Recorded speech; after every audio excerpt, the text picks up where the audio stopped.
Hello, greetings, welcome.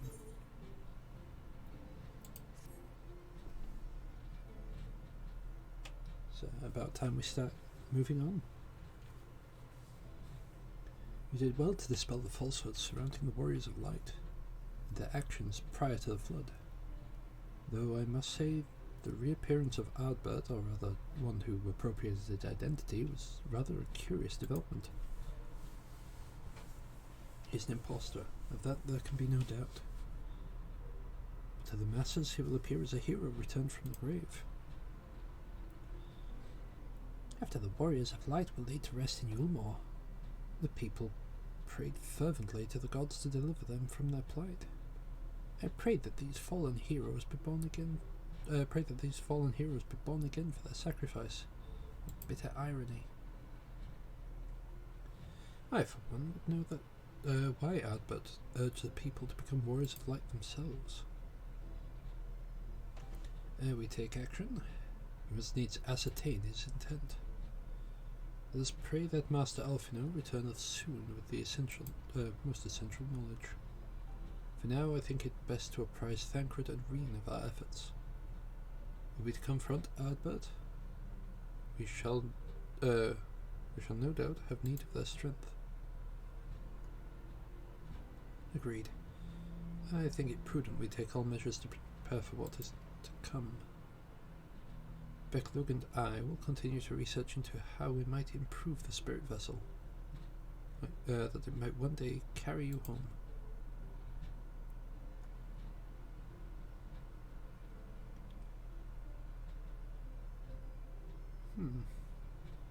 Then I think it time to return to the Greatwood. Until now, everything we've learned of the Ascians has been handed to us at their leisure. But that was one of Emmett Selk's unique failings. I have no reason to think Elidibus would be as forthcoming. Fortunately, I received word from Fanov that hitherto unexplored chambers have been discovered deep within the Katana Ravelle.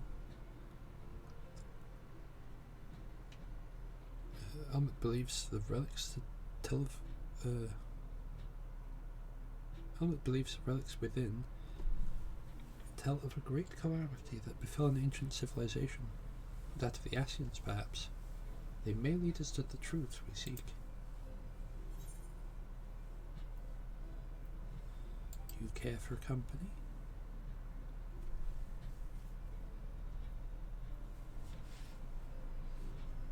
I wouldn't dream of going without you. When you're ready, make for Fanov. Emmett and his sisters will be expecting us. Let us be about our tasks. Pray, give my regards to the V.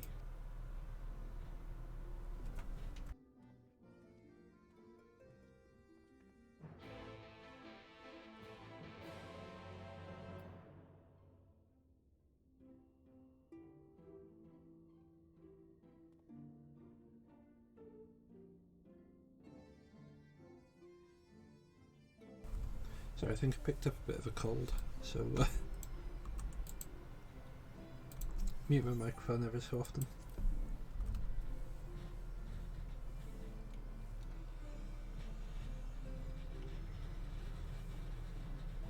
So I can blow my nose and clear my throat.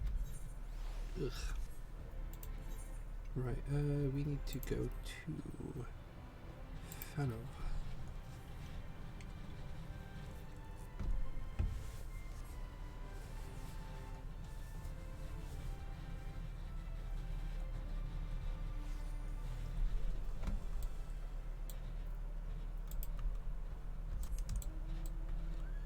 Yeah.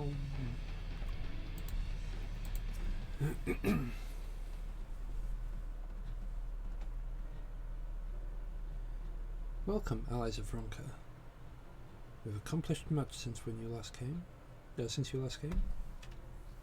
With the Light Warden dead and its minions dispersed, we have at last reclaimed our hunting ground near Rectica Falls.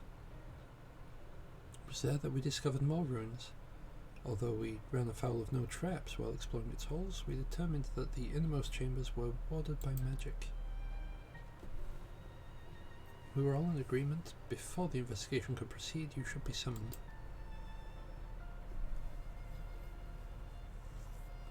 I'm grateful that you did. From what you have told me, I strongly suspect that the wisdom my comrades seek. No, sorry, my comrades and I seek, can be found within.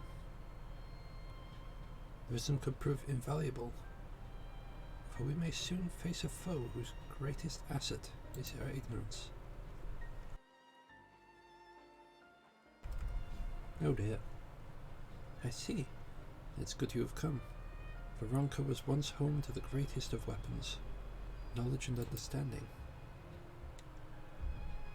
And it's our duty to ensure that you and yours do not want for either. That said, we must proceed with caution. To have reached the inner chambers unmolested suggests a more formidable deterrent yet lies within. Come now. Surely any threat sleeping within that ruin pale in comparison to those we've faced so far. It's not a game, sister. You should not be so eager to run headlong into danger. Oh?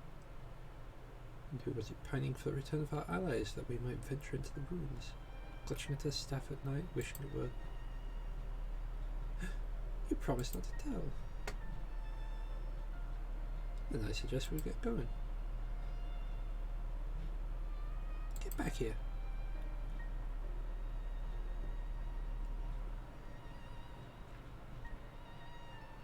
Remind me, exactly how old are you and your sisters?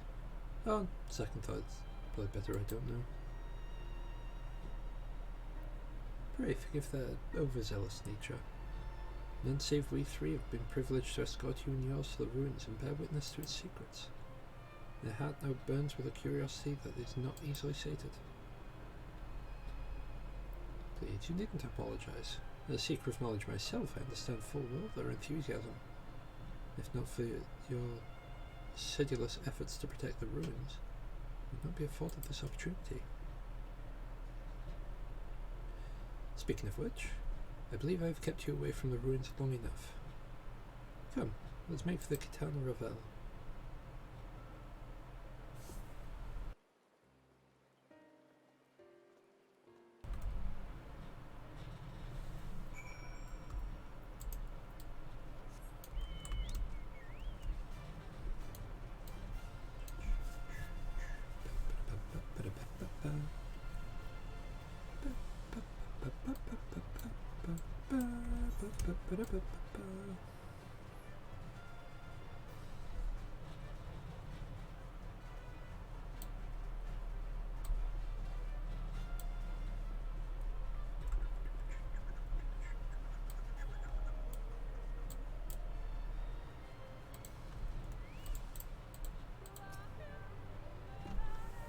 It's most strange that these halls for these halls to be left unguarded.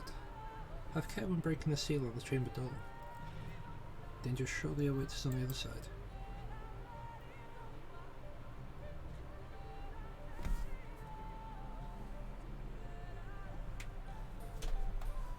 Okay, so we're gonna go straight in with a potentially big cutscene.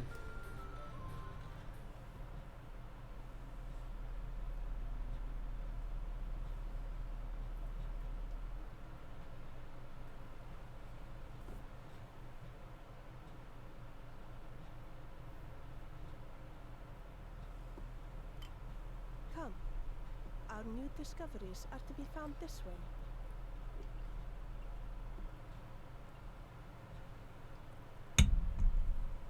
I need some like chicken noodle soup or something.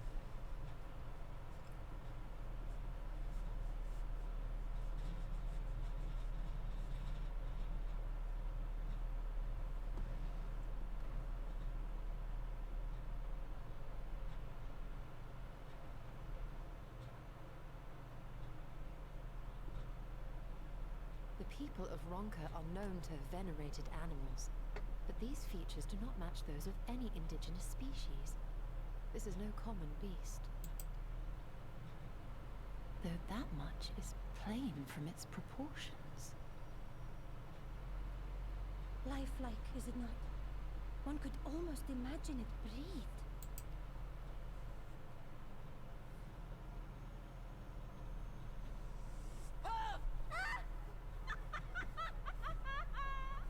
Why you... Ugh.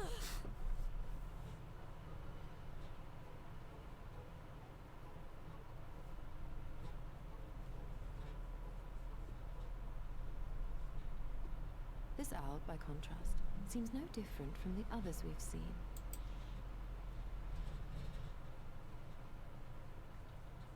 The sealed door lies ahead.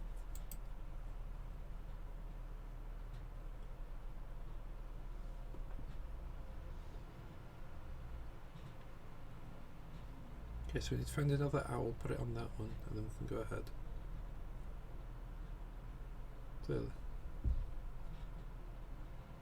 Oh, maybe another one. That's 3. 2.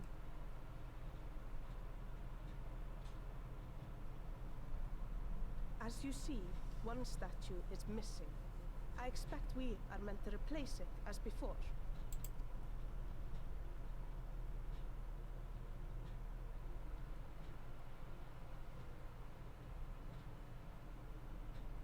Now then, you're supposed to put that one this side. Too simple. You're supposed to put this one this There'll be side. some additional defense mechanism. And probably this.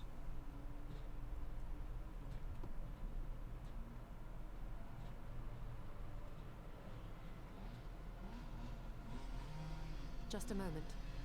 There are words carved into the stone.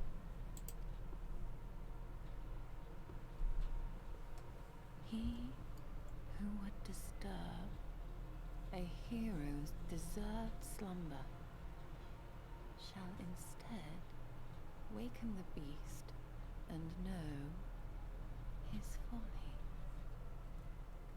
Wait! Don't!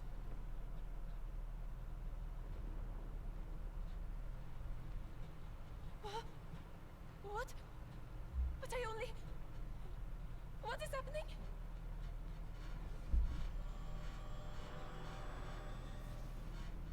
Oh, my eyes. Oh no, no. Oh no. Oh no. It lives! Why am I not surprised? Prepare yourselves.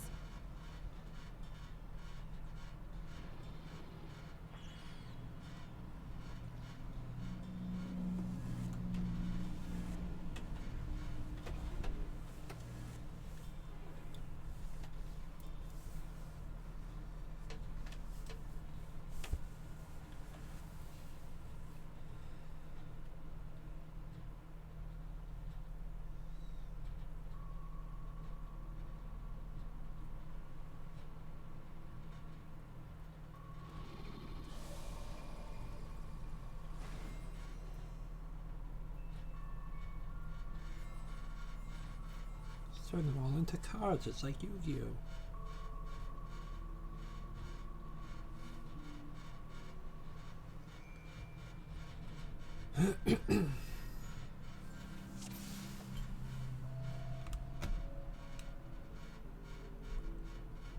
You trespass here, mortal, upon sacred ground. In retribution, 4 souls have I bound. Yet to heroes proven learned and wise, a comrade's soul shall be their prize. You would see their souls set free. Answer me these riddles 3. Deft of paw with kin do I vie, though sought apart from betterment. What's that? Deft of paw with kin do I vie, though sought apart, betterment of the whole do our efforts descry. I go with Quill. No, oppose it. Dang.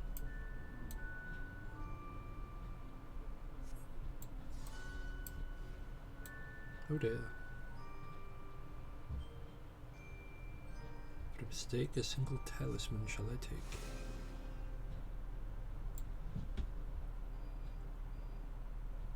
Ah, that'd have been cool.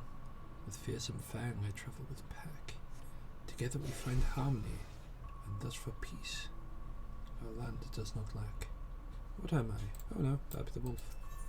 Wolves go around in packs.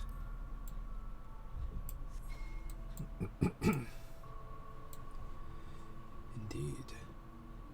'Twas the spirit of the wolf that their doctrines praised. They would know peace and harmony in the end of their days. The riddle's answer did you discern, and thus to you a soul returns. On my belly do I crawl, by my strength does prosperity reign within our hall. What am I?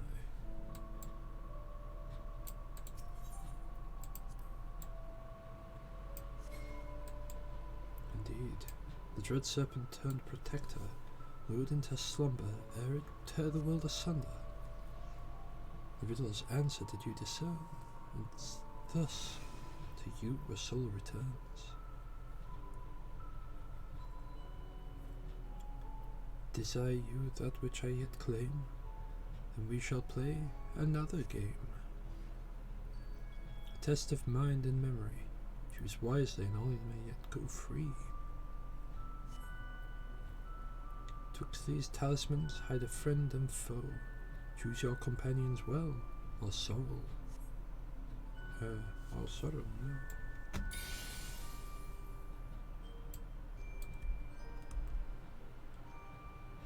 Alright, what about this one? And this one? No. Okay, what about this one?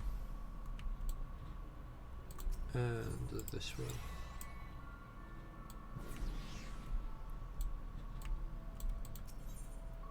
Got this one and this one. Alright, so we found Stella. Back left. If we go back right, what's back right? So that's monster. Okay, there's Stella.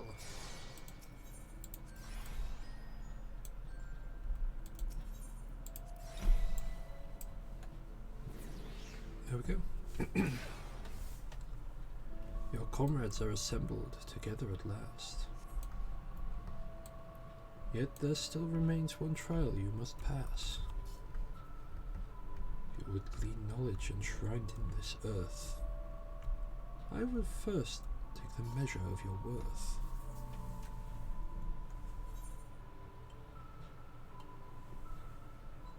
Worthy of she who is Ronkins, extolled, must be strong of mind, body and soul. Hey-ya! Yeah, I think my voice is going a little bit.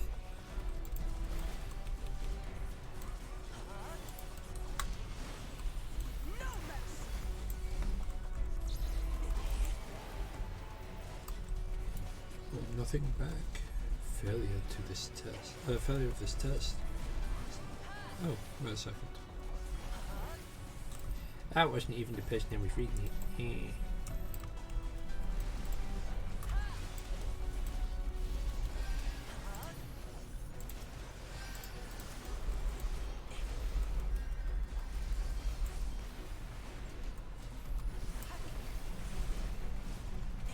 I were thinking it were another really sneaky bit.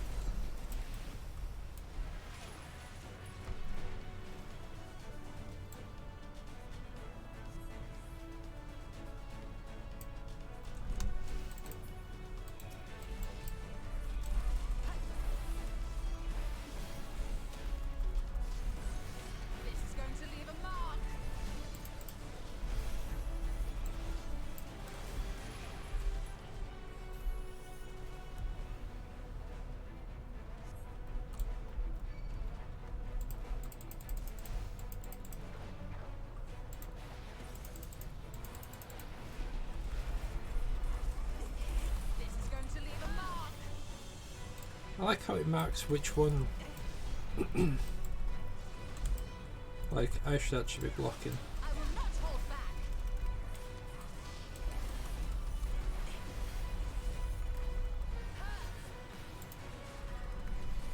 You know, like the dungeons where you get like all of them looking identical, and then NPCs just go for whichever ones they decide they want to go for.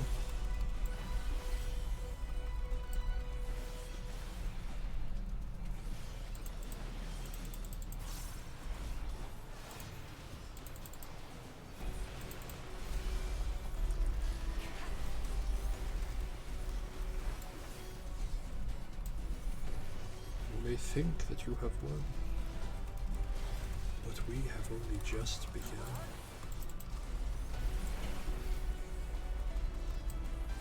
This and that and this.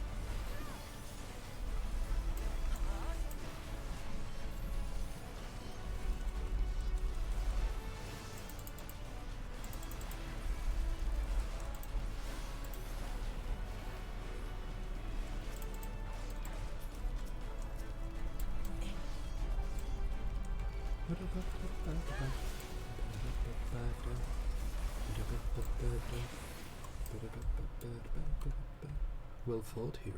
The trial is complete. The way is open, and thus I concede defeat.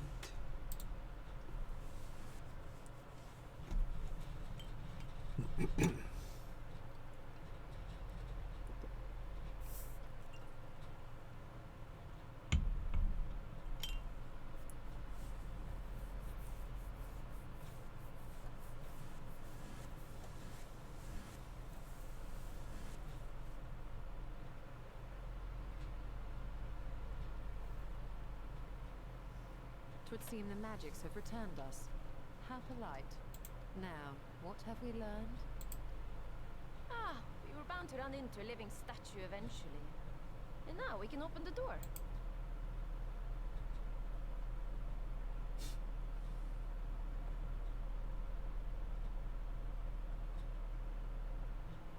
So happy.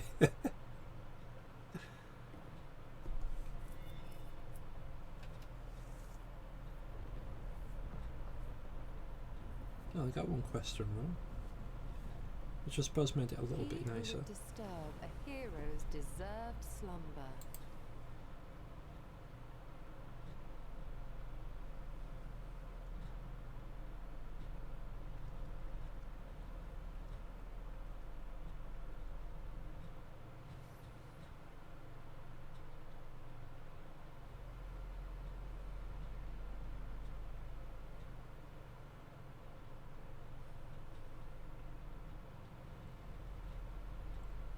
A tomb, just as I thought, befitting a hero.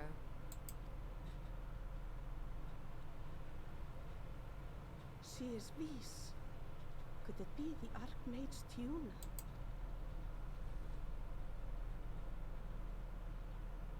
A legendary hero of Ronka, as you surmised. The tales tell of how she smote entire armies with a single incantation, so potent was her spellcraft. Though she ever fought in the name of peace. I thought them no more than tales. To think she really existed. Well, I for one always believed.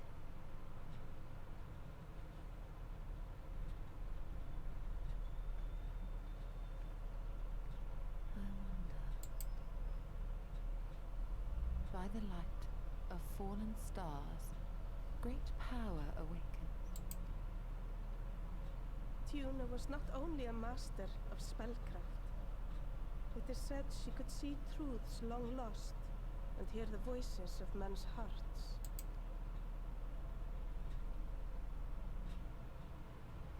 Naught less than the echo, in which case, none of this is mere coincidence. A shower of stars setting the sky aflame. And in both this world and the source, we find individuals within whom a mysterious power awakened at the sight. We can never unpick the why of it. Now, however, I believe we might. Does the scene depicted here not resemble the one we saw when we first ventured into the Katana Ravel? Moreover, does it not recall that which Emmett Selk invited us to witness in Amarot?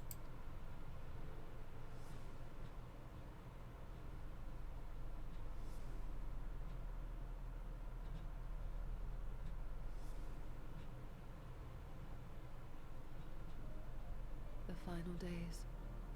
If, as the Exarch's research suggests, soul and mind share a fragile yet profound bond, might it not be possible for an event to leave such a deep imprint upon the soul that it could be perceived eons later, given a suitable trigger?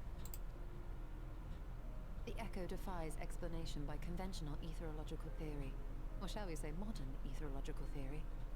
But if it is a power that once belonged to the ancients, to souls yet undivided,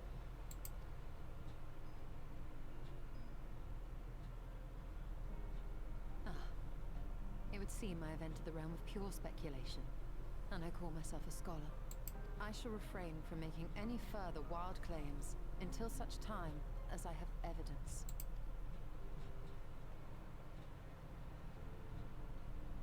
Still, I cannot choose but be reminded of our experience in Amarot.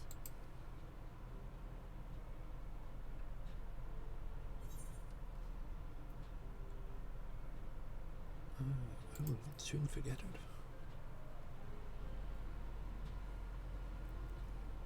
Remember us.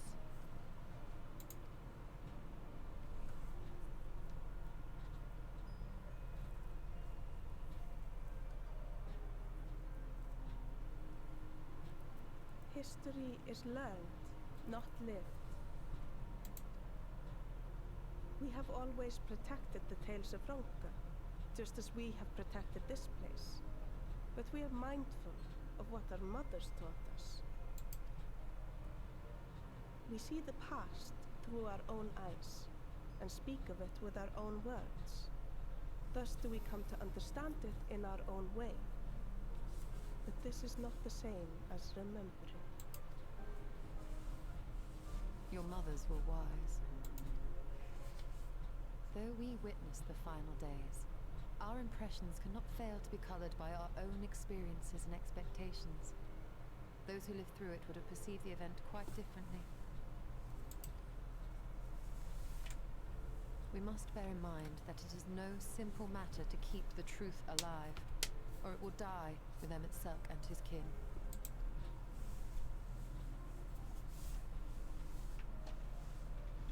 But we have disturbed Tuna long enough. Fanau will serve similarly well as a venue for our contemplations. I've heard it as Fanov, and now I've heard it as Fanau. What is this town called? What is it called? Definitely feel like I need some soup. Good soup. By your pensive expression, I take it the tomb has given you much to think about. As well.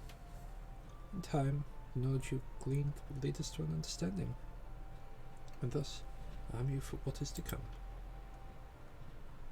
Before you leave, however, I would speak again of the teachings of our forebears, of history learned, not lived. The legend of Tiuna and her exploits have been told countless times over the centuries, yet, as it handed from one generation to the next, the story changes. With each telling of the tale, there are new flourishes, details changed or lost. We can never be truly sure how she lived. We were not there to see it. But we are here and now. But we are here now to bear witness to your life. We've seen the change you have wrought, the echoes that will endure long after you are gone. And though it too will change in time, I swear to you, we should do our best to preserve your story.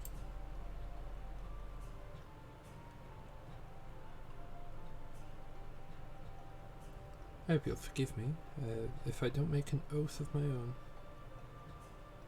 But it goes without saying, we could never misspeak of your heroism. Perish the thought.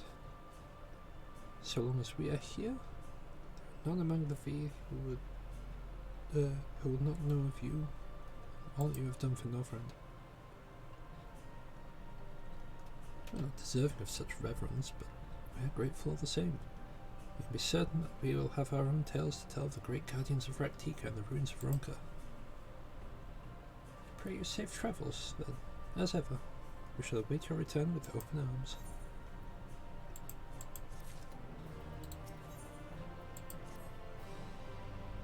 Although we learned naught of the Asians, the insight we gained from the Echo made our whole trip worthwhile.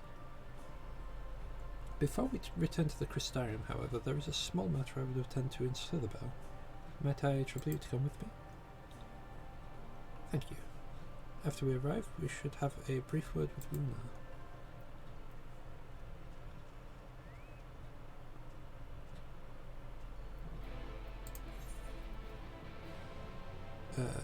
Slitherbow.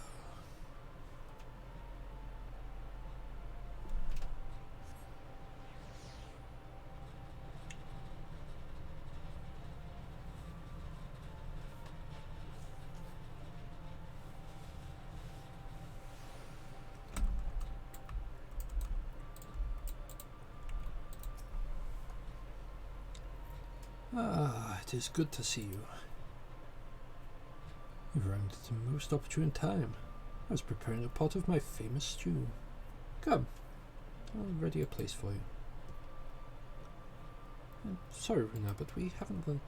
Please, I insist. It'll only take a moment.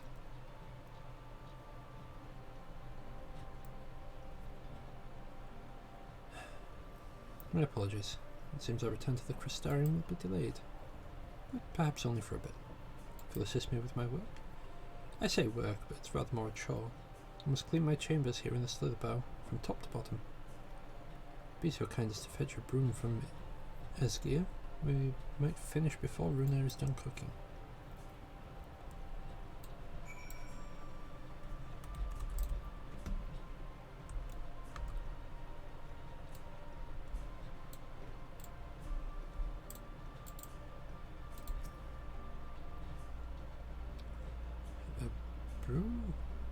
For Master Matoya? Can't imagine why she would have need of such a thing, but here you are. It's old and sturdy, but just short suffice.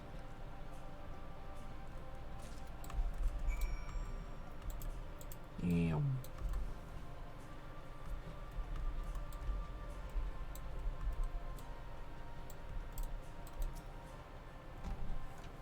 I trust Esgir was able to find a broom for us. There you go.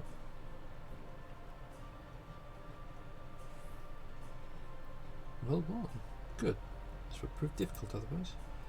Though I must say I think I did rather well for not having a broom thus far.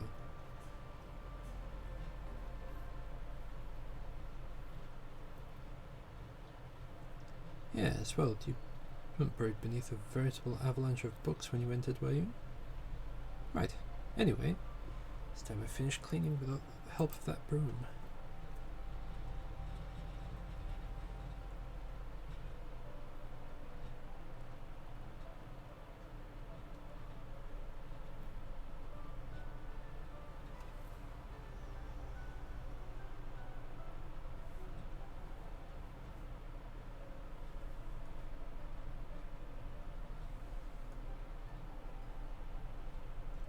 Unless I think I'd do it the old-fashioned way. Room is more than capable of sweeping by itself, or rather, it will be.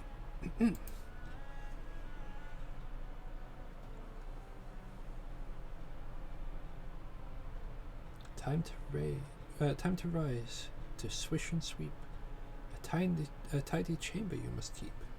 To this task you shall be bound, till no dust is to be found.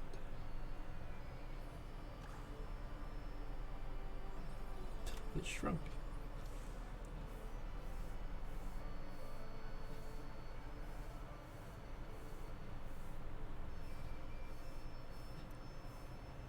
this one particular respect, I have no objection in following Master Matoya's footsteps.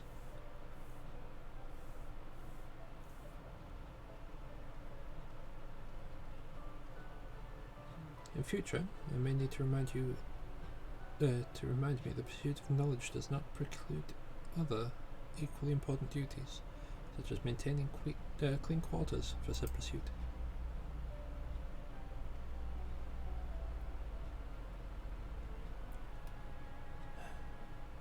I dearly miss this place, these people.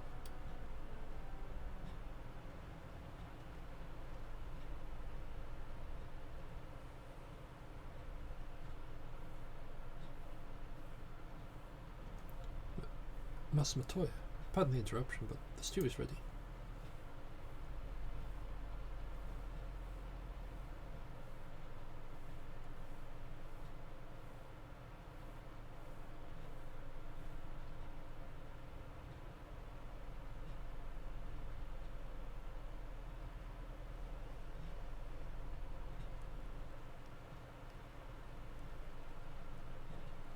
Something troubling you? You've been rather quiet. No, everything is fine, I assure you.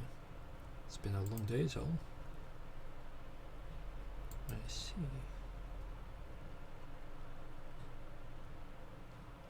You're still, thank goodness you're still here.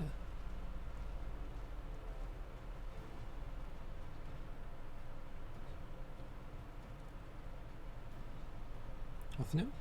I thought you were following Ardbert.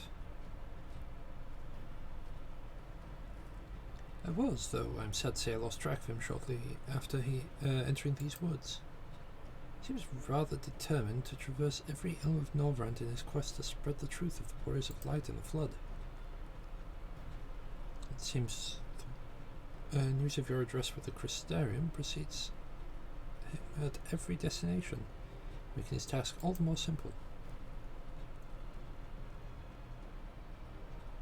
It remains to be seen to what end he encourages people to become Warriors of Light themselves. But there is no denying that his words have struck a chord with many.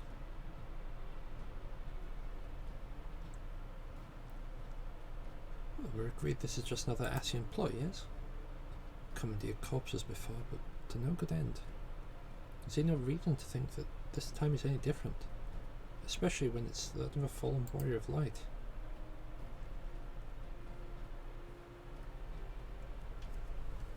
But I will learn more if we remain a step behind. His next destination, in all likelihood, is Slitherbow.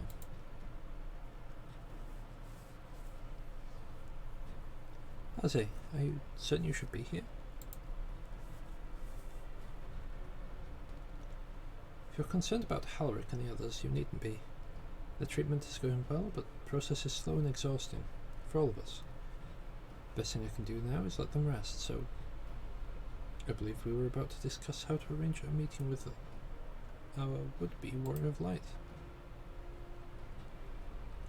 Before visiting any towns or villages, Ardbert would hunt down and slay a nearby sin-eater to earn the locals' trust. Our best chance of getting ahead of him is to find one before he does. Thankfully, Thancred and Reen are returning from the empty and have taken up the search. Reen believeth one may lurk beneath the boughs of woven oath. Then that is where we shall start our search.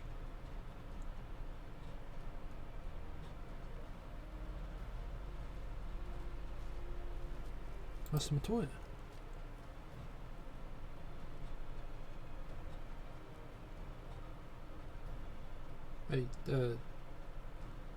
A warm bowl of stew will be awaiting your return. I look forward to it.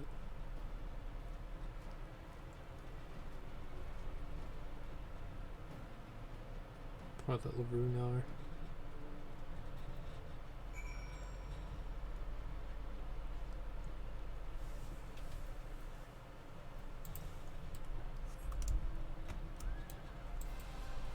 Poor little Runar.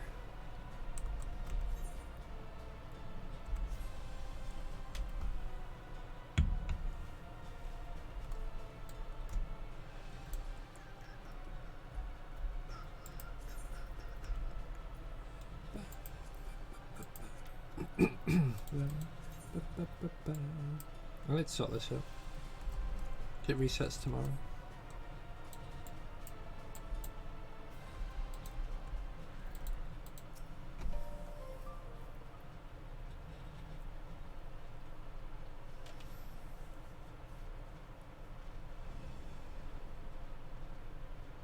If you are hoping to vent your frustrations on our Issa friend here, I can only apologize. Few as they are now, it took us no time at all to track it down. That suits our purpose perfectly. Now we need only wait for Ardbert to arrive. Weren't you two meant to be attending to the empty? We were, and are, but we can hardly ignore the rest of the world, so we thought we might see how things were coming along. From what we can gather, the answer is strangely. Right now, we think we can do more good here. It is heartening to have all present. Indeed. We will be glad of the additional hands should matters escalate. Our quarry has come.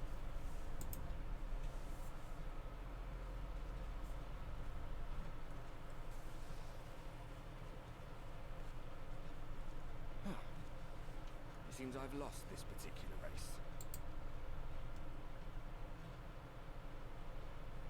Well, though I suppose it's only fair. When we first met, it was I who outpaced you. Ravana, was it?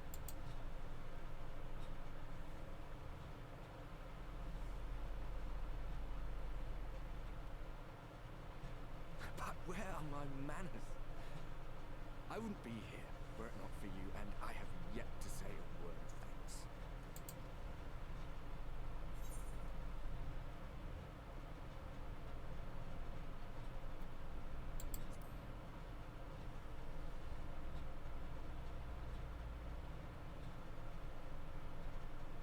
Poor fellow.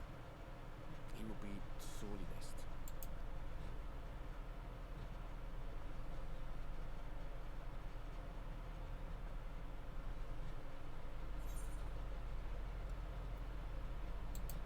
I thought you're supposed to be good at this.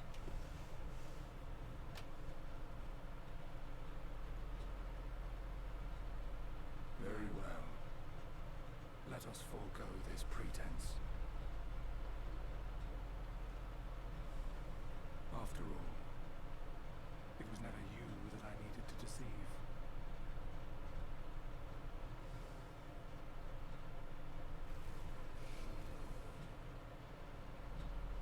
Yes, it is I, Elizabeth. Through your time in Emet-Selk's imitation of our home, I dare say you have gained a better understanding of my role since last we met. Not that it matters. We understand your role, emissary, but not your goal. What is it that you seek to achieve? I seek to enact the will of the Convocation, of course. If it helps you to think of me as but another Ascian, no different in nature or purpose from the rest, you are welcome to do so. Once, I would have said your goal was destruction alone. Now I understand that you fight for something you love, just as we do. Yet though we seem doomed to clash, I bid you consider Emet-Selk's final words. Remember that we once lived, he said. Had he not seen some glimmer of hope in our kind, I do not believe he would have spoken thus.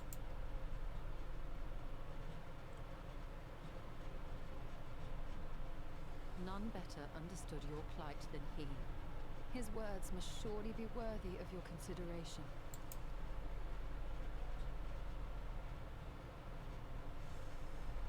Emet-Selk.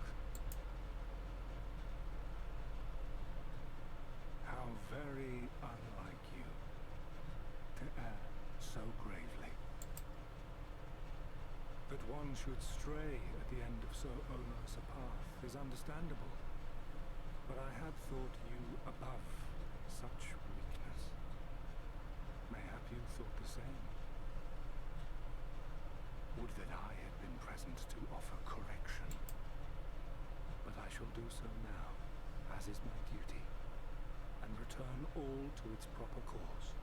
As for you, look at yourselves. Look at your history. Look back 100 short years to how your greatest warriors were undone. And now, at but a word from me, you raise your hands in answer like the puppets you are. Naught has changed. You fail, and you fail, and you learn nothing. Allow that which is most important to slip through your fumbling fingers like so many grains of sand, again and again and again, and you would remember us. You do forget yourselves.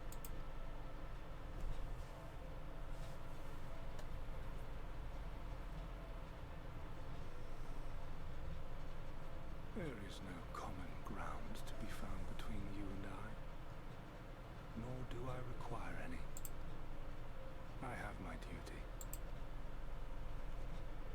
Wait!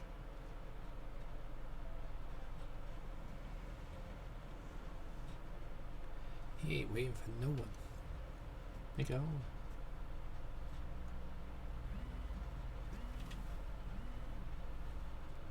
Well, we have confirmed the identity of our foe at least, and 'tis safe to say his objective is the rejoining. But we still have no idea how playing the part of a warrior of light will further his cause, nor why he would spur others to do the same. About the flood? Another visit to the Tempest may shed some light upon these mysteries. Shrug. Whether we are to exchange words or blows with Elidibus at our next meeting, the fact remains, we know too little. Ere our paths cross again, I would learn more of the world that once was, and of Elidibus himself. In this, we would be best served going directly to his home, much as Emmett Selk came to ours. Though I see the wisdom in thy suggestion, the Amarot we visited is but a phantom born of Emmett Selk's memory. I fear it will teach us little that we do not already know. I quite agree. Yet the ruins of the actual city remain unexplored. Given the vastness of the Tempest, I should not be surprised were there more such structures like to those in which the Ondo reside.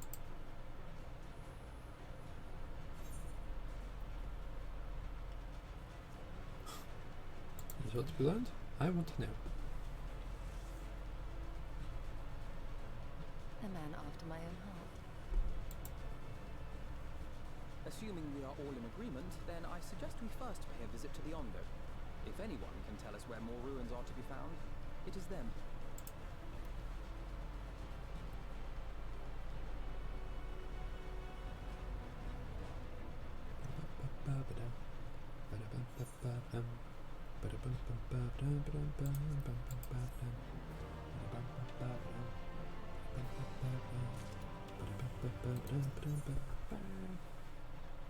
Ooh. What am I? So basically, we complete this quest and I get I get my stuff. Alfino has arrived at it. Let's pay his visit to the Ondo. We'd speak with Tolosh's Earth first. As chieftain, he would doubtless be privy to a great many secrets.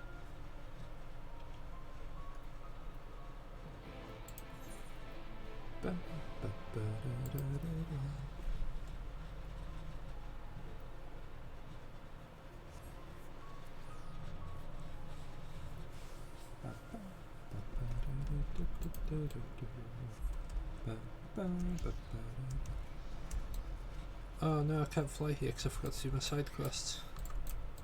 Crumbs. I have sent for no finless ones. Perhaps you instead come seeking something of us.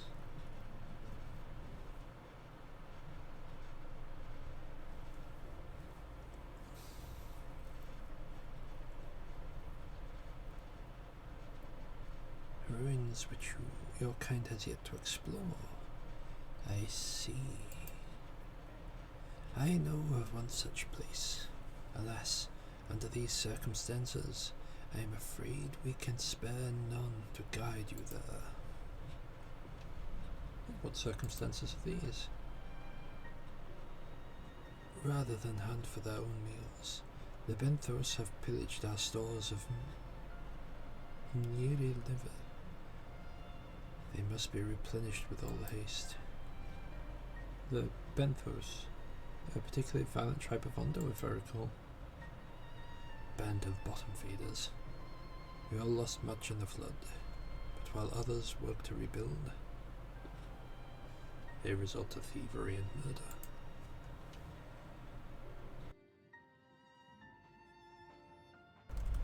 Revenge, they call it, when they prey upon your kind.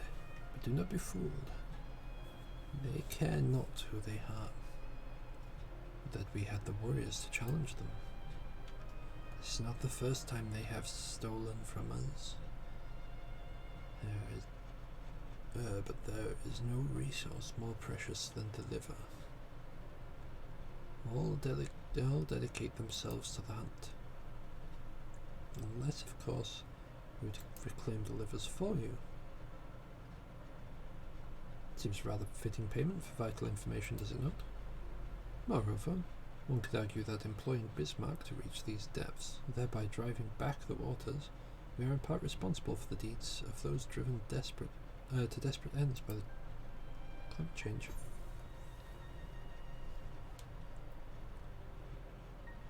I certainly can't leave him like this.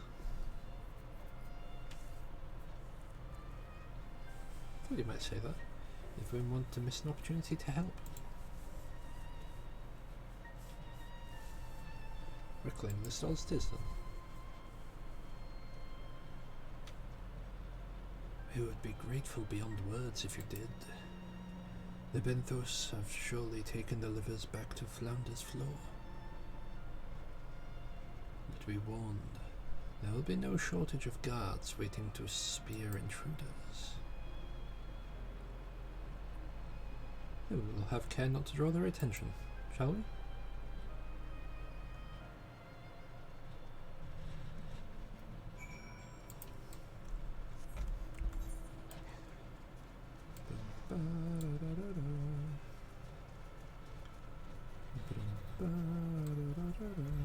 You know what, I'm gonna grab this.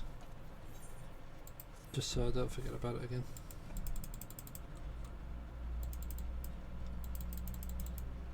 I can work on completing those after stream, and all will be right with the world. Right, deep designs, where we're going. Top left, okay.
Just whilst we're travelling, I'll catch up on the stuff that I've been missing.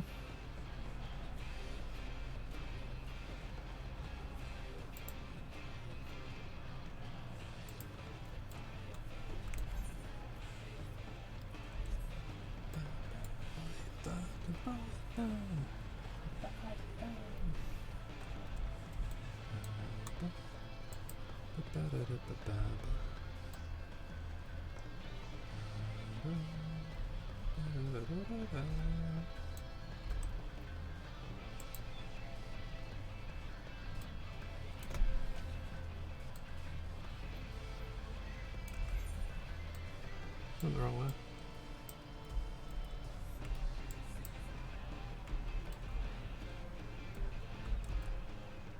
No, I did not.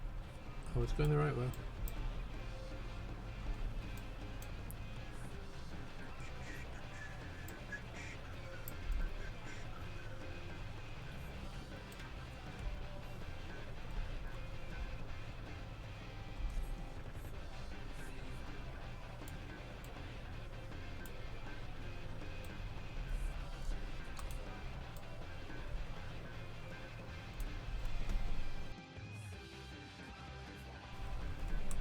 Oh god.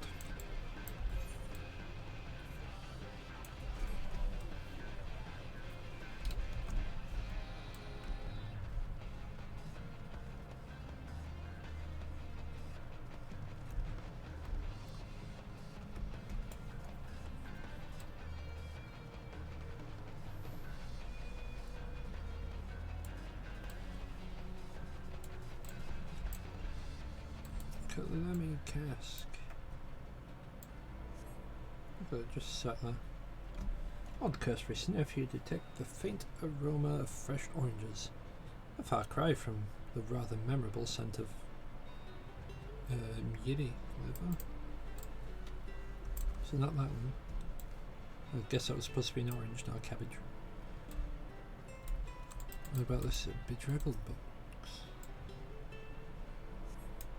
These boxes are filled with assorted vegetables. Liver is not a vegetable.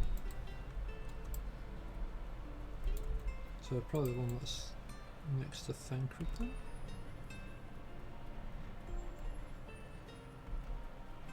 A bristly bag, that doesn't sound like livers. Sounds like maybe sea urchins. Sea hedgehogs. Other things with spiky bits. Well, should either be in there or in there.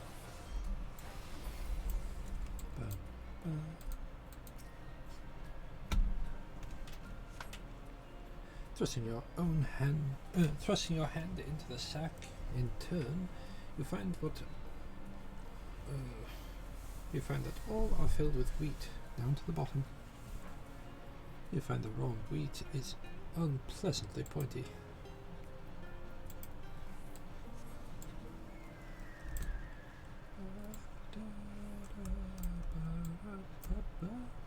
Right, just because the thing extends out here, we should probably check. Alright, so it's not that one, clearly.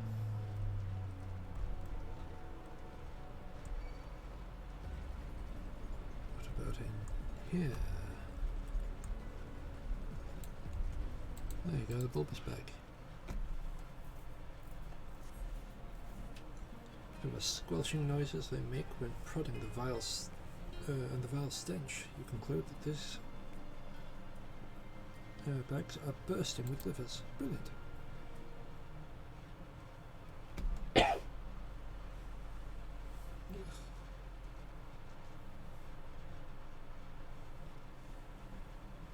Were those them?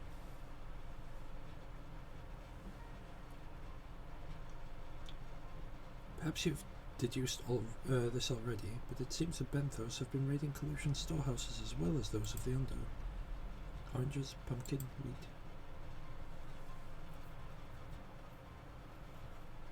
But we can discuss this after we see the livers safely back to Tulsh's Earth. Wouldn't do to keep him in suspense. It just wouldn't do.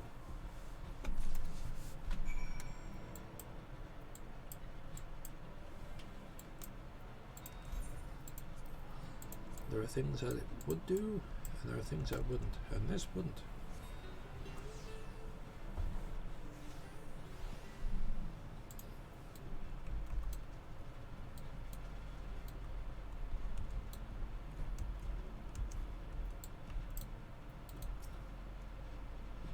Relieved to see one speared. Oh, they tried, man. They tried. Well, one of them tried. Didn't do a good job, but he tried.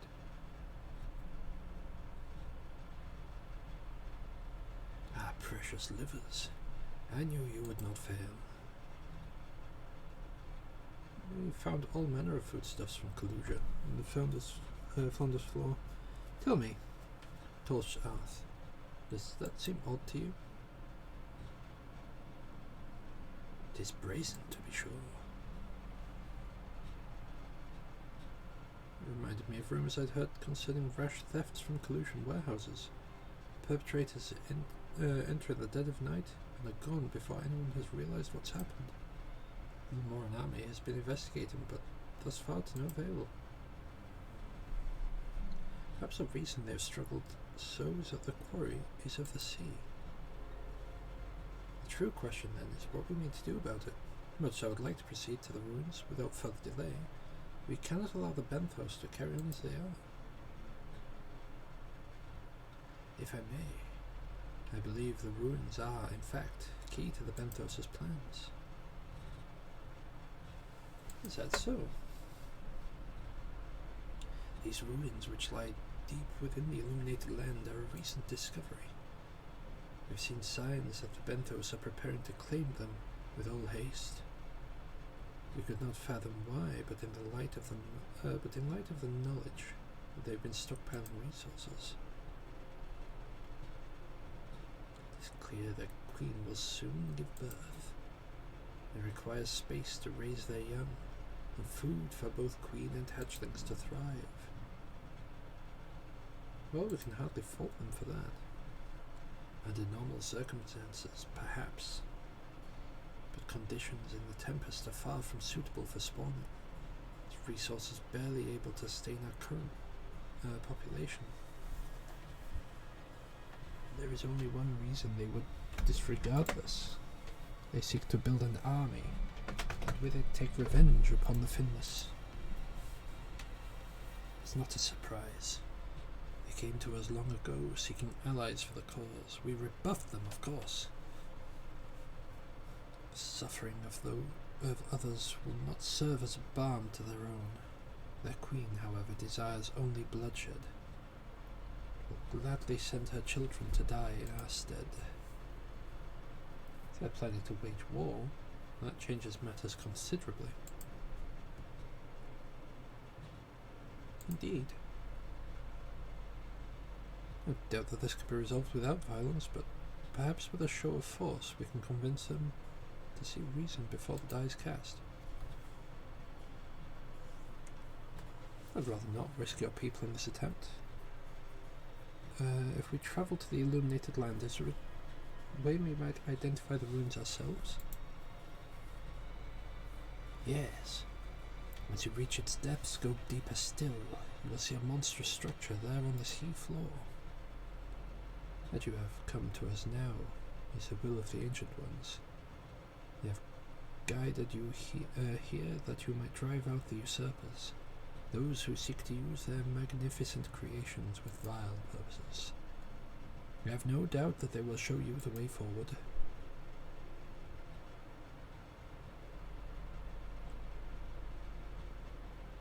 I'm afraid that the dead do not speak quite so clearly. Nevertheless, we shall try not to disappoint. For what we seek lieth deeper still, beyond the Morad. I would call upon the assistance of another. Right. Fending, slaying, healing, casting. Okay. So grab slaying.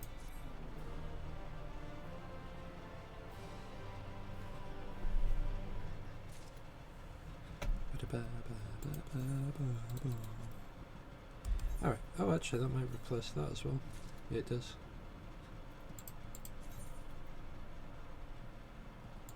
Oh yeah, we all get one ring though. Yeah, well, it's an improvement.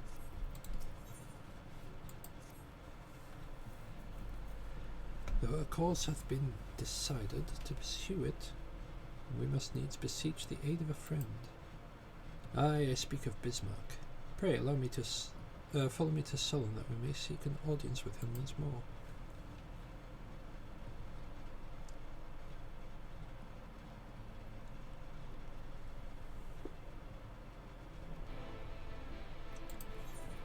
And back we go.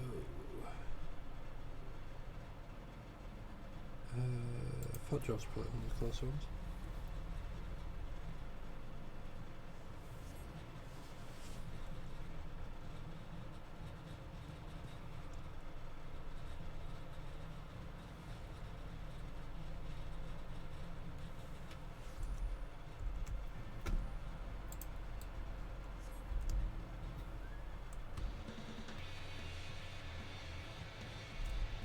Now I'll set out running and I shall just be a second.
Hello again.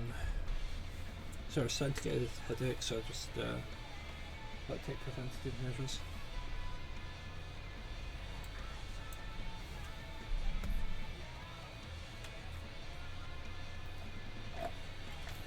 Although, as I said, preventative measures seem to stick in my throat, which isn't ideal.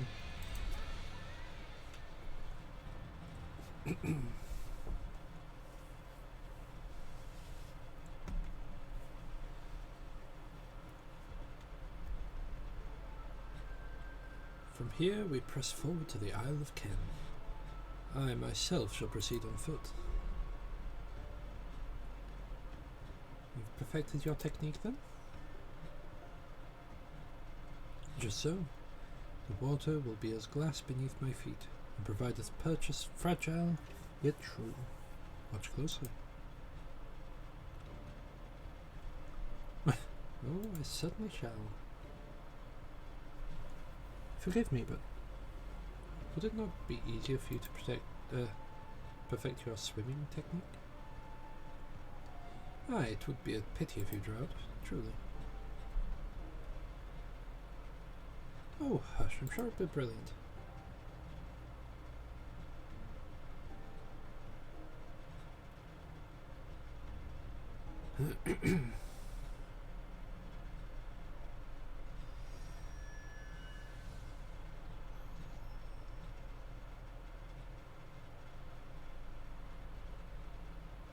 He's done it. Incredible.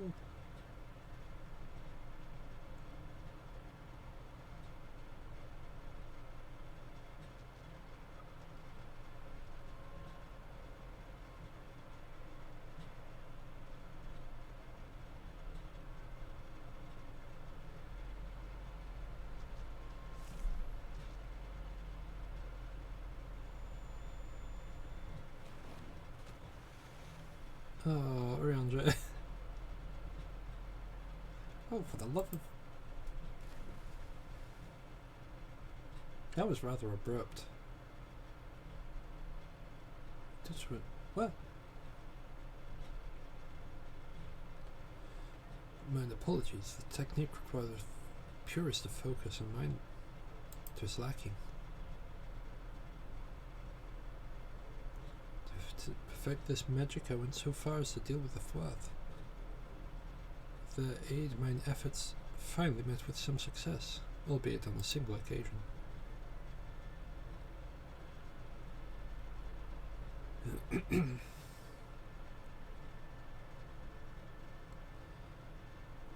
I know not why I cannot repeat it.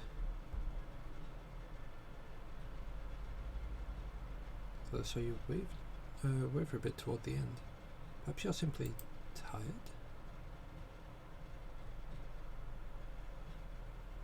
Thancred?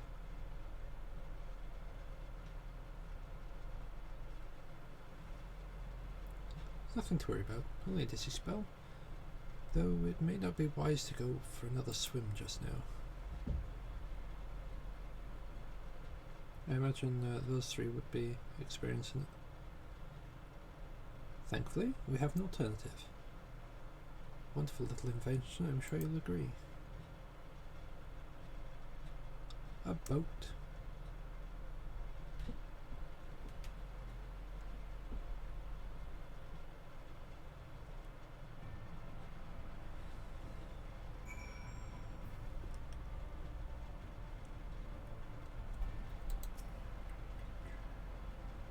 I'll petition Bismarck's aid on our behalf. Let's pray my diplomacy proveth more effective than mine experimental magics.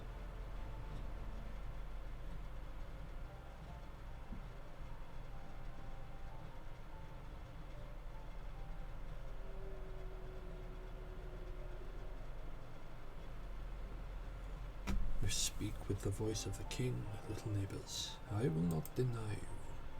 As before, if you seek that which sleeps beneath the sea, I will be your guide. My kindness is as boundless as the depths, serene one. Before we depart, however, I would ask a favour. After our last flight, I found many creatures clinging to me. I am itchy. Remove them and I shall take you below.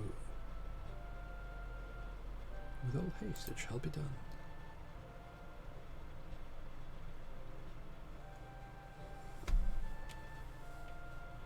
So, did he agree? Aye, though, I agree to a favour in kind. Regrettably, 'tis not one I possess the power to grant. Bismarck hath asked us to cleanse his underbelly of barnacles.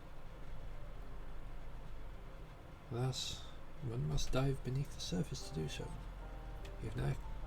Even if I mastered the ability to walk upon it, it would avail me not. Oh, for heaven's sake, is that all? So I'm telling you, I'm more than capable of that.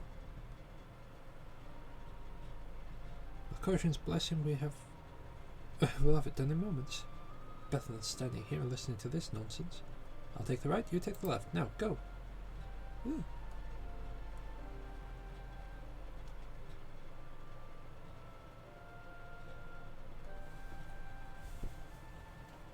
I'm in your debt.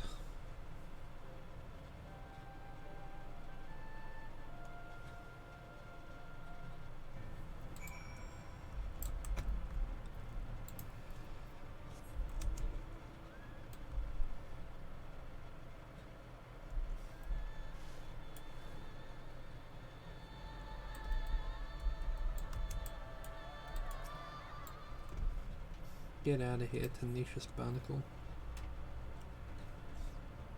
After a good deal of prying from various angles, we dislodge the barnacle. Yeah, get out of here.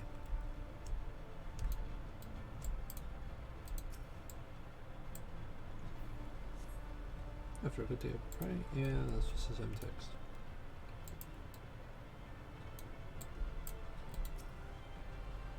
Same again? Yeah.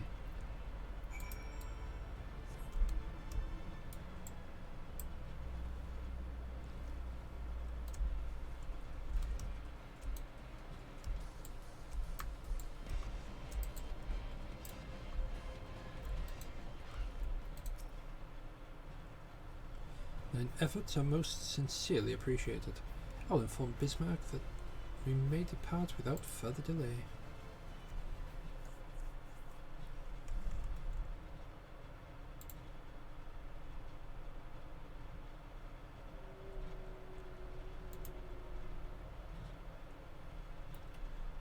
Much, much better. Thank you, little neighbors. I remember a long time ago another did this favor for me. After the flood, when I chose this spot for my slumber, he came, made a home on my back. Ken was his name.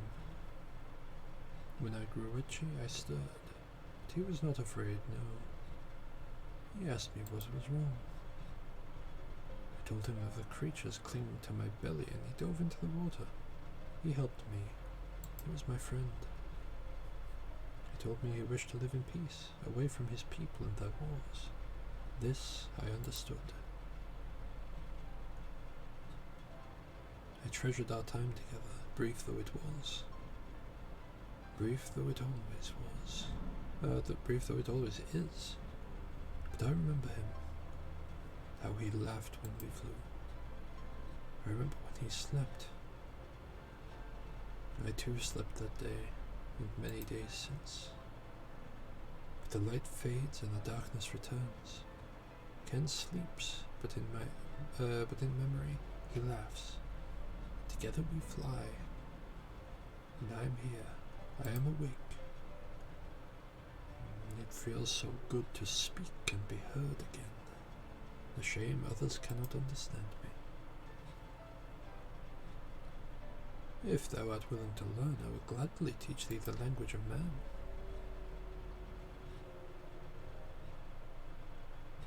Thank you, little friend, but it is time that I grant you your request. But first, I will take flight to cleanse my body and prepare. The dive will be swift, and I would not have you struck by errant debris.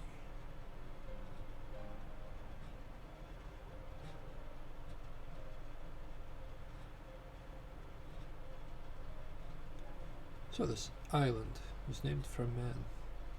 How easily the past is forgotten.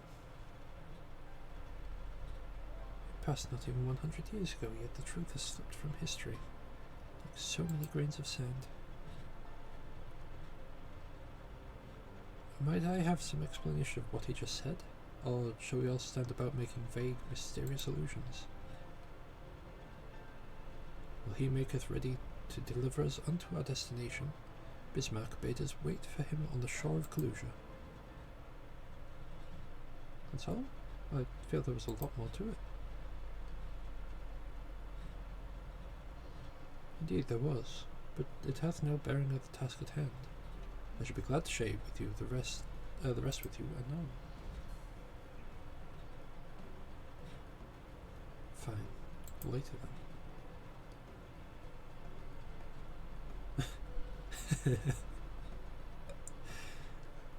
If Bismarck requires time to repair, might I suggest a short respite, for Urianger and Thancred in particular? I require no such thing. I am the picture of perfect health.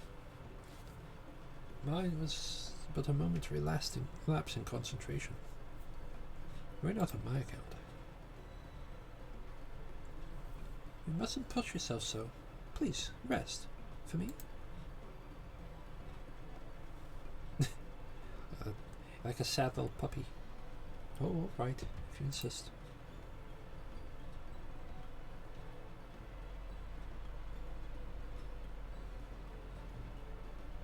You too. You've been running yourself ragged.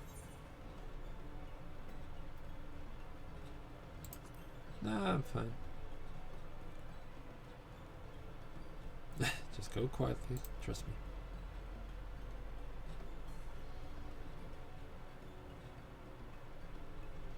Okay, she's like a sad little puppy. In that case, I'll leave the old man in your care.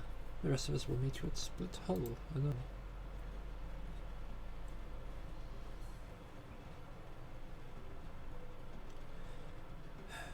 Word of advice? Never let it show. When she realizes she's struck a nerve, she remembers. By the gods, she remembers. In any case, if we must be made to rest, I know a place in Solon that's better for it than most. Come with me.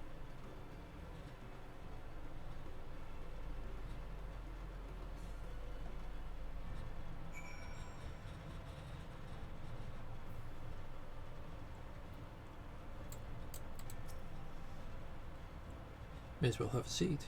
Wouldn't want our elderly knees to give out.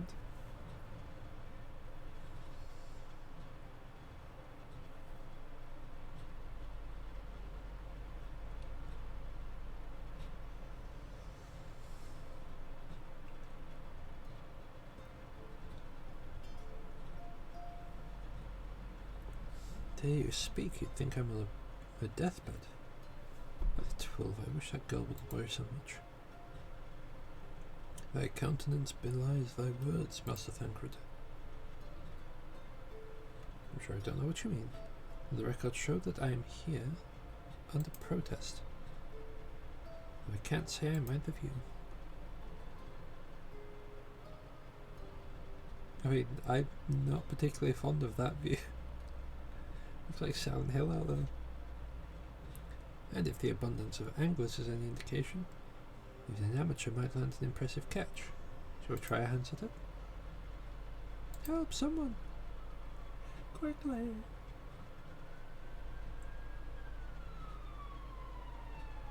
It's Nightshade. He was attacked on the road from the Crystarium.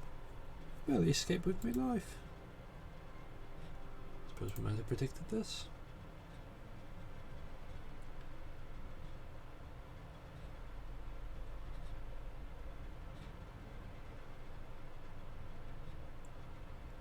You mean you'll help?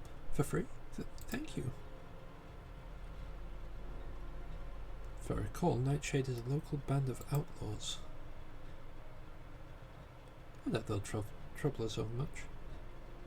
No more than they already have by interrupting our relaxation at any rate.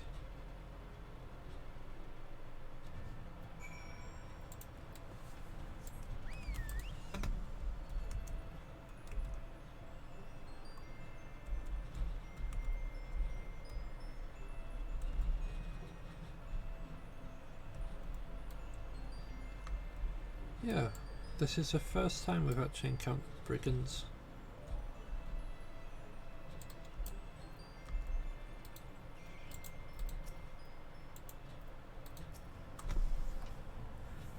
These two have medicine well in hand by the looks of it.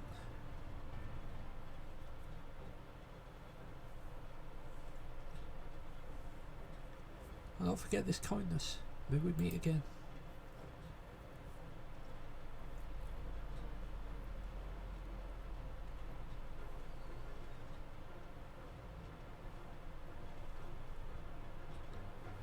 Is that you, sir? Don't tell me we just deprived the poor fellow of the honour of being rescued by the Warrior of Darkness. I had no idea you were in the area. Fancy meeting you again so soon, eh? Why, I believe I even recognise your companion. Ah, yes, from the infirmary. I had that message for the Crystal Egg Jack, did you not? It's good to see you back on your feet, and on patrol, no less. Oh, it's nothing as official as that. Strictly speaking, we're off duty, but as we had a free moment, we thought we'd give a few of the less travelled roads a look. God doesn't seem to have enough hands to patrol them regularly, you see. That's admirable. There are few so devoted to their duty in Lakeland or beyond.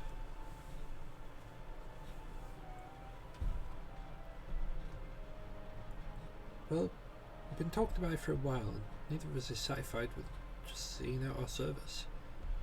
It's like we took up doing more, like we should be doing more. It's all about having a will to help your fellow man, resolve to see it through.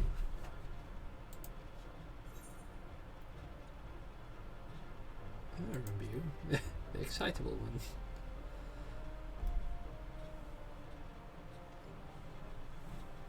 Sorry, sir, got a bit overexcited the other day. Couldn't get my words out. It was Vonad, sir. I'm with the guard. I just want to protect Lakeland, and to protect the lot, just like the warriors alive. Sadly, our duties prevent us from venturing too far from our own little corner of Northrend. What we really like to do is travel, to better ourselves and to go where we need is greatest. But everyone has to start somewhere, don't they? For now, if we can stop Nightshade from robbing the old fisherman, then that's what we'll do.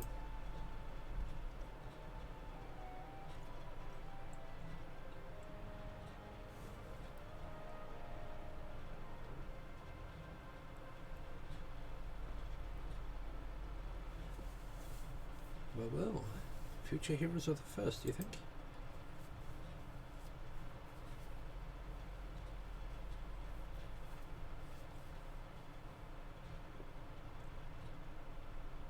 They want not for spirit. 'Tis but a pity they draw inspiration from so clouded a wellspring. It availeth not to fret idleness. Fret in idleness. We must needs press on if we are to bring Elidibus's schemes to light.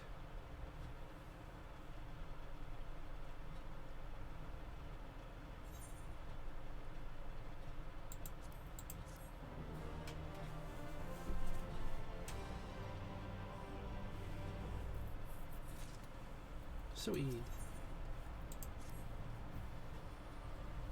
Though our respite was cut short, I dare say we are all eager to avail ourselves of such knowledge as the runes may hold. Aye, and I doubt further contemplation of Elidibus's machinations will be conducive to relaxation. We may as well make for the split hole now.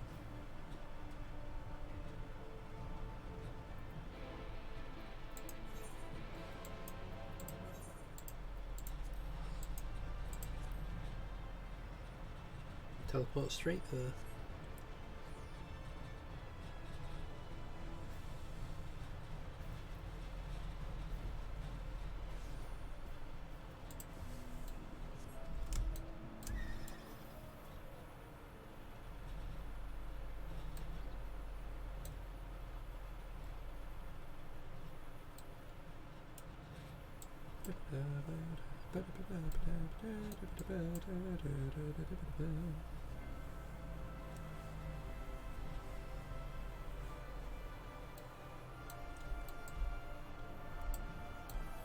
It's that guy again, Forbidden Sun. All present. Now, we need but await Bismarck's coming.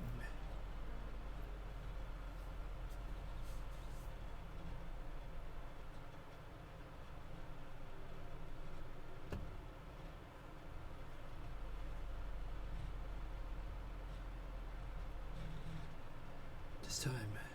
Pray, make ready.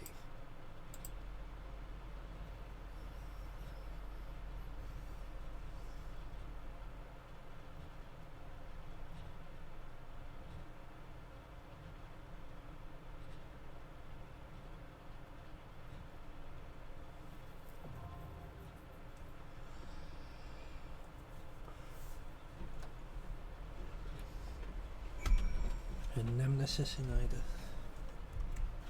Of all the names for a dungeon.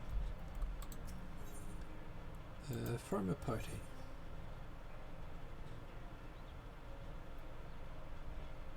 Sure, why not? Of the twins and Thancred.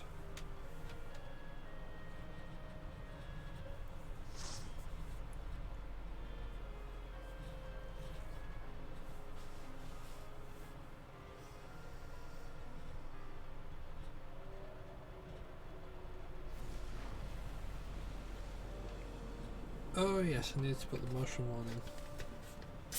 Motion sickness warning. But it may be too late for that now.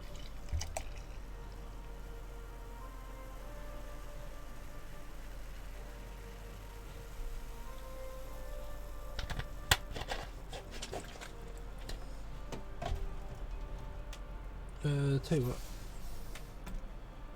I'm going to turn my camera like that.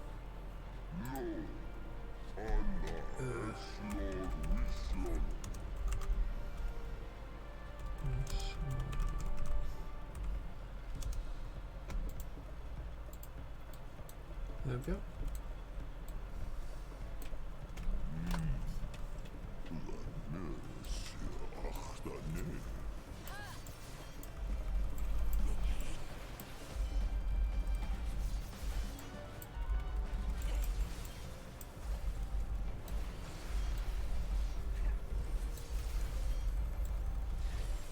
I believe once we're through this dungeon we don't need to worry about the motion sickness anymore. In fact, once we're through this first bit, I don't think we need to worry about it again.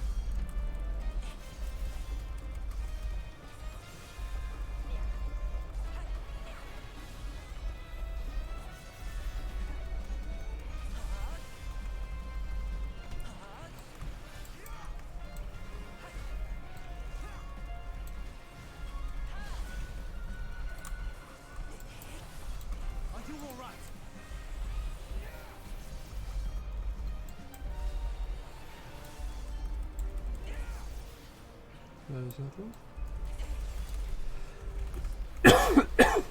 Ah.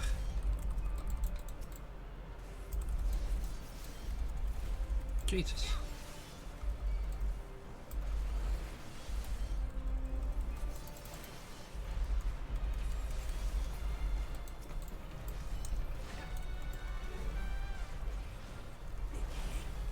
I'm liking the music in here though.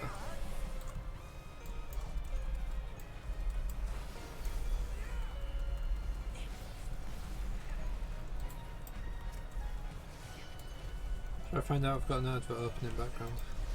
I'm gonna have to tab out to double check that. Yeah, no, it's just this dungeon's music.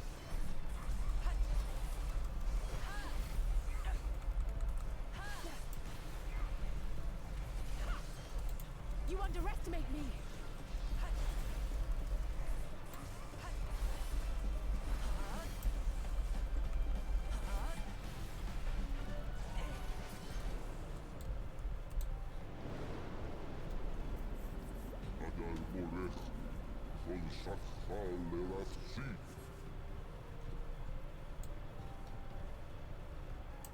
Now this, whilst cool, would be the reason I put the motion sickness thing on.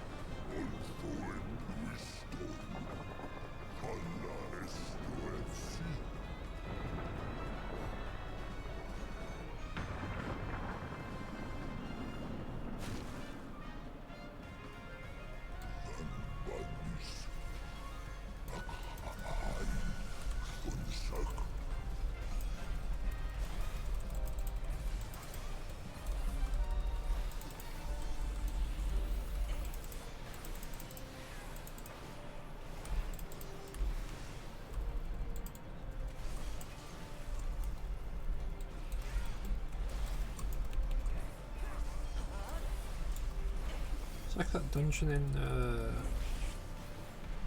Legion on WoW. That one in no one that could trigger motion sickness as well.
Thank you, Bismarck. Right, I should be able to remove that now. We can get rid of that. Click done, side.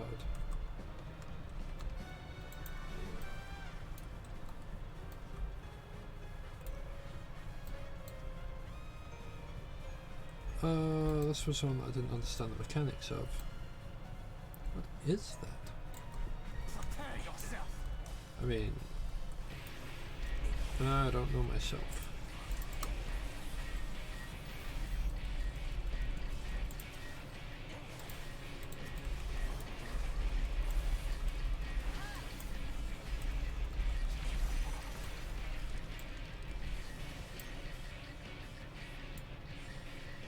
Keep your guard up.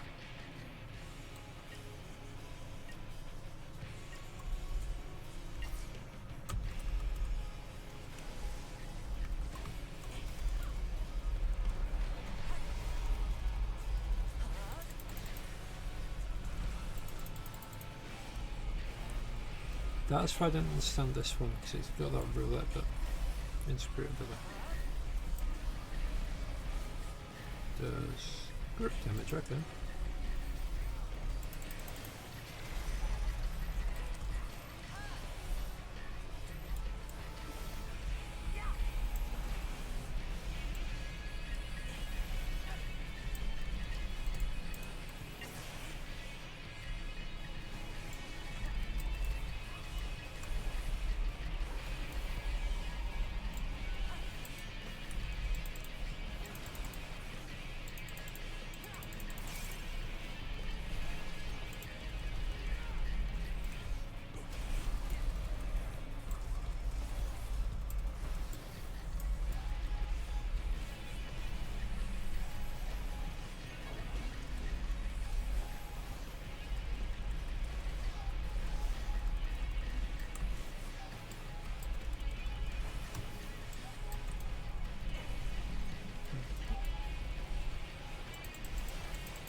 Leave the healing to me.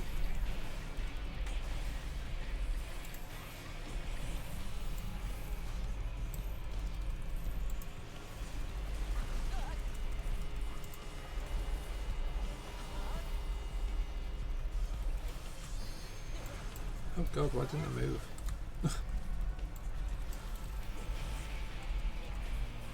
I'm in Egypt.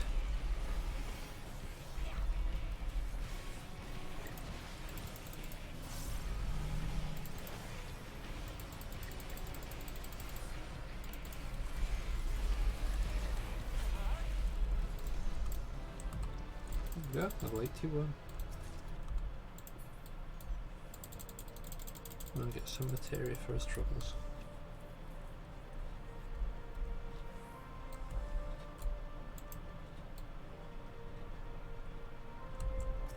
Prepare yourself.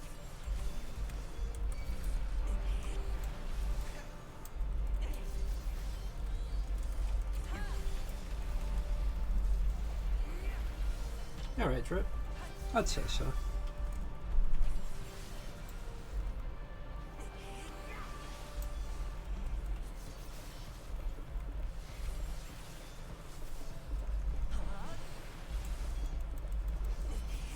This place has really nice music too. How are you doing anyway, buddy?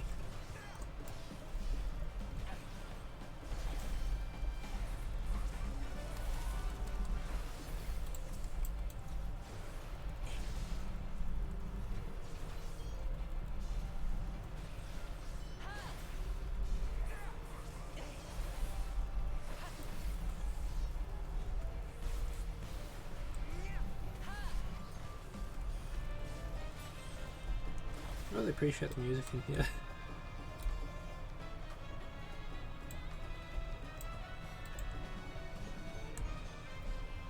What clip is it?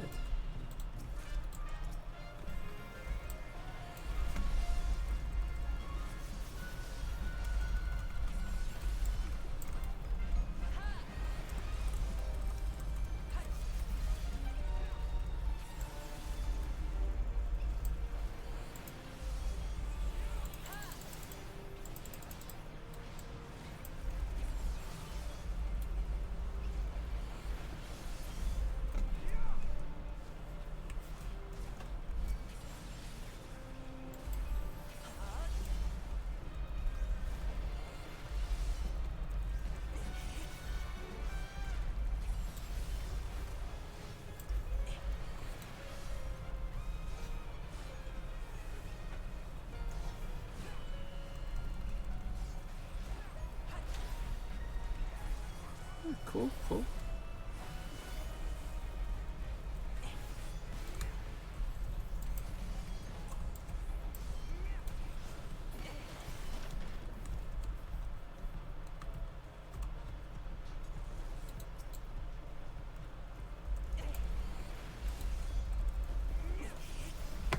I think I remember this one.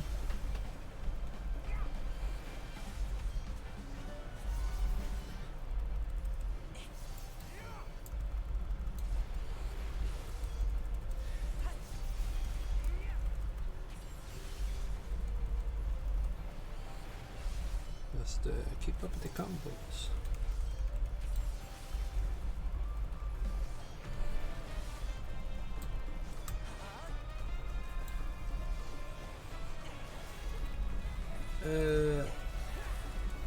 I will have to double check on that. It isn't too long. Like, assuming that I get everything done that I wanted to get done this stream. Let me have a look.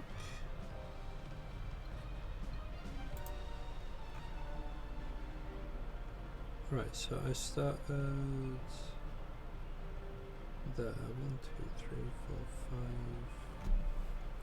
6. Okay.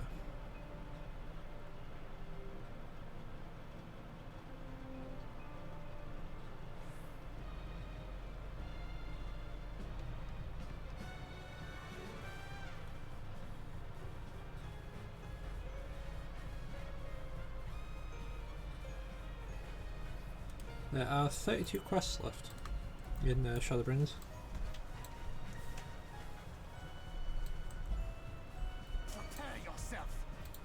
32.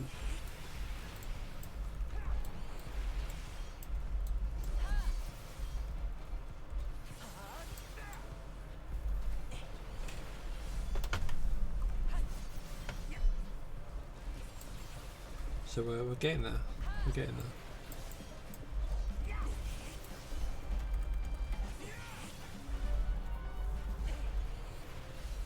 Unfortunately, there's like I think 4.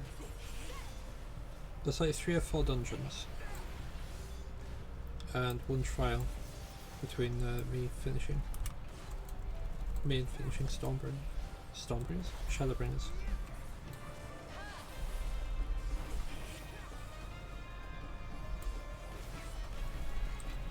Yeah, should be done maybe next stream, maybe the stream after.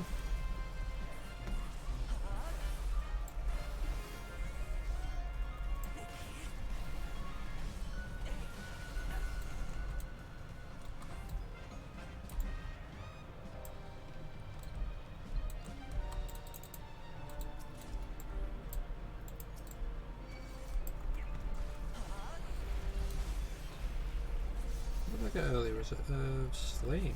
Ooh, nice.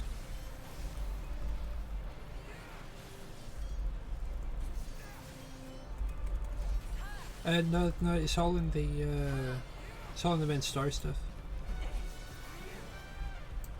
It's like I'll be going through doing these quests, and I'll be like, here's another dungeon that I want you to go do. It's like, okay. Maybe a little addicted. Is it to TFT veterans? Or is it Genshin? I'm assuming TFT.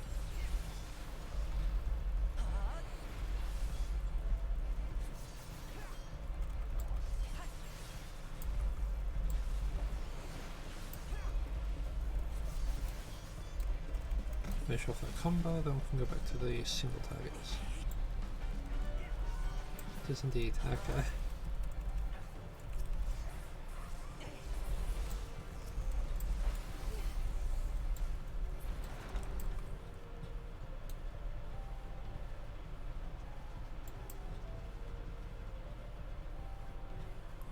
I've got a grid, so I imagine it's something to do with this grid. Oh, is it the one with the weird sword and stuff on the floor? Swords and axes.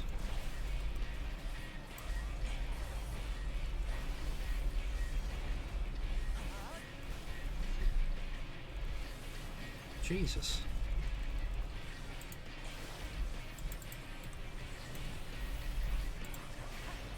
You've been going ham on that.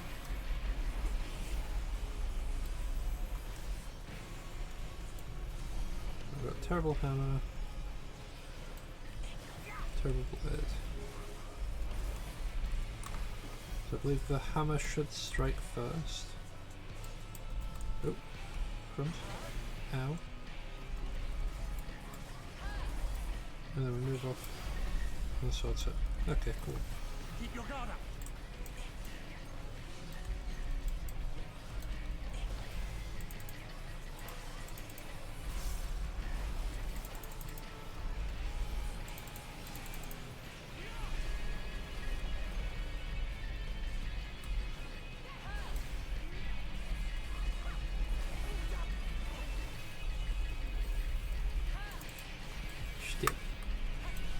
Dip it in the bit.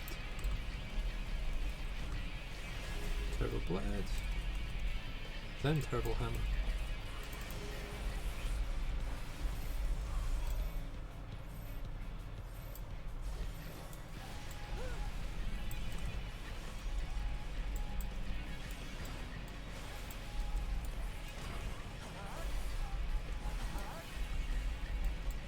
No, it's that way too late. Worse yet, I've even got a move that would have got me straight out. That would have gone, wow, and that would have got me straight out. But maybe me completely forget about that. Like, I can run out. No, I can't.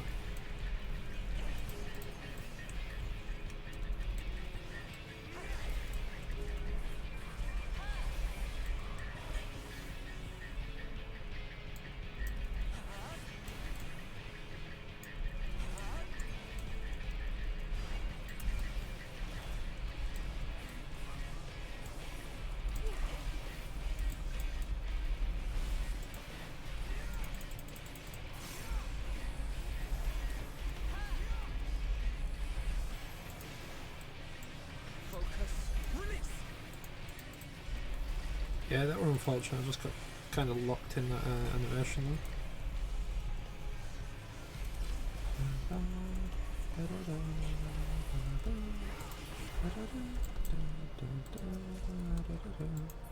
Ooh. Oh yeah, that just reminds me.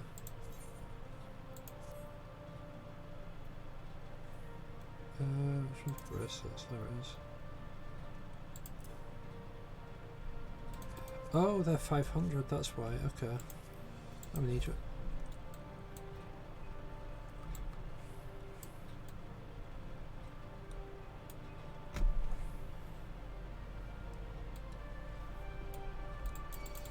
I'm going down, big guy is down.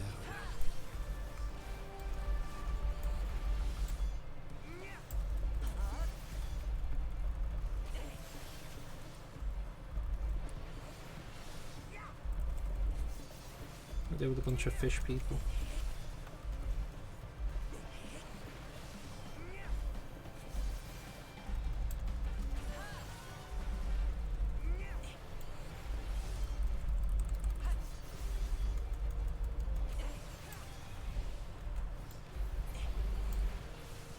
You got slapped.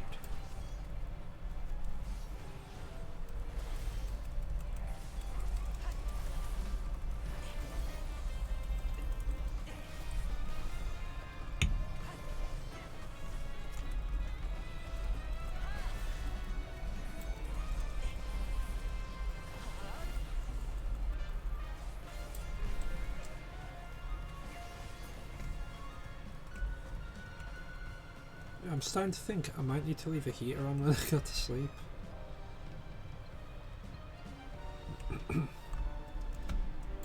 I'm like waking up, it's freezing cold, and I seem to also be developing a cold.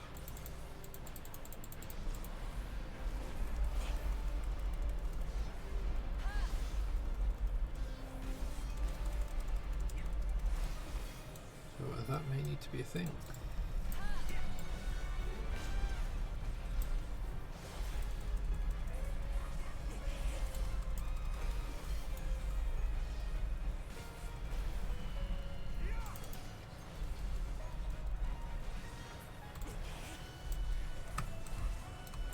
crap are those?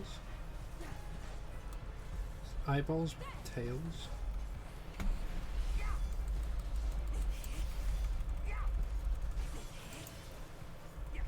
In fact, that is the wrong thing. It's like one of those without arms and legs. Or wings.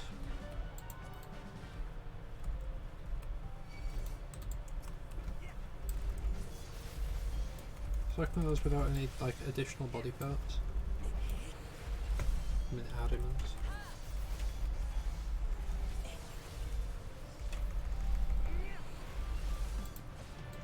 Pow!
I don't remember which one it is, but I know that one of these has like a really strong enemy summoned in from them.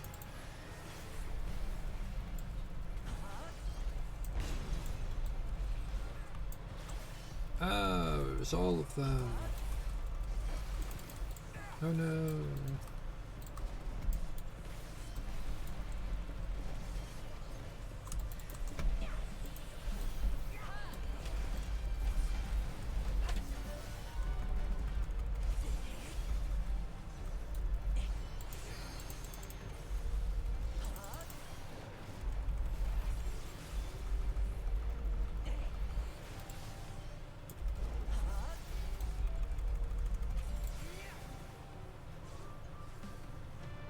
That's gonna hurt.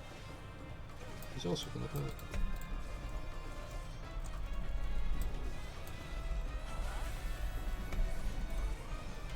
Leave the healing to me.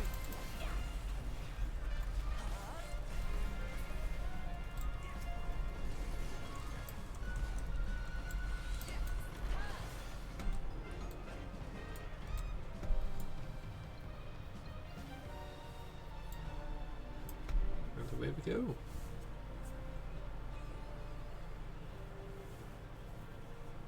Onwards into the unknown.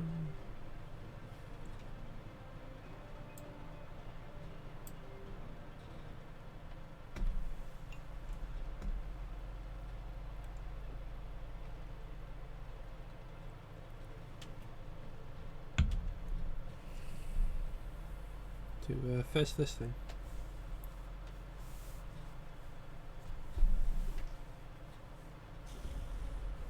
Not gonna lie, I kinda want that staff.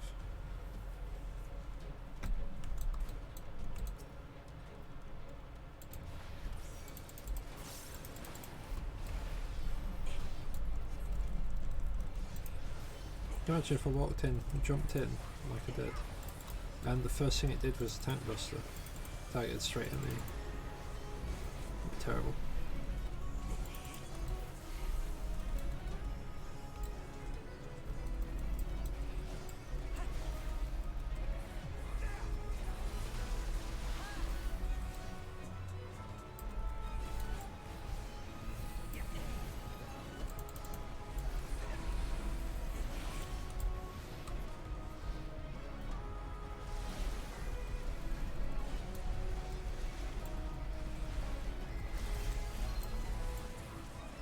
Cool mechanics at least.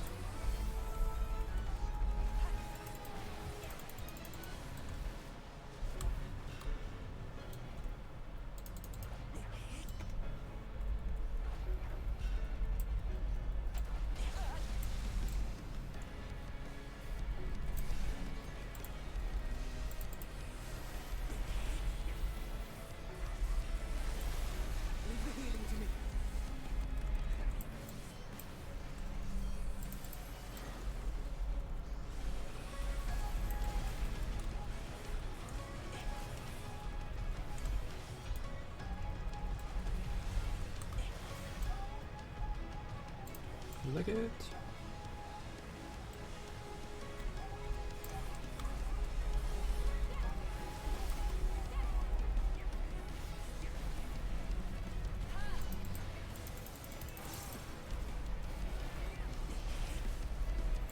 Ardbert, that's a time question. Protect me!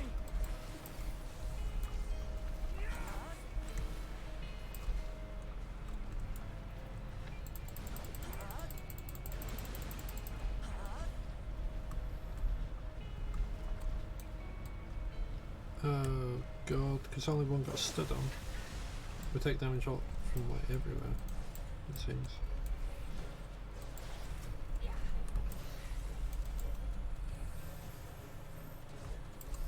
Keep your guard up!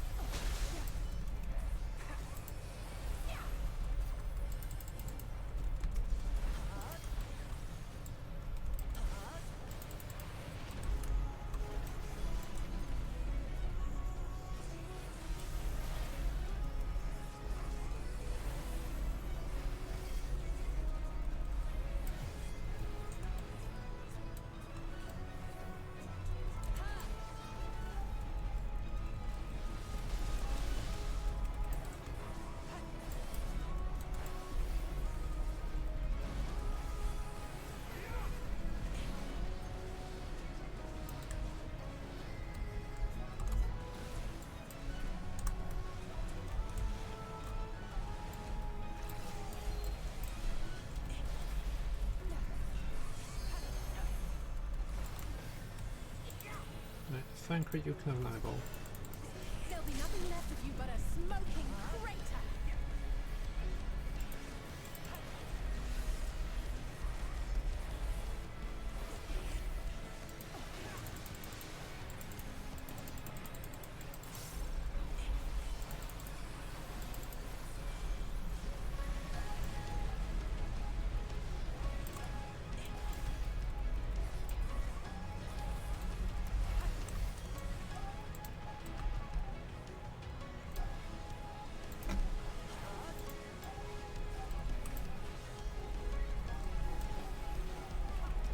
Yeah, this boss fight soon enough.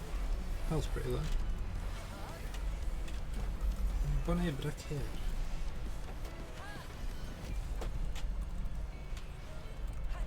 I should probably have a look at what drops from this dungeon. See if it's worthy of farming for like, I don't know, a pet. Or music.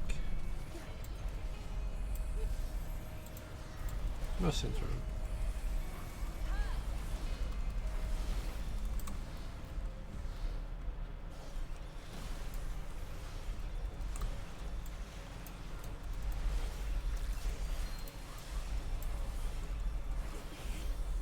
I mean, obviously I won't be filming it on stream because that would be boring as heck to watch. But hey.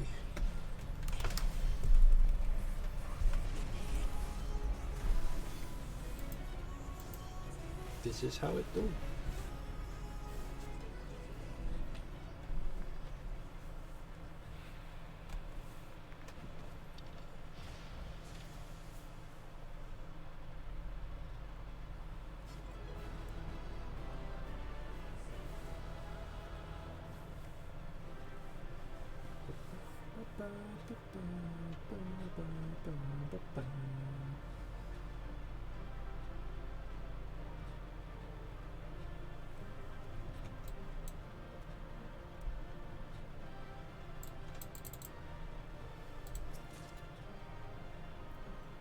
Oh, never mind. We got the thing. What's that look like?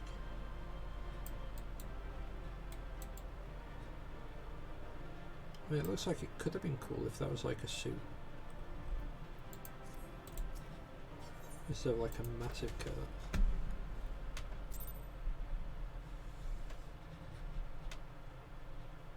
I feel like it comes out too much at the bottom. This structure must have served an important function. And here are yet more crystals. I too noted the crystal repository on the way. The Benthos seem to employ them in their spellcasting. in such vessels did the ancients preserve concepts, ideal forms to be drawn upon in the act of creation. That so great an abundance should reside here lendeth credence to Ishtona's conclusion. This facility held great significance.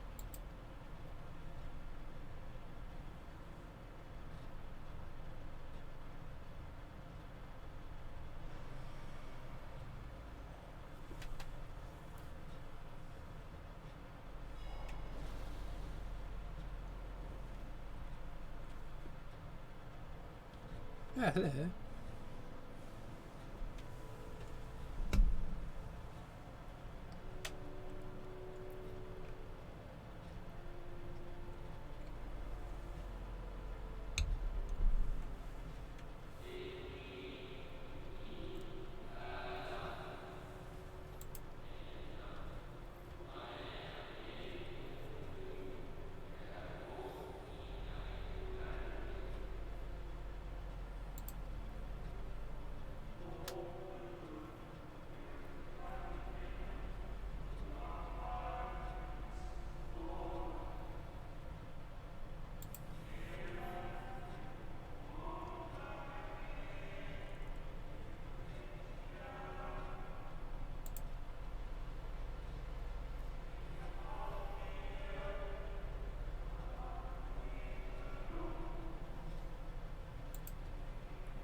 It was they who first summoned Hydaelyn.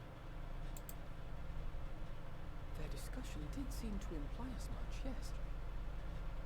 I cannot say I have ever heard of this Venar before.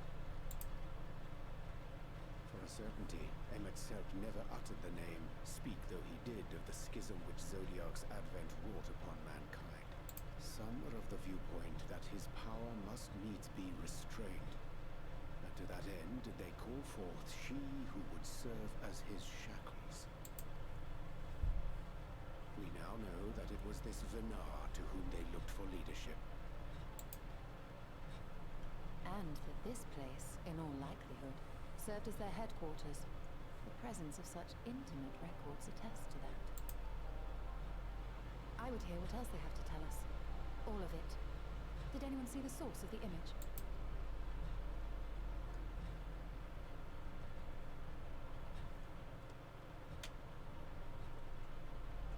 Over that console over there it were. I've seen it with my eyeballs. The device there? Then let us see what other secrets it holds. Yeah.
this Vanat is going to serve as, I guess, sort of a vessel for Hydaelyn. And it seems that Elidibus is serving as a vessel for Zodiac, I suppose.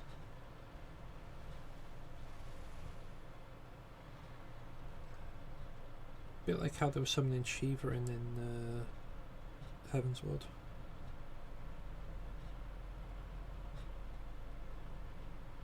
What? Forgive me, but did that not strongly imply that Elidibus sacrificed himself to become Zodiac's heart? 7 hells. Then who or what are we dealing with?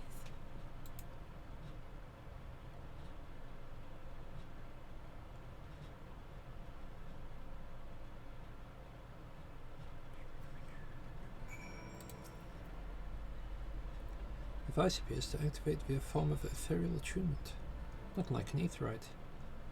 Beyond that I can say little for certain, save that we should take the opportunity to see what other records it contains.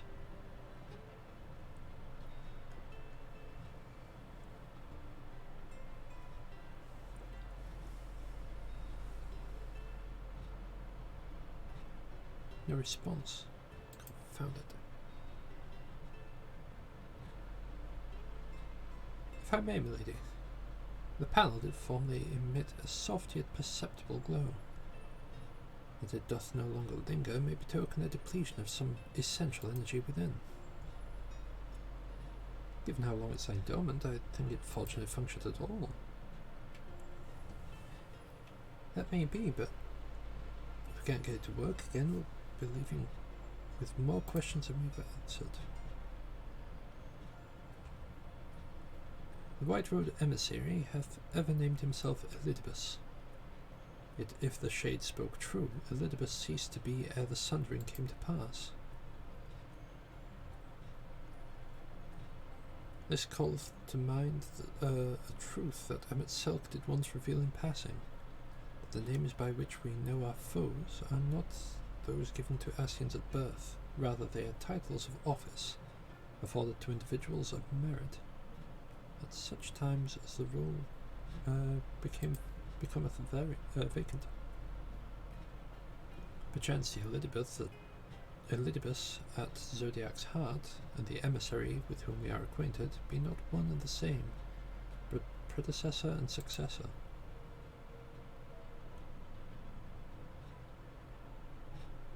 It's possible if the previous Elidibus perished before the final days, the one we know could still be a survivor of the Sundering. And yet, something in that explanation rings false. I'll remain for a time. I would not abandon my attempts to revive this device so soon. There's more learned here. I can feel it. In matters of etherology, I know of none as capable as thee. There existeth a means to learn more, I will surely find it. Whilst thou art thus engaged, we shall attend to matters on the surface.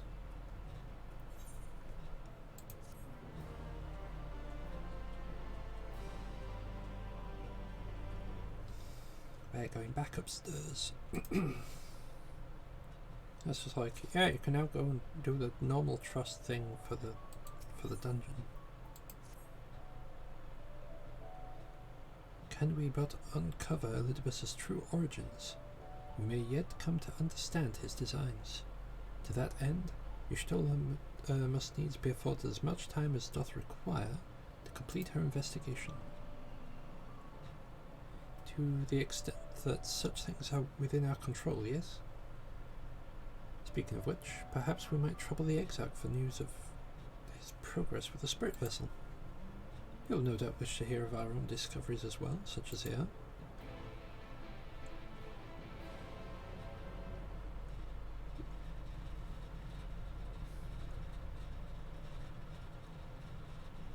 Back to the Crystarium. I'm assuming it's going to dump us into a cutscene, because loading screen.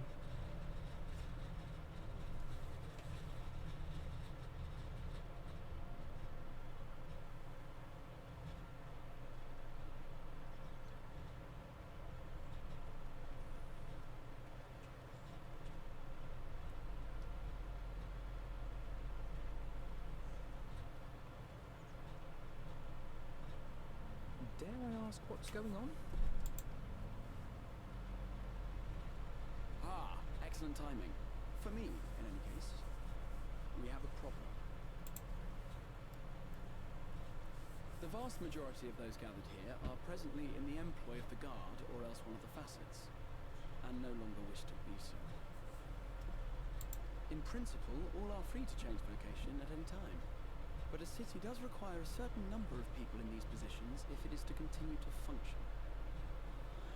For the moment, I have asked them to postpone their resignation until such time as replacements can be found. As you may have surmised, we have the Warrior of Light to thank for this. It's you! The Warrior of Darkness!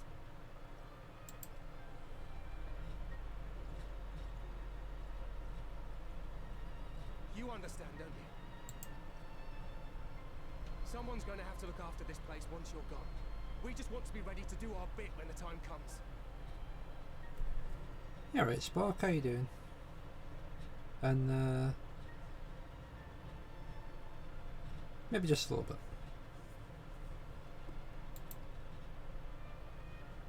And not only here, but everywhere. Which is why we've got to get out there and lend a hand to those in need. That's what you did, isn't it? Even if it was just little things at the start. You helped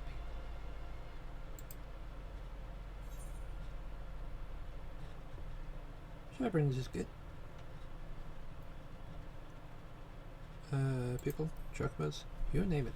I helped them. Helped them all, I did. Except the side quests, I didn't do those.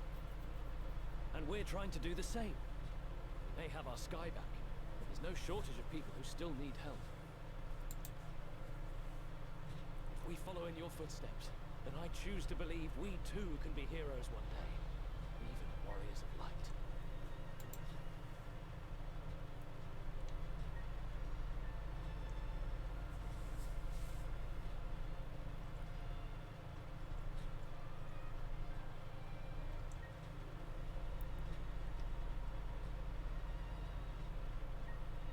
What are we to say to that? We can hardly tell them they are mistaken. They seek but to do good, as you have.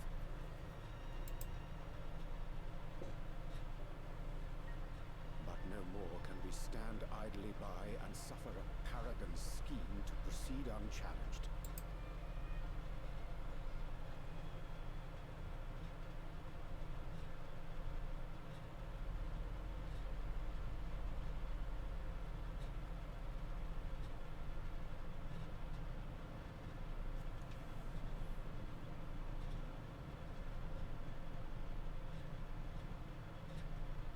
Side quests? No. There are a lot and I would get burnt out. Job quests? What's happening to the sky? I still need to finish my role quests for Shadowbringers. You have 1 week? Yeah, no.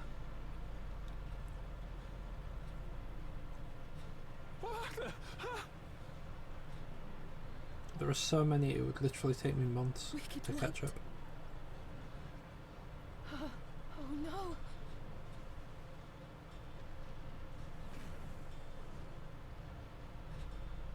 By the 12.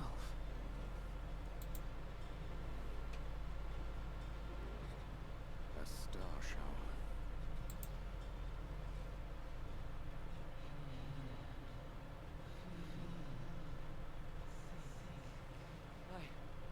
I hear a voice.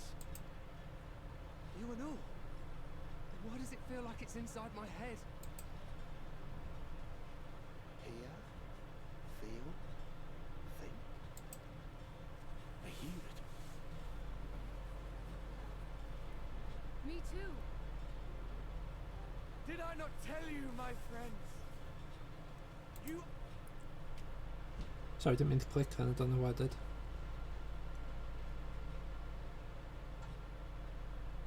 You're back!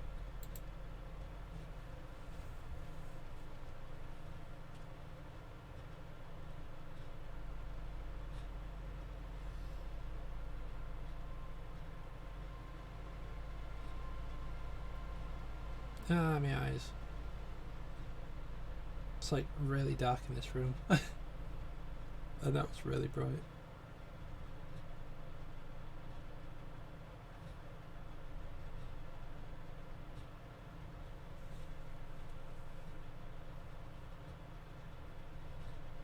What you hear is the voice of light itself, and it has blessed you with its power. Welcome to the fold. I'm a warrior of light. I've been chosen. Can it be? Me, the hero.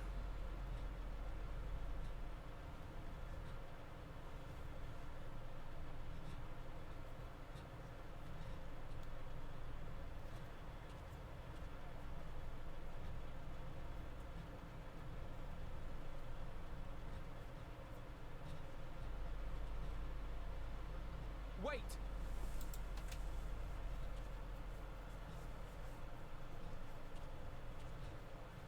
The falling stars, were they your doing? And why do you need warriors of light? What, am I to reveal my plans simply because you asked? Nay, I think not. Though the stars, I acknowledge mine. A convenient illusion, apt to awaken what little is left of the power that once resided in your sundered souls.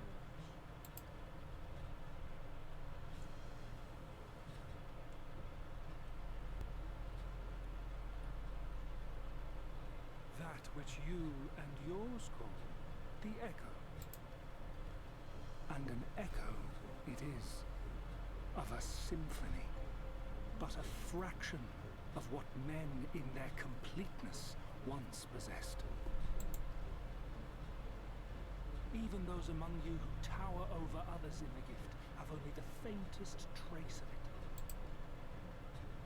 But though sundered and forgotten through death and mocking rebirth, it has persisted. A whisper of our past, burned into your very ether, along with the sight of our end. Through the rekindling of memory, I have awoken the ability, just as Hydaelyn is wont to do when she has need of new minions.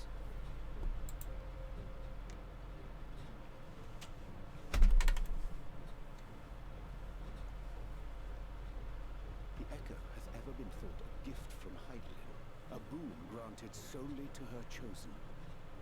Yet thou wouldst claim she merely awakeneth the power that men should hearken unto.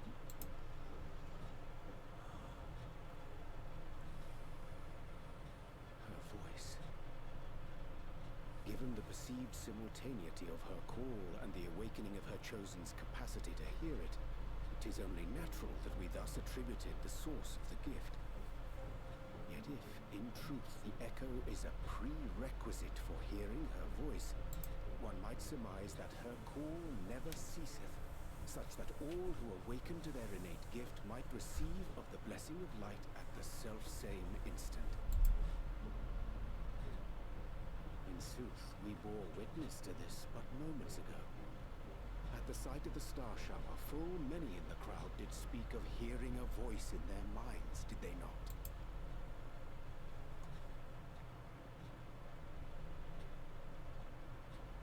Just so. And whenever Hydaelyn has need of new servants, she is quick to pluck comets from the heavens or create illusions of the same. Why then didst thou conjure this vision, full knowing that thine age-old foe would thus claim those awakened to the gift? Foe? You must be mistaken. As you see, I am a warrior of light. And together with my comrades in arms, I shall save the world. Just like you.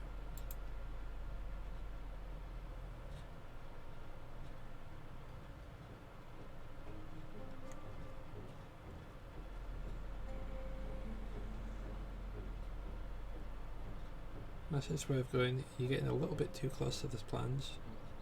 Just stop it.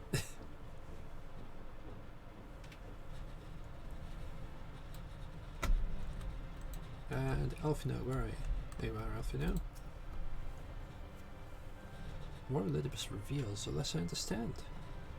But that he has made a fine mess of things is plain.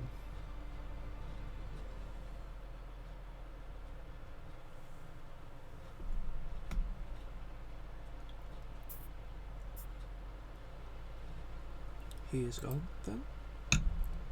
I've managed to persuade a number of our would-be deserters to reconsider, or at least delay, their departure.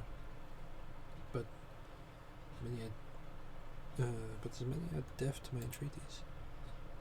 Young Thaler and Vonard among them, I'm sorry to say. They have quit the guard. Nevertheless, I wish them well. Whatever Elidibus's plans for them might be, the pair have only had the best of intentions. One can hardly blame them for thinking themselves heroes elect, not after having been blessed with the echo, as if they haven't shown the requisite spirit. I quite agree, though the impetus for their sudden departure may have been words falsely spoken. The men and women of those the men and women in whose footsteps they would follow are heroes in truth, warriors of light. Ardbert, yourself most of all. And so I would ask a favour of you. Speak with them as they depart on their journey. Furnish them with what wisdom you can. You've set off for the Amaro launch, but you should still be able to catch them if you leave now. Worth the effort, I'd say. If I recall correctly, Elder Seeds here took the time to usher you out into the wider world many moons ago. I think that comparison rather flatters Thalia and Vonard, but the point still stands. You would doubtless be greatly encouraged with the warrior of darkness himself to see them off. If thou art willing, I prithee go. Thou mayest safely leave the task of unfolding that which may transpire at the Amnesis to us.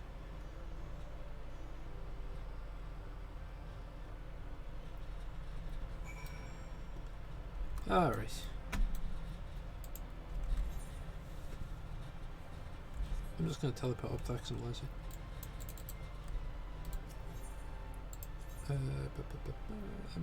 Nope, not the pendants. The Amaro launch.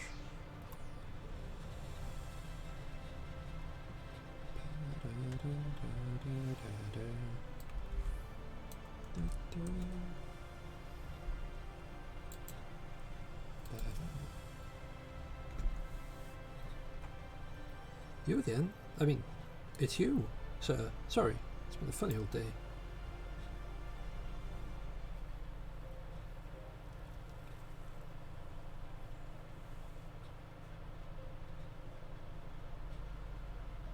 can be sure we'll take those words to heart.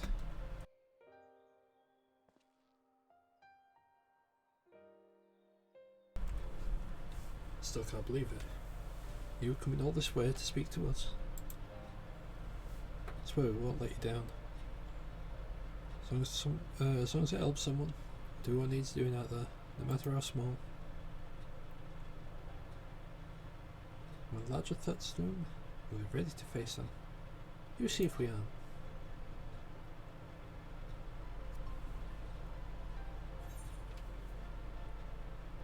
The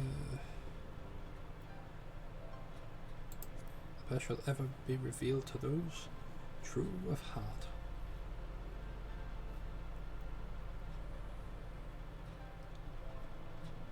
We'll be off then.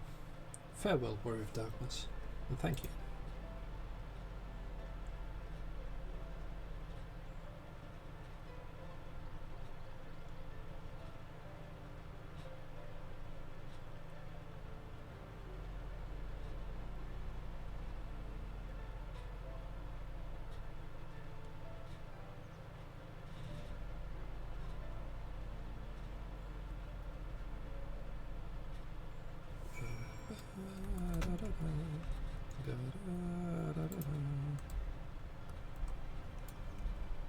Crystal Exarch, eh?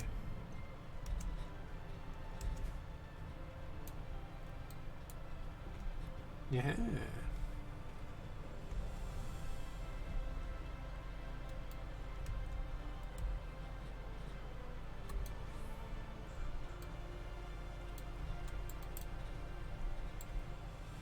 Fair enough.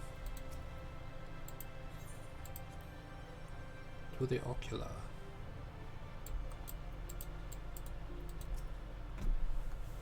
Thank you for making the effort. I'm certain your words will be a boon to them. While you were away, the others told me of your investigation. We've yet to discuss how to proceed, however.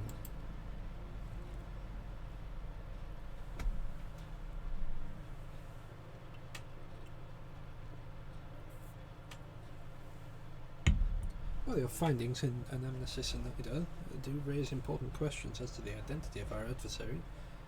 We are no closer to discerning his design. Nor do I know any other potential avenue of investigation.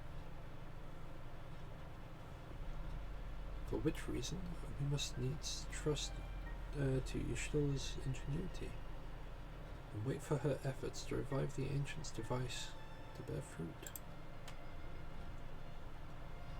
What if I were to attempt to follow the emissary? Elusive as he is, his plan compels him to court public attention. It shouldn't be impossible to find. Especially for one of your experience. It does seem worth the attempt. I'll come with you. Safety in numbers.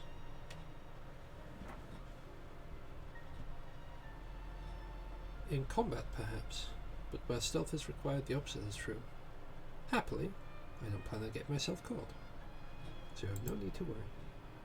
Nor do I intend to vanish for moons on end. We still have the empty to attend to, don't we? Alright then, I look forward to your return. It sounds like the rest of us should avoid doing anything which might prompt Elizabeth to look too closely into her movements.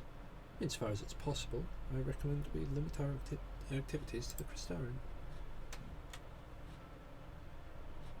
Speaking of which, Exarch, might you have made progress with your spirit vessel? Of course. We're presently studying the principles underpinning the memory transference and, I believe, nearing the requisite level of understanding. Less hearteningly, practice trials of transference methods suited for use with the vessel have yet to yield satisfactory results, to put it mildly. But there are still many promising possibilities we have yet to test. Indeed. Though it may take some time yet, we are well on our way to their solution. We shall not rest until one is found.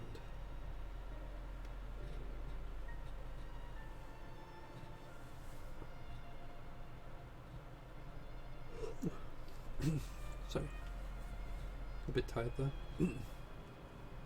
Though we are all grateful for thine unsisting efforts, thou needst not labour for to the exclusion of aught else. If it would serve to lighten thy burden, however little, I should gladly offer my assistance. Quite. I, for my part, will do whatever I can to ensure that the Crystarium continues to run smoothly, in spite of recent disruptions. Then perhaps I could help? There must be something I can do, even if it's just guard duty.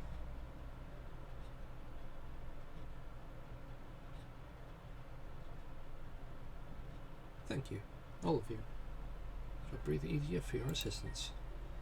Of course, on the evidence of the recent past, it will not be long before some new crisis arrives to throw our plans into disarray, at which time your services will be in particular demand.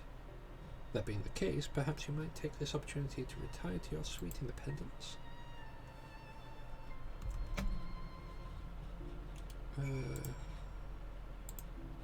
What's this one? Echoes of the Fallen Star. That should be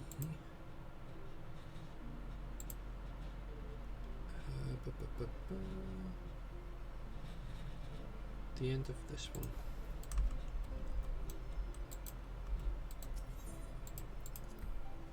plus 5.2 sword. Now to move on to 5.3.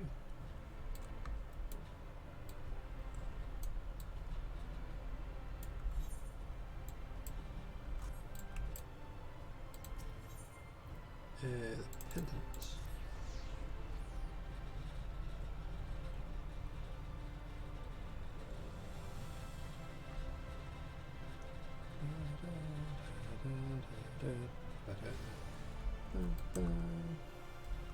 Yeah, this way.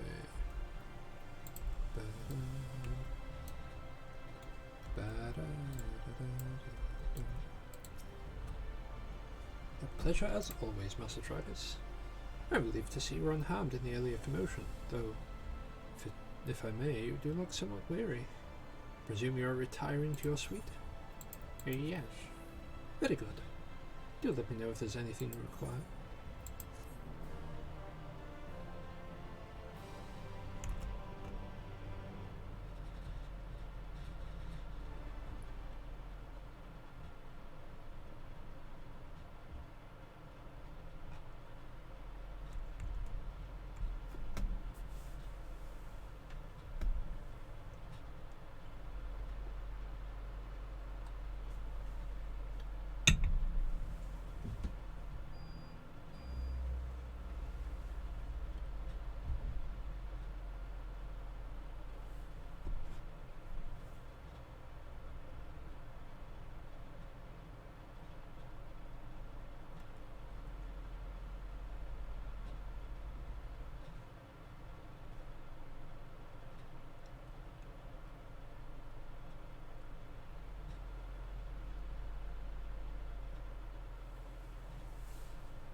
Pour myself a nice little cup of water. Drink it through the mask, as is tradition.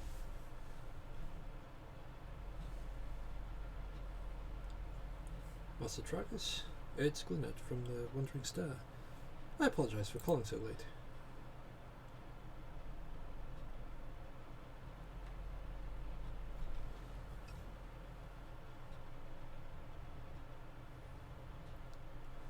A friend of yours was asking after you. You may remember from the business with the Cardinal Virtues.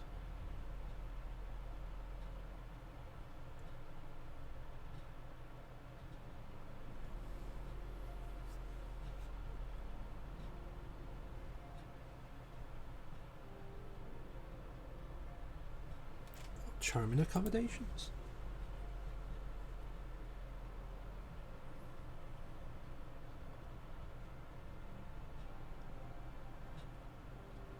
I had come to dine at the Wandering Stairs, you see, and I spied considerable gathering of locals.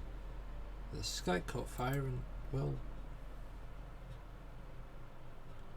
this man know what it all means. I think you care to share with a friend.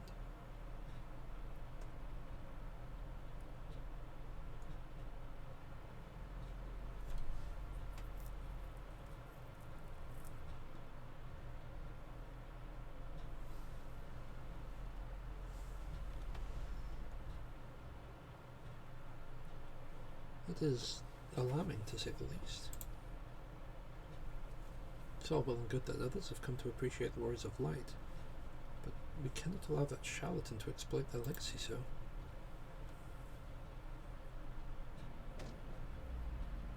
Yes, why not? We shall perform the indomitable duo that is Reek and Semtedy. We shall put an end to his shenanigans. Apple slides across the table. Eager as ever, I see.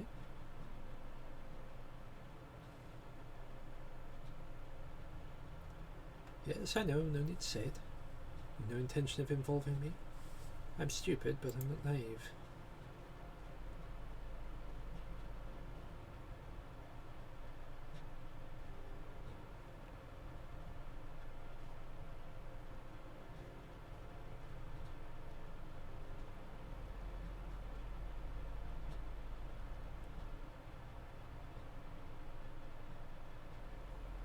You're the better hunter, and the better person besides. Attentive rend array, though it's hardly a surprise, is it? For her sake, for all of theirs, show this pretender what it truly means to be a hero.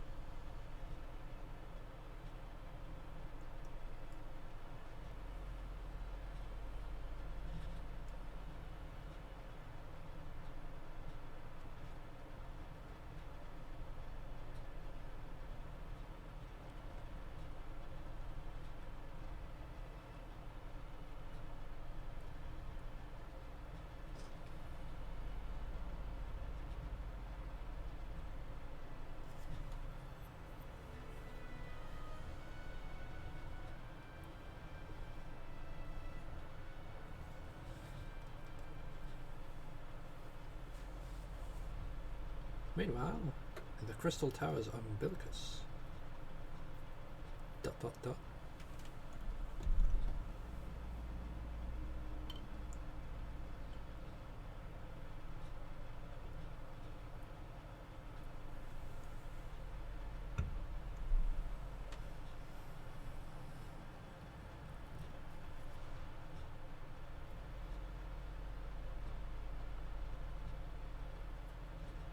Foiled again.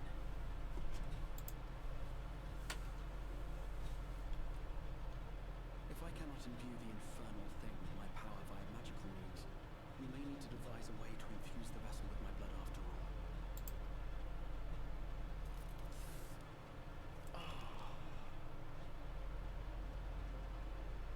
Art thou unwell?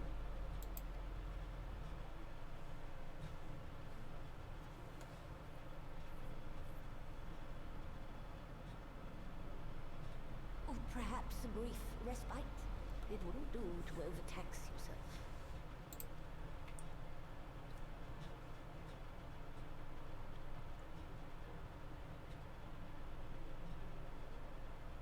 I'm fine.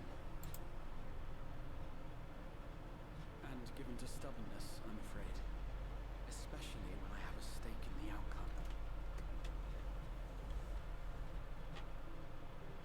If it's anything to do with Final Fantasy XIV, do not say it, my friend. Oh, Demon Slayer. Yeah, also please not spoil.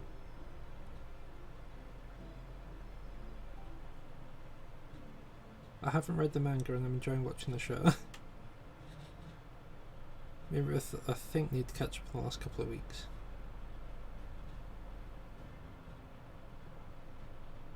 Damn it, man.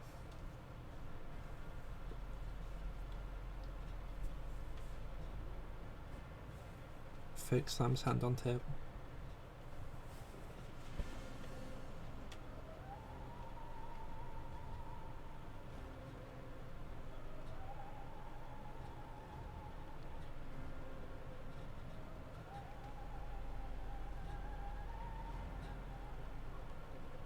But how?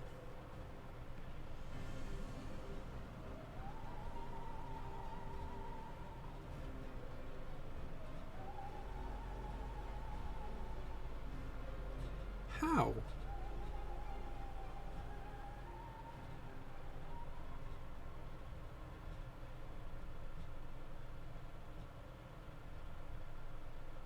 Oh, it's a dream. Okay. Okay.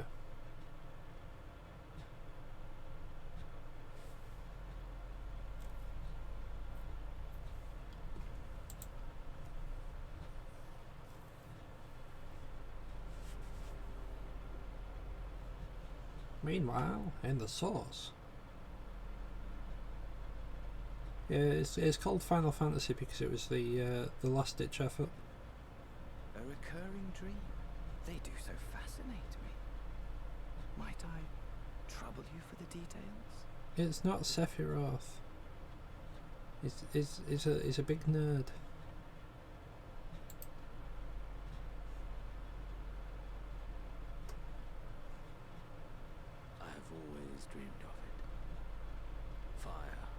He's a big nerd. Slams hand on table. A second time.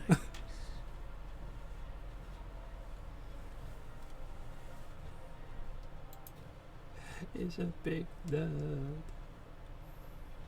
Indeed.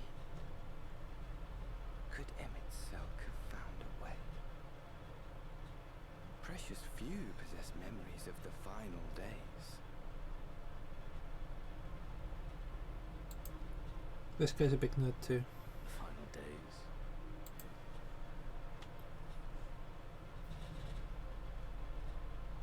When you say he has Kefka vibes, do you mean just like in the way that he's sat? Why, yes. Admittedly, my knowledge is mostly second-hand, but if you are interested, I will gladly tell you the tale.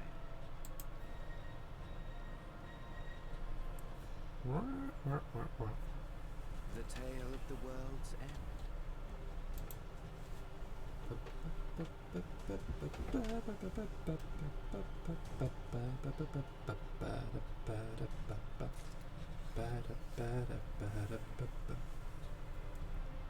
Did you know, Ardbert,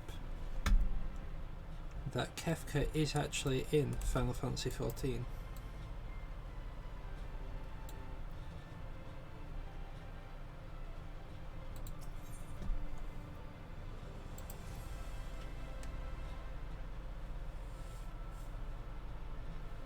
Ah, Master Tragus, will you be venturing forth today? Do be sure to take care of yourself.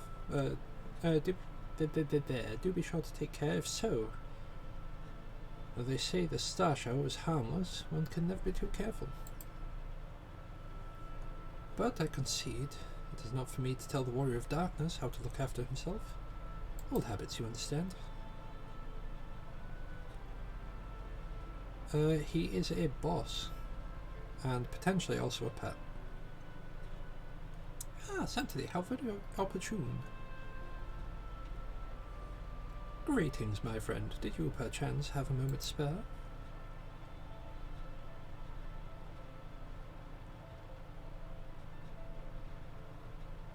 Wonderful, wonderful.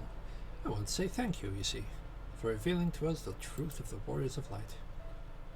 After all these years, your tales set the record straight. Finally, the people see them as the great heroes they were.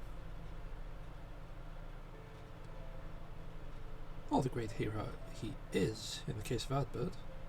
You two were surprised to see him, I think.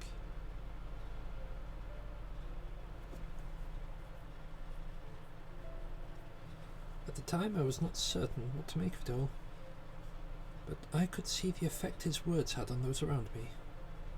The stars rained down from the sky, and, well, you know the rest.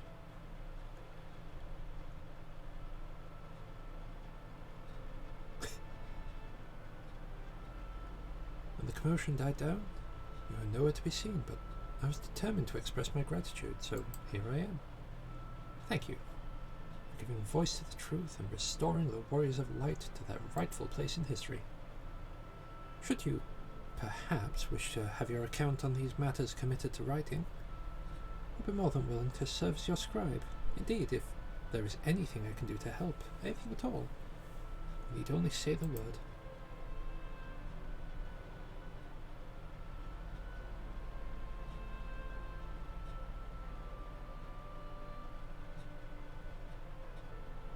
God, that's so bright. My eyeballs.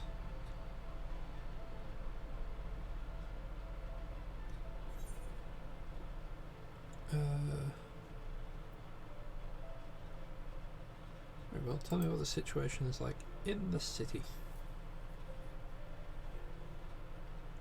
The situation in the city? Do you mean the people's awakening to the as the Warriors of Light? Well, while questions remain about the circumstances surrounding Ardbert's return, history tells us what took place is not may not be entirely unprecedented.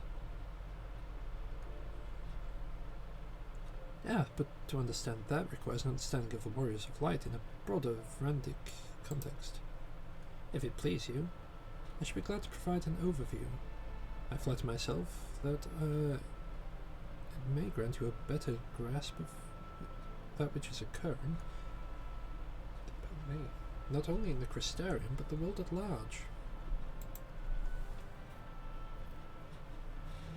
Excellent. I shall return to the cabinet at once and look up the relevant text. Pray, join me at your earliest convenience.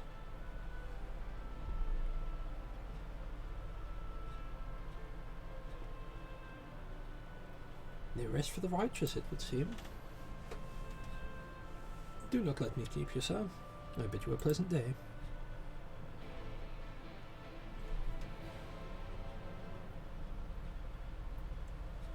Yeah, I believe it's part of the Omega Red series. So like, as you probably understand when I find the right button, for the Reds you've got like the Alliance Red series, which is usually like 24 men, I think. So it'll be 5, 10, 15, 17, 19, 21, yeah, 24. I should have just scrolled down. 24 member alliances. Yeah. So you got the 24 man ones, which you usually just have 3. And then there's the normal Red series, which are 8 men. And I'm pretty sure Kefka is in the 8 man one.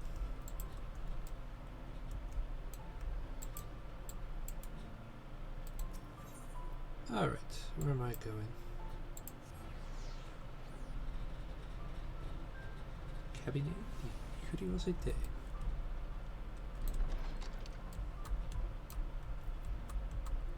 Meow.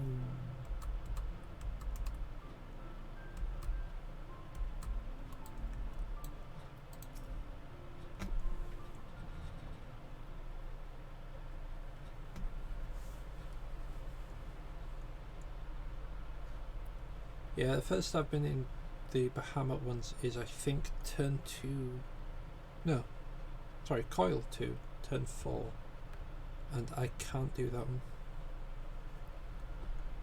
Ah, excellent timing. I've but this moment finished gathering the materials for our lesson. A great many of works reference the Warrior of Light. I shall, with your permission, focus on, only upon the details that seem most relevant.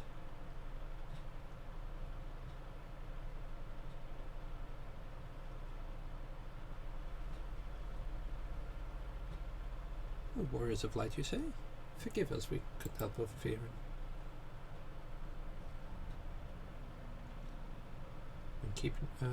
Out keeping watch over the Crystarium, but it appears to be business as usual. So I thought I'd spend some time brushing up on my knowledge of familiars, and Alfino volunteered to help. I actually came on a different errand. They'd be interested in hearing about the Warriors of Light as well. May I join you?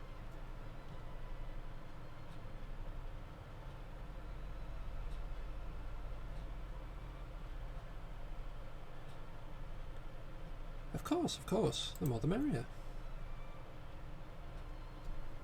If you care to find a table below, I shall be down with the books in a moment.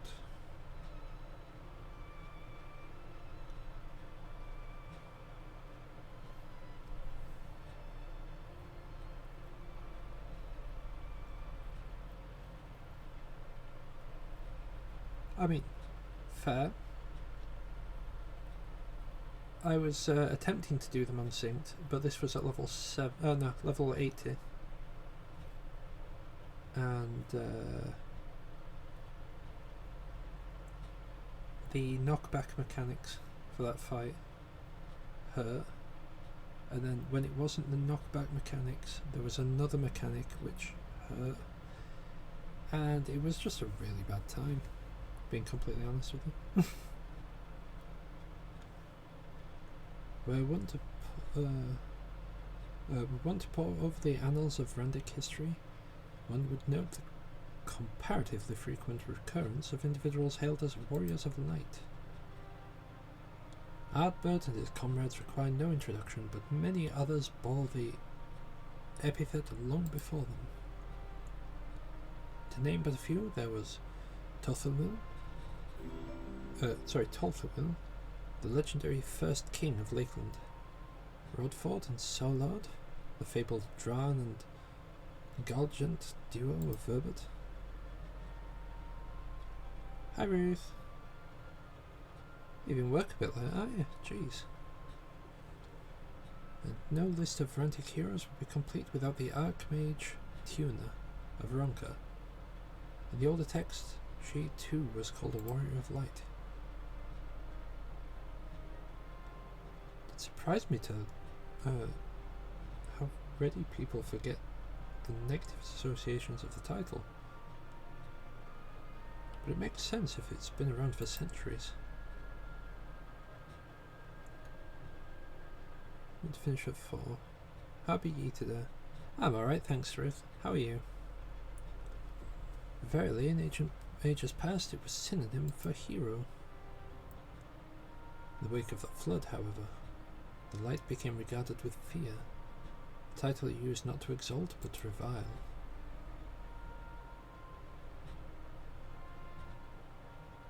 A far cry from its beginnings.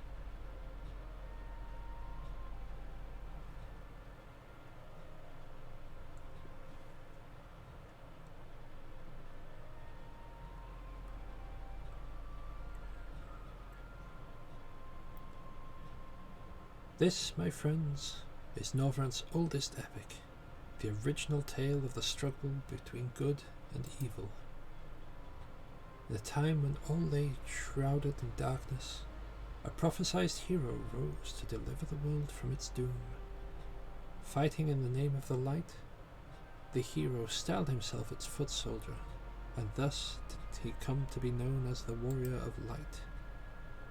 Curiously, in the centuries that followed, other heroes appeared who claimed the selfsame epithet, despite sharing no discernible connection with their predecessors. In time, Warrior of Light came to be a name accorded to all men and women of uncommon skill and valor.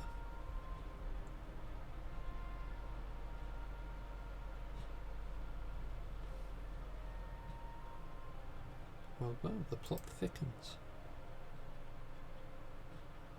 As you know, the title Warrior of Light is also used in the source, though the manners in which the individuals have earned it are many and varied. Heroes have been honoured thus since in antiquity. Nor does the custom show any sign of dying out, as you can well attest. Makes you wonder, doesn't it? Surely can't be a coincidence. Indeed not. Let's imagine a man who is awakened to the echo and is able to hear Hardlin's voice. As she styles him, so too does he style himself, a warrior of light. Of course, being blessed with the echo does not itself make one a hero, and conversely, there have been no few heroes who are not blessed with it. But such distinctions are immaterial to the masses, and over time they came to use the title of Warrior of Light and the word hero interchangeably. Sounds about right. It would be interesting to see if the theory holds true in other worlds, if crossing the rift were that easy.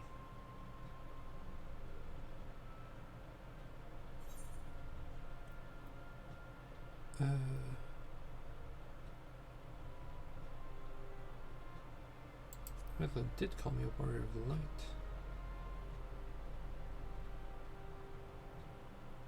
She did? I've never heard her voice myself, but I can feel her presence, perhaps through Minfilia. At any rate, assuming all this is true, there's a common thread behind the epithet. There we go. I doubt that Asians will have been amused to have the world at large associate light, by extension Hydaelyn, with good. Must have been adding insult to injury.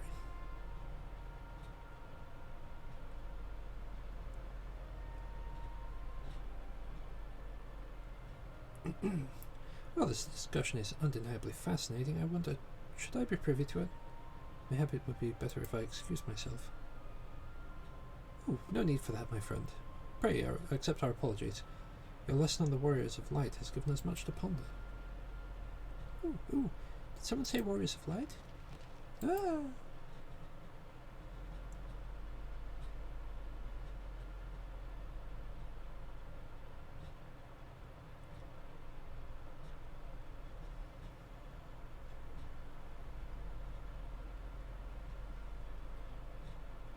Look at you.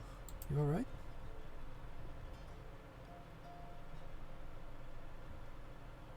Ah, my precious tomes. Dare not say you must take care in the cabinet?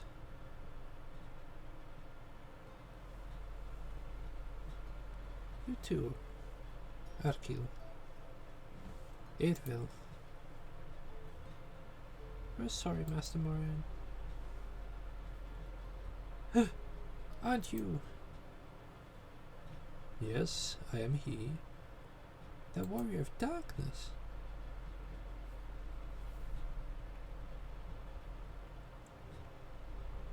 My name's Rikitio, and I want to help everyone.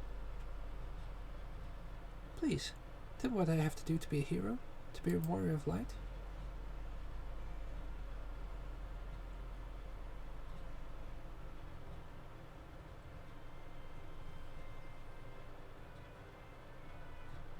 Look at those eyes. You can't say no to those eyes.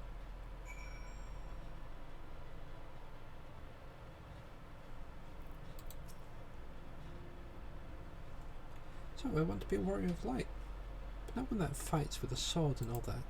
No, I want to be the kind that fights with potions and heals people. An apothecary. I'm gonna do everything. I'm gonna help everyone in the Crystarium. No, in all Northrend. I told Arkil and Eidvil this. They said the cabinet should have lots of tomes about potions. This place is so big and we don't have the faintest idea where to begin. Searching. At this rate, I'm not going to get anywhere. If one knew where to look, one should indeed find, be able to find treatises on potions here. Even so, I prove they may be a little difficult for one so young, but... Esteemed Warrior of Darkness, perhaps you might accompany young Rikitio to this... pardon me, to these... I'm not sure if that's Spagidix or Spagidix. Rather than tomes, I believe she stands to learn more by observing the chirurgeons at their work. Sounds like a plan. Once we're finished here, it seems we're finished here, so we'll come with you. That's one of the Spagirixes, a rotten egg. And I bet it's me. Ha! If you know I'm really fast, you're going to be the rotten egg.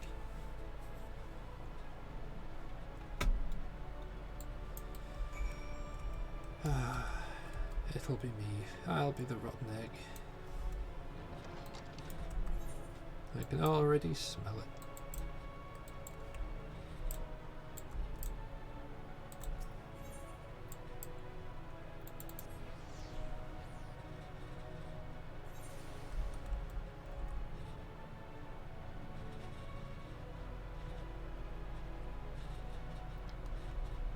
But, to be fair, they made me set off last. Look at them all. Not just there waiting for me, waiting to call me a rotten egg.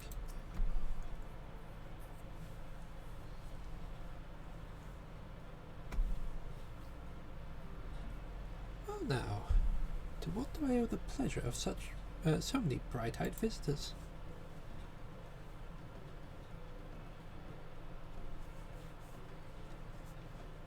This freaky looking cat. Looks like Grandma. Is that the way of it, sweetie? To learn about medicine? That's right. I want to be a warrior of light who uses potions to help people all over the world. Well, that is a very noble endeavour. You aren't alone in it. No few at our infirmary and to venture forth as warriors of light. But ultimately they have decided not to pursue that dream. Huh? Why? Because the people here needed them too, sweetie. The guards who placed themselves in harm's way to keep us safe, the artisans who toiled tirelessly that we might sustain our way of life, the younglings like you, and the future of the Crystarium. They couldn't simply abandon them, you see. And so difficult though it was, they made the decision to remain. Then, does that mean my dream isn't any good? Oh, sweetie, yours is a wonderful dream. It would be my pleasure to help you pursue it. If we all work hard, the day will come when our chirurgeons may set forth to aid folk in every corner of the realm. As we strive towards that day, I hope that we can rely on you as well. Though I must warn you, ours is not an easy path. Now you must work very, very hard. I'm not afraid of hard work. I'll become the best apothecary ever. Just you watch. That's a spirit. Without further ado then, may I entrust you with a task? I've placed an order at Sweet Sieve for a potion ingredient. I'd like you to go and collect it. Oh, an ingredient. Give it to me, miss.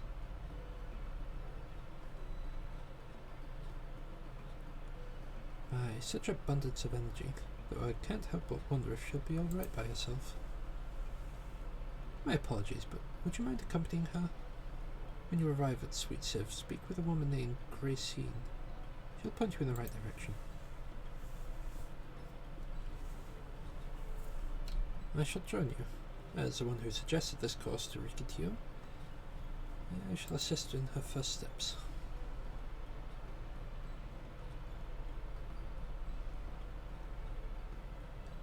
And what about the two of you? Are you coming along too? Well, we do want to become warriors of light, just not the same kind as Riki. So we'll wait for you here, warrior of darkness. When you return, please teach us how to fight. In that case, Reen and I shall keep them company. Take the opportunity to ask them about their aspirations.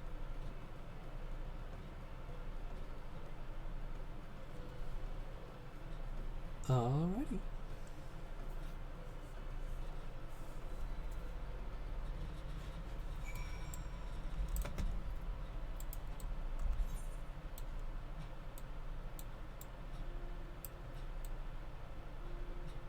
Oh, just a bit down there, wouldn't it?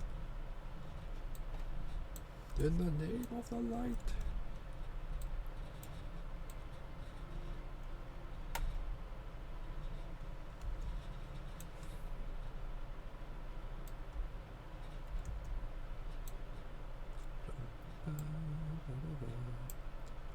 This is not the right area.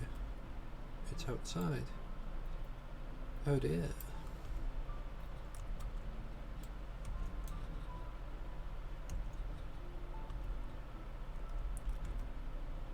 Hello, Tom. How art thou?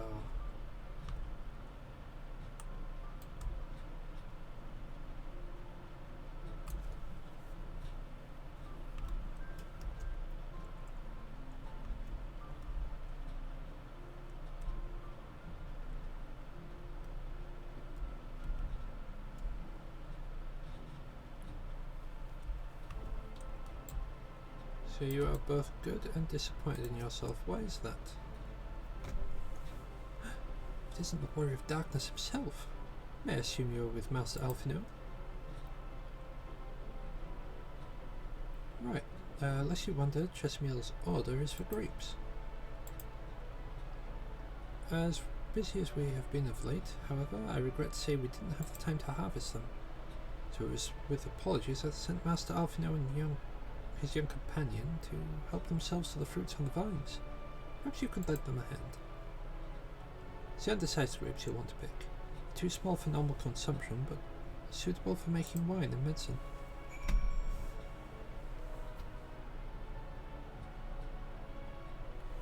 Okay. Understandable though. Oh god, there's net in there. I didn't even see it. I'm like a fly. Try to go through like cling film or something. So.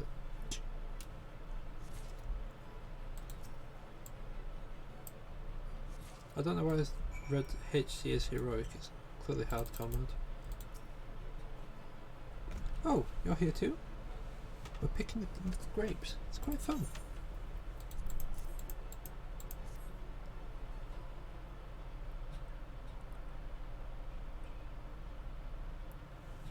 Wow, you picked this many already? Amazing.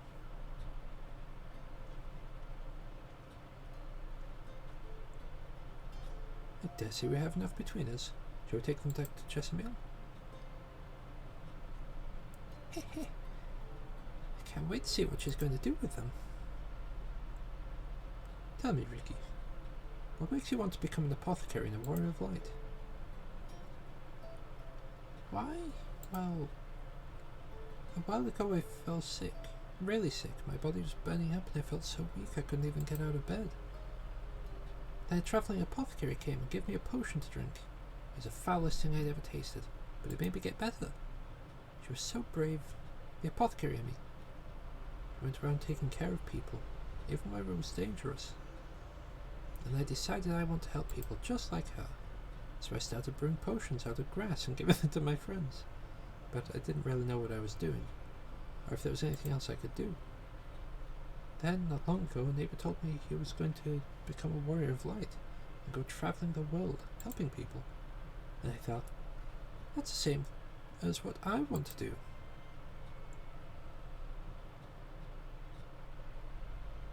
I see. Out of curiosity, what did your neighbour do in the end? Thaler?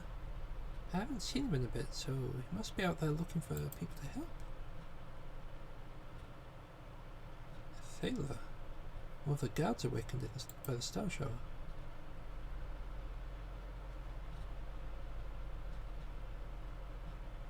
Thank you for sharing your tale with us, Rikitio. I myself took inspiration from one not unlike your travelling apothecary, and I hope her good example will spur you on to realise your dreams. It shall not be done this day. Such lofty goals are reached through hard work and persistence, through countless little acts of heroism, like delivering the grapes to Chesimil.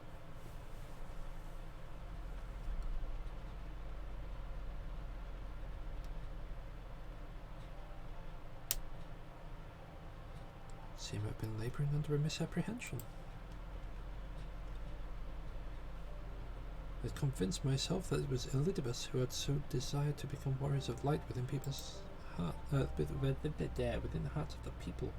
But I see now the impulse to aid their fellow man abided within them from the first. Elidibus did no more than give the name.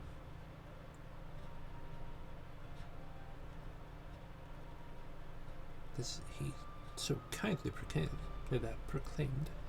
we must return to our own world ere long. With the exact labouring tirelessly, I doubt not that a way will be found. Yet I believe I speak for all of us when I say I cannot in good conscience, cannot leave in good conscience, not until we have dealt with Elidibus.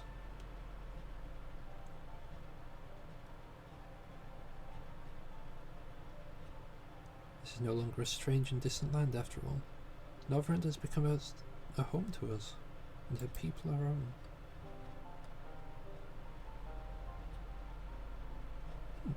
Let's return to the Spajiks. It would do to keep your admirers waiting.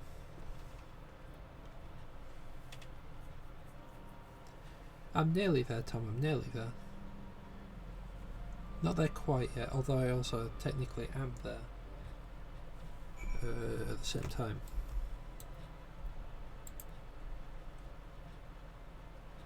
Like my main, Kaitreyu, she's ready to start Endwalker. But this guy? Nah. This lad's nowhere near. I say nowhere near as like 30 something quests off. In fact, once I hand this in, I'm pretty sure it's 30 quests left to do.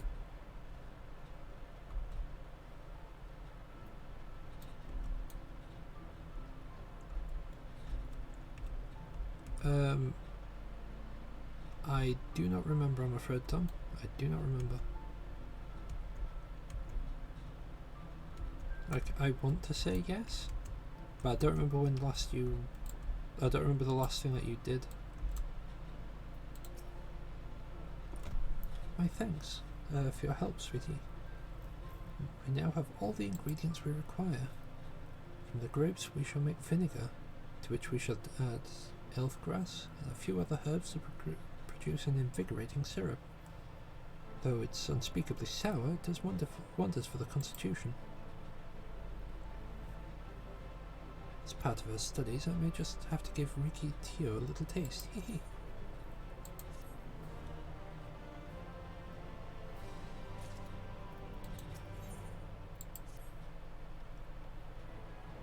Warrior Darkness, finished helping Riki. Won't you show us some fighting? Not play fighting, but honest to God's fighting. We already have some enemies you can deal with. Vampire bats. The gods say they've become a pest around the Crystarium of late.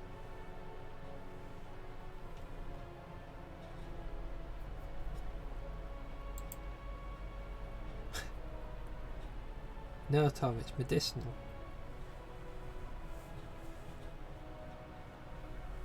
We tried to sneak out to hunt them, but the guards caught us and sent us home. But they shouldn't mind if you were doing the fighting and we were just watching. Children told us as much while you were away. In preparation, Chesmiel kindly furnished us with some lures for the bats. Other creatures won't give any sort of sport. Bear in mind that the younglings will be watching. That is to say, put on a good show, yes? Right, head outside at once. Everyone, follow me. Alice, wait up. Go on then, children. Just full-on-legged it. So, right, outside. Meow.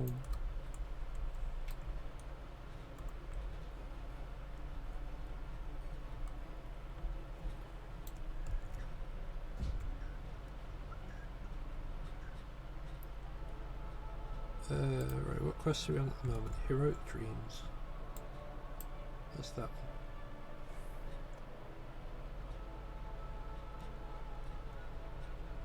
Christ.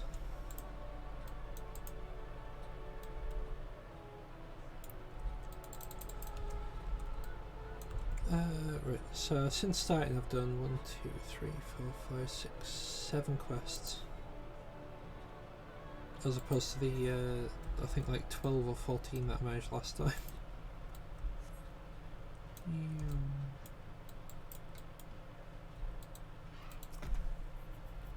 Everyone's here. Good.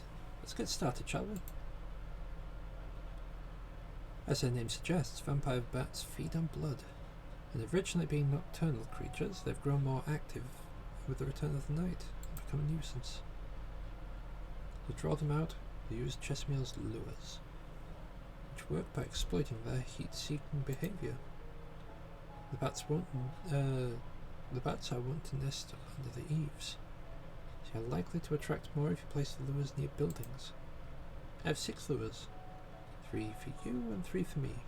As proof of a successful kill, I want you to gather up their fangs. Whoever clicks the most is the winner. Oh, you're hunting too? Yes, well, there's nothing like friendly competition to bring out the best incentive. Anyway, while we hunt the bats, the 2 of you are to stay with Reen. She's really strong too. And we'll keep you safe. Without further ado then, let the contest begin.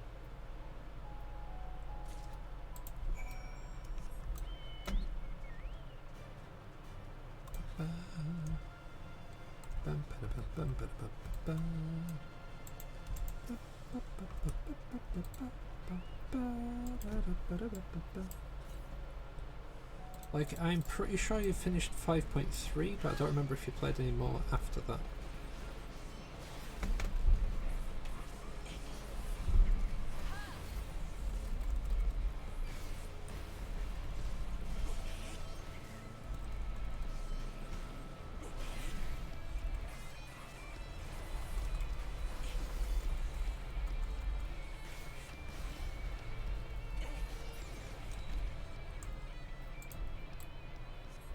I don't remember if he did like 5.4, 5.5 or 5.55. At the very least, I'm pretty sure 5.4, oh no, 5.5 and 5.55 I'm pretty sure.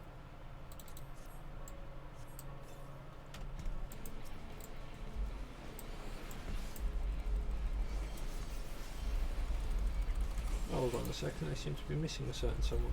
There he is. Good old Birdo.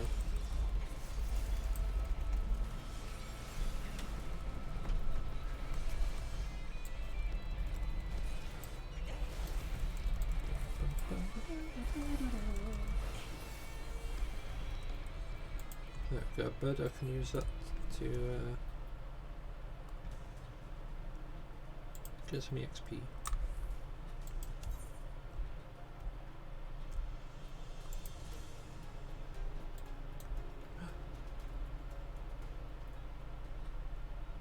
Oh no, it's like...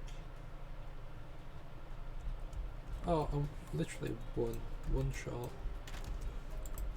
Right, where's the other one? Down this way.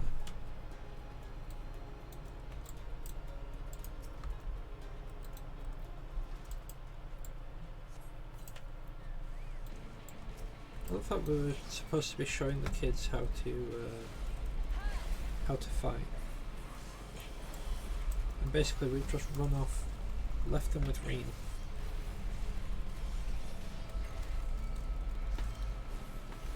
Okay, you don't need to know how to actually fight, we'll just bring your teeth to show you how many you killed.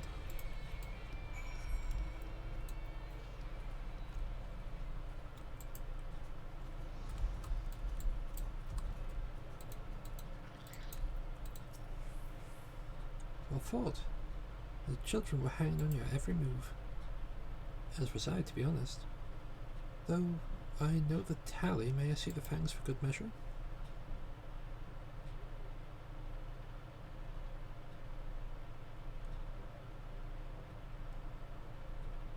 Apologies for the wait.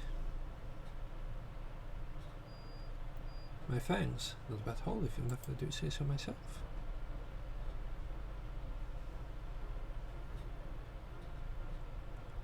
Five, six, seven fangs from Alice, eh? Which means the victory goes to Alice. Samte collected 4. Ha! I did it! I bested Samte.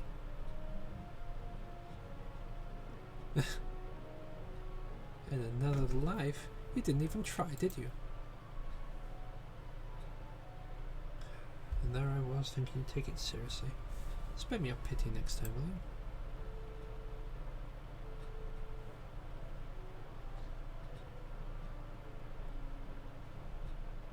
So, children, you've seen the Warrior of Darkness in action. What are your impressions? He's incredible, miss. The bats were down before they knew it. Our guards are strong, but the Warrior of Darkness is much, much stronger. We want to be just like him. Good. If you're looking for an example to emulate, you may as well pick the best. I want you to remember how you felt when you walked Sam today, and train hard. Keep at it for long enough, and you'll be strong too.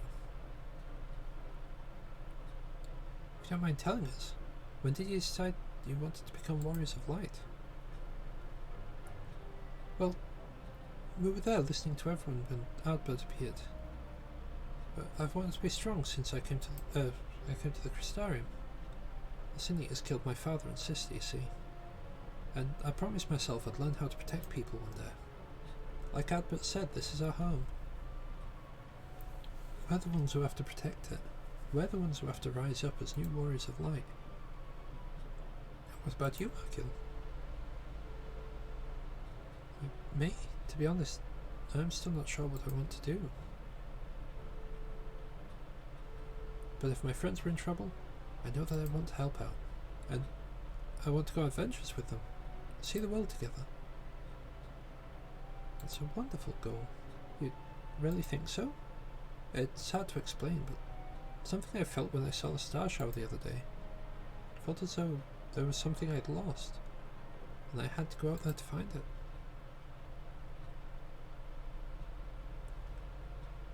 Well, for the both of you, there's nothing but for it but to train. When we return to the city, I'll teach you some exercises you can do for yourself.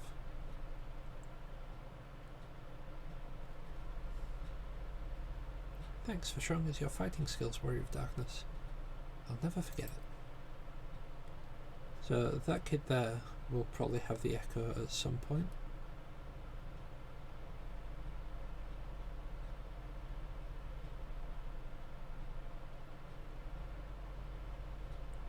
I understand how Arkil feels. The star shower didn't awaken me to Heidel's voice, but that vision of the final days, of Amarok burning, it filled me with sadness to the very pit of my being.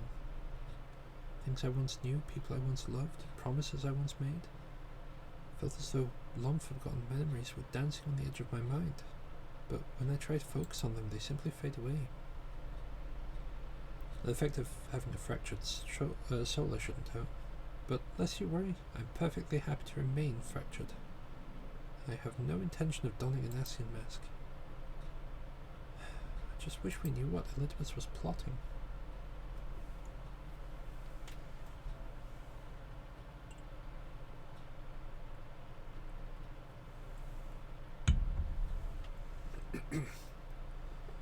But look at this pair of incurable brooders.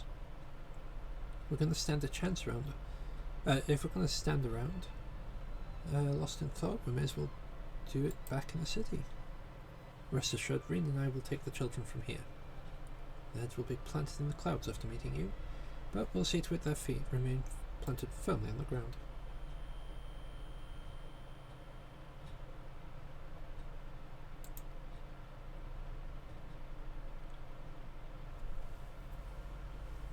It's nothing, just a dizzy spell.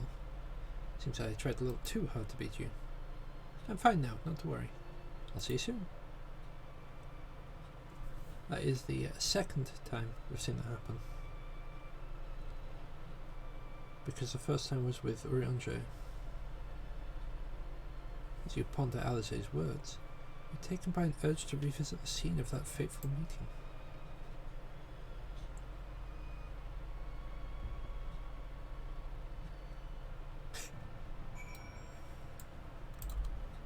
Savathun.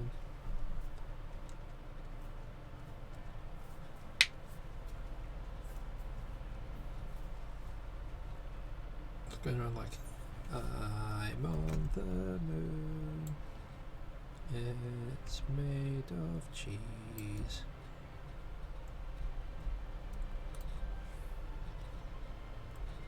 I was rather hoping that that was a gate and that was going to open. I don't know why I didn't even pay attention to the actual open bit right next to me.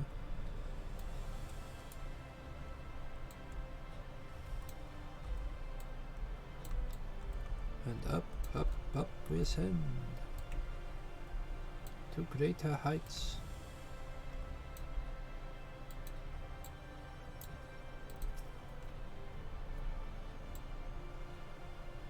Fair enough.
Hi, Ruth.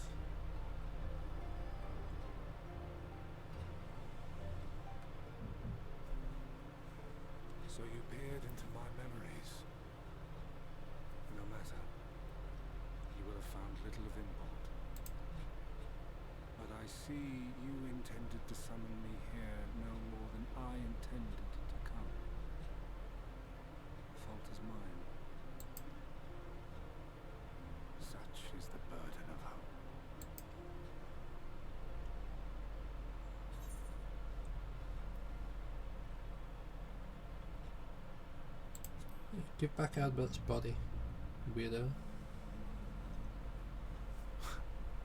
What fool would relinquish his weapon on the eve of battle?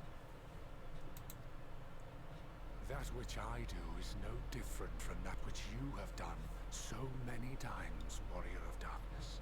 I arm myself, I hone my skills, I make ready to vanquish my enemy. You. You who have murdered my brothers, who have taken their selfless labors in service to the one true world and turned them to ash. Shouldn't be trying to kill people. I see you for what you are. You are death, and only in death shall you serve any purpose. Such hope. This was not my intention. The convocation charged me to steer mankind and the very star upon their true course. As Elidibus, it is my duty, and I shall see it done. I will strike you down. Destroy you body and soul. All else must wait.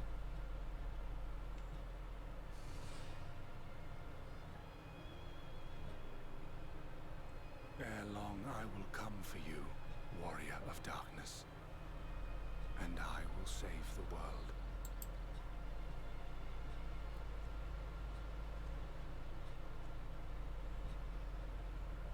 One last matter. I bore witness to your final struggle with Emet-Selch. It seemed as if he saw something familiar in you. As if he mistook you for another.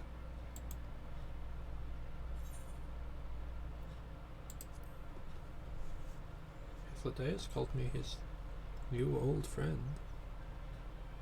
No. I recall not of whom he spoke. Mayhap I never knew you. Or mayhap it is another fragment lost. Ah! I wasn't aware you already had a guest. If the conversation is constructive, I shall not intrude.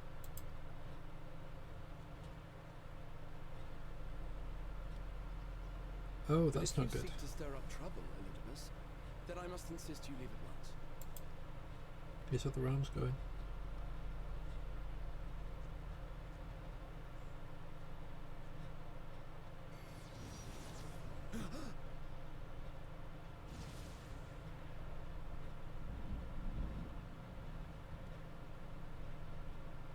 Though you lack her blessing, your soul is surprisingly dense.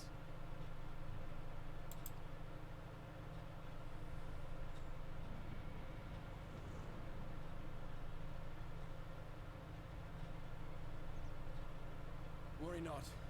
I seem to be unharmed.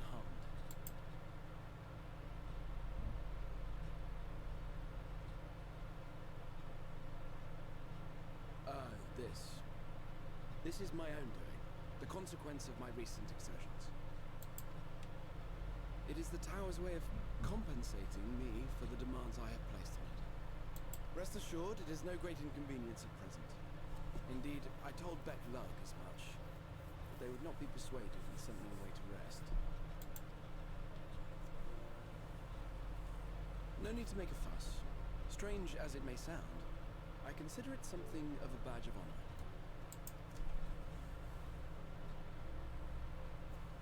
One of the brave souls who saw me delivered into the First once said that the world shall ever have a place for tales of heroism, so long as we have need of inspiration in our lives. Though he and his fellows had no way of knowing whether their mad scheme would amount to anything, they knew that the attempt alone would inspire hope. Or so they hoped.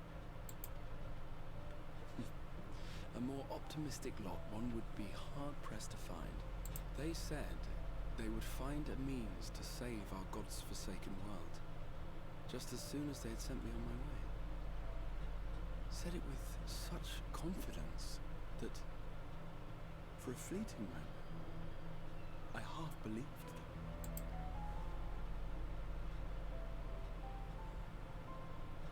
Such faith such courage in the face of unrelenting despair. For a long time, it was more than I could bear to remember them. But having come this far, having sent full many on their way myself, I see things more clearly.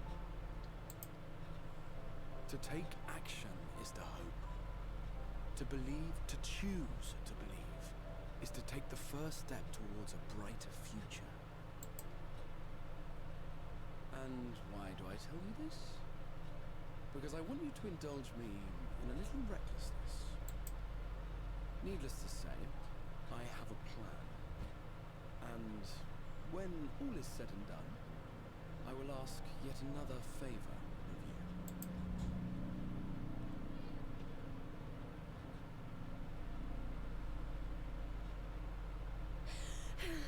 You're both here.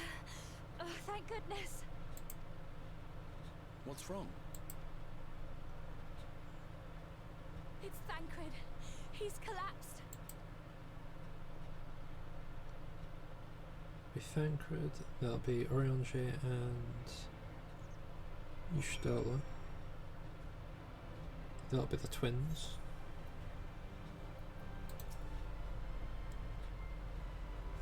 Fate seemed determined and that allows a quiet moment. But come, let's have the details from Reen. I've got too much food, too many food items already.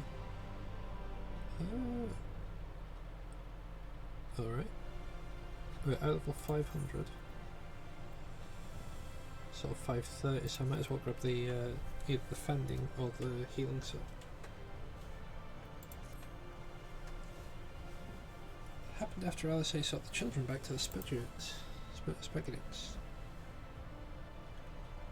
Oh god, I didn't mean to click on that. What we do is we wait for it to come up on the phone. We chanced to meet Thancred there, returning from his mission. Been shadowing Elidibus around the realm, only to lose sight of him near the Crystarium. He's in the middle of telling us where he'd been when he just crumpled on the ground. Kyregans are looking after him now, with Alphinaud standing by just in case his healing magics are needed. Since I couldn't do anything to help, I thought it best to find you, and the guard of the Exedra told me where to look. I see. Cannot have been easy leaving Thancred's side. My thanks for bearing word to us. Come, let's head to the I'm not sure how to pronounce that word. I'm not sure if it's Spaghettics or Spaghettics or... I just don't know. And as for the too much food thing, like, all of that is food. Except for that. And I've got like a line of food there. It's too much. And that's because I don't seem to actually use it when I'm supposed to be using it. Like really, I probably want it on constantly, just to get rid of most of it.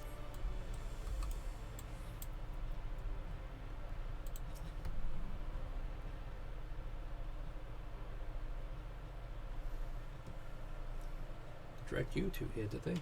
My apologies. How do you feel? Embarrassed, but otherwise well enough. I won't be staying overnight. This episode was not the result of an injury I could find. Thancred's ether, however, did show signs of instability. I did what I could to calm the fluctuations. And all this happened without warning? Not exactly. You will doubtless recall the time Oriange nearly drowned and I gallantly went to his rescue. When the water walking charm failed, he was tired, as were you when you got back. We were both spent, yes, on account of which you begged us to rest, which, in retrospect, may have been a good idea. The fact is, I have been encountering regular bouts of lightheadedness ever since. There's been no actual fainting until now.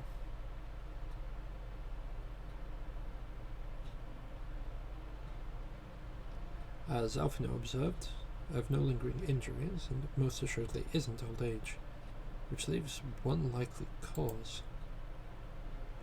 The link between body and soul has weakened further. Time grows short, we must complete the spirit vessel with all haste. To that end, might I trouble you to make a trip to the source? In addition to looking in on our friends' bodies, I would have you consult Kryl about our plan. If she has concerns, we shall at least endeavour to address them prior to proceeding.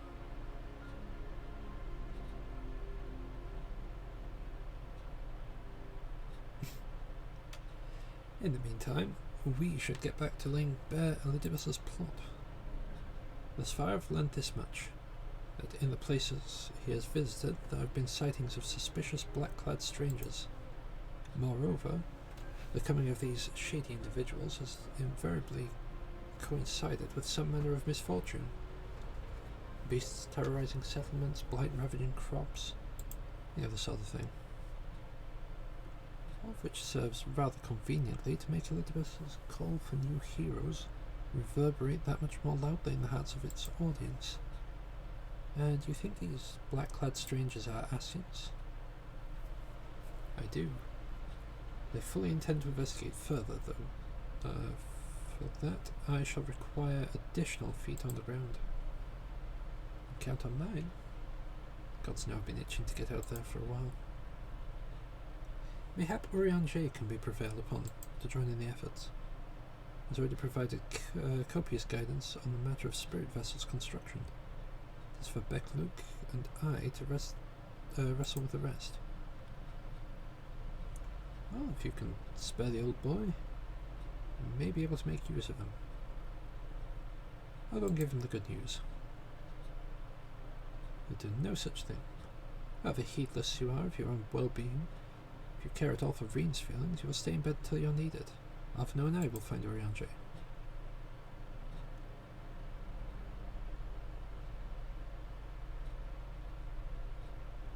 All being well, we'll have news to share by the time you return. Safe travels.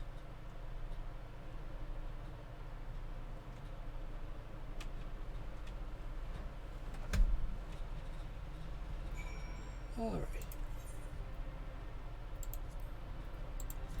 Back to the source.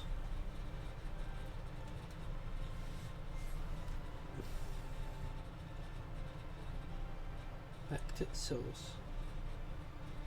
Ketchup, I think. Not mustard.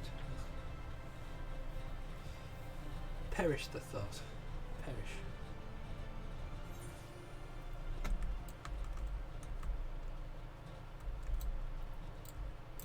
Right, before I actually head inside, I shall be right back really quickly because I need to, I kind of need a wee.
Sorry about that.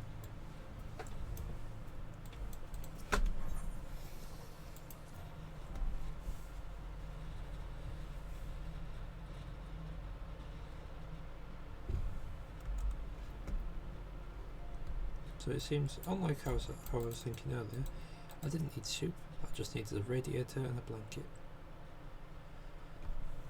Sam, tell you what, excellent, I mean, awful timing.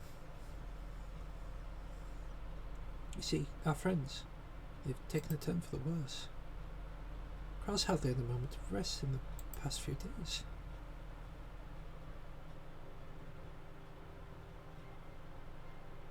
She didn't want everyone to worry, so she's been keeping it quiet. Oh, but listen to me. I call myself a receptionist. I haven't even bothered to ask you why you're here. So they think the spirit vessel will be ready soon. They want to make sure there are no problems at this end. Where's Dr. Cryle? She's with the others in the Dawn's respite. Let's go see her. Just prepare yourself, alright? Everyone just stares at the door.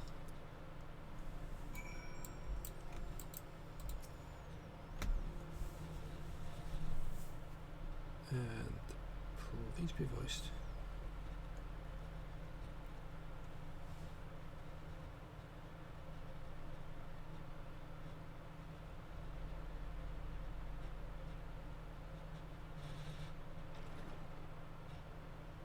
Excuse us. She's voiced. Perfect. So dark. Jesus.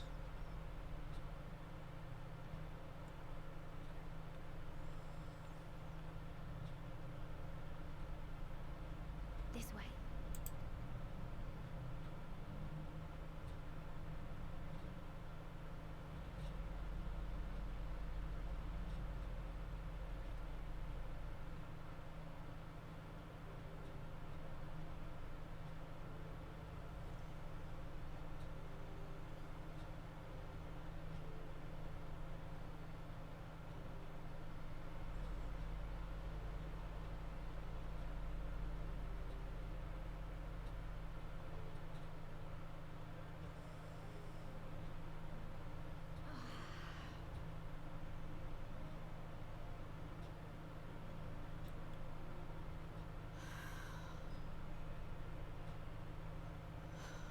Rather you hadn't seen this.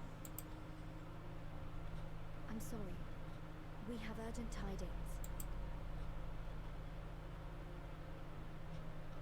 No, I'm not angry with you. On the contrary, I know full well how hard everyone has been searching for a way to return home. And I had hoped to afford you the time you needed. But given our friend's present state, perhaps it was for the best that you came.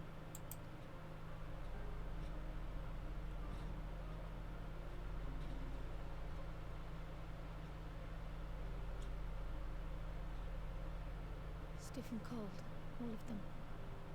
As if they were made of wax, barely alive at all.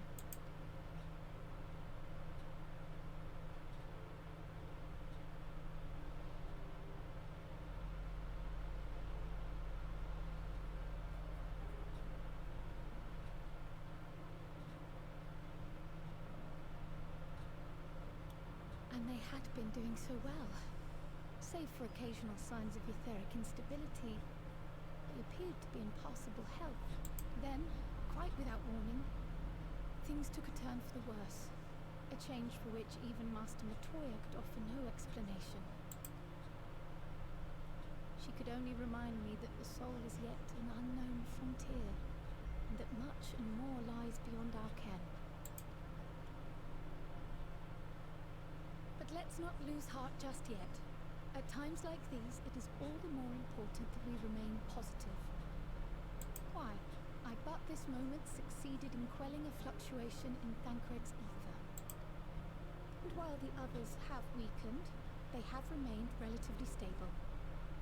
I believe I may leave my post for a moment. So come, let me hear your tale outside.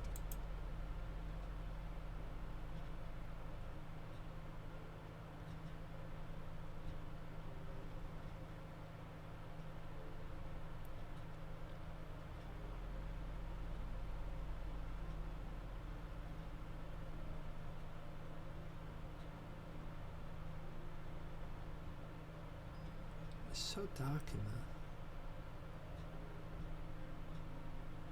Could like open a curtain or something.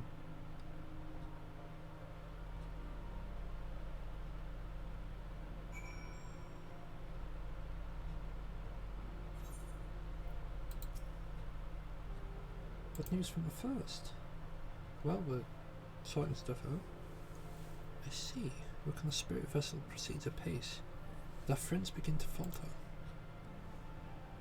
As they themselves have observed, the link between body and soul has weakened. It's as simple as that. For now, I'm still able to quell the fluctuations in their ether, but it's only a matter of time. We'll lose them if we don't act soon. So if the Exarch is ready to attempt something, let him attempt it. As for the spirit vessel itself, if we seek to draw upon Allegan wisdom, we could do worse than consult an expert in the field. I think I know just the man. Time being against us, it may be best if I go to solicit his aid in person, even if it does mean leaving my patients.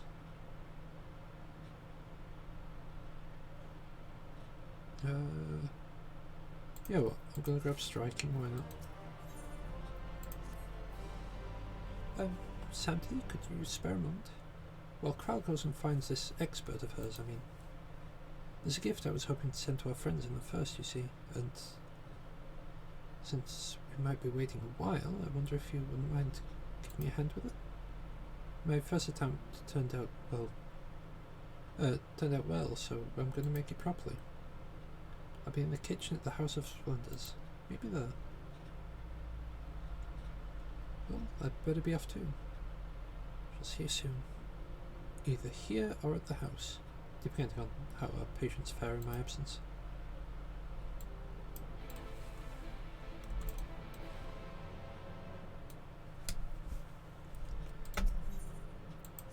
Yeah, once I get my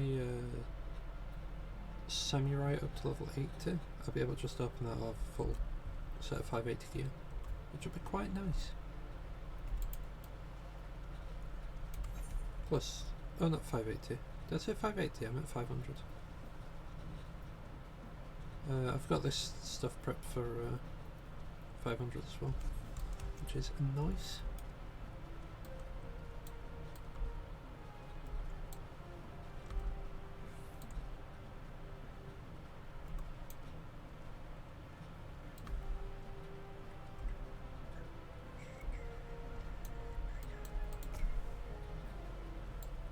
There you are.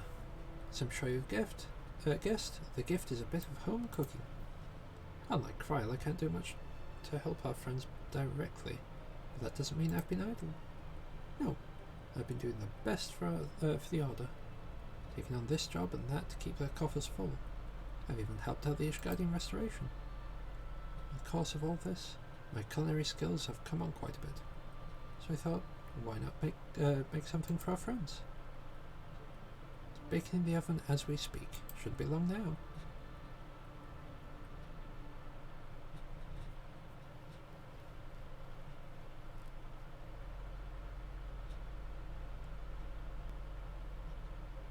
There. Baked to perfection. Even if I do say so myself.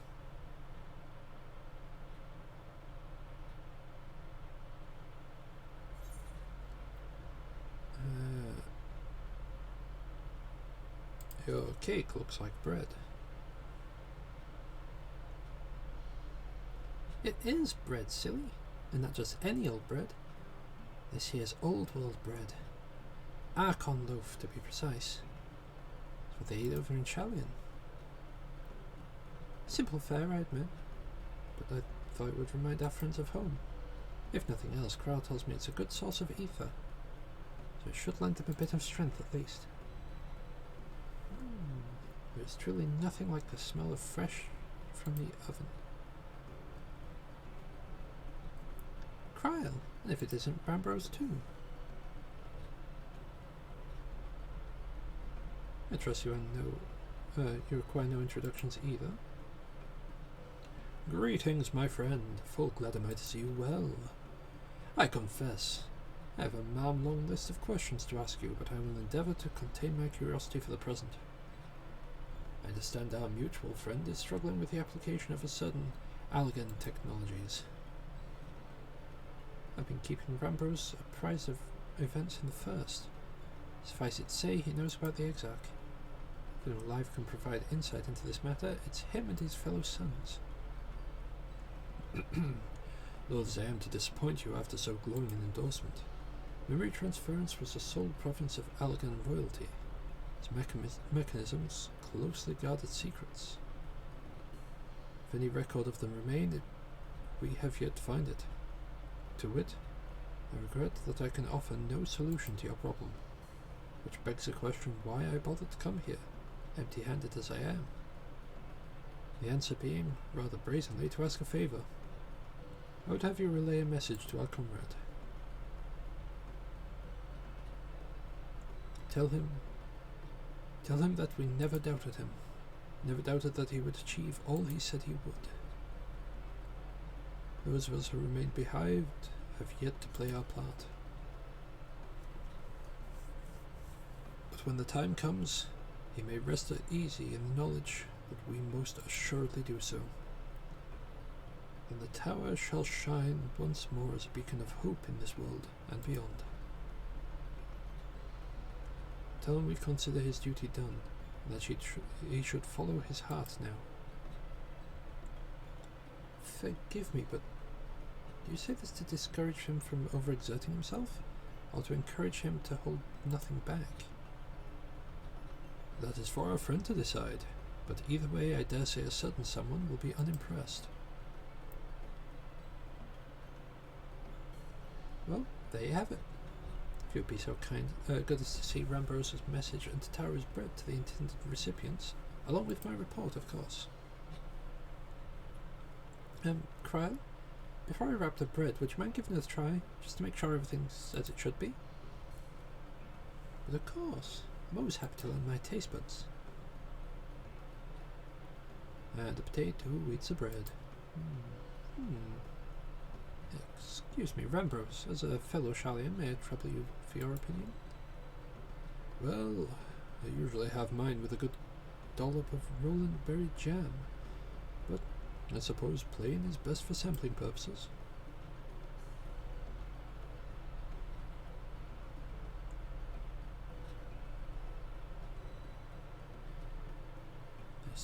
I see. Oh no, is that bad? It is indeed dense and unpleasant, exactly as it should be. Just so. The very taste of home.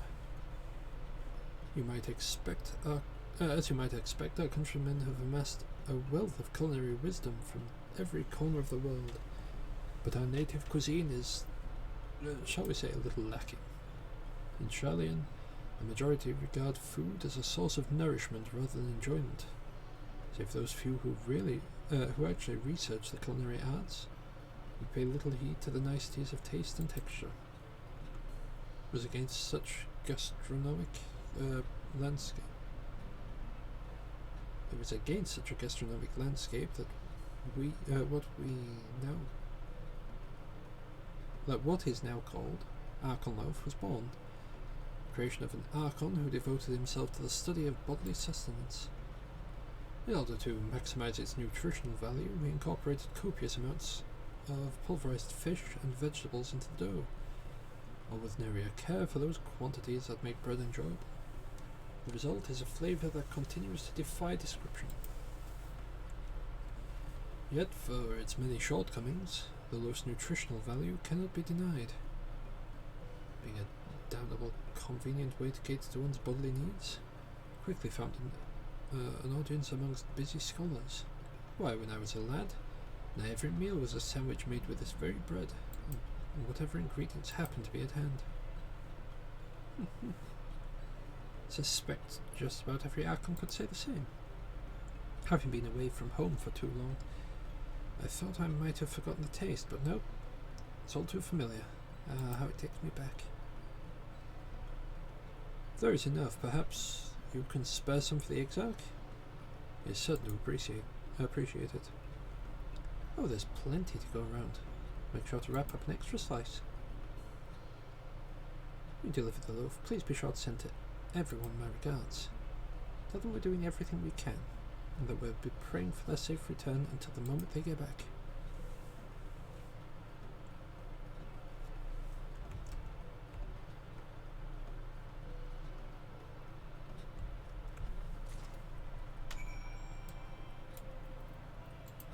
Alright, back to the Crystarium.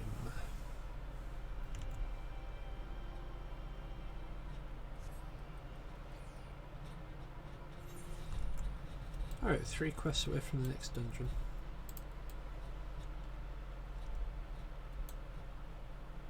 Which is kinda cool. Not something we're going to be able to do in an hour, but you know.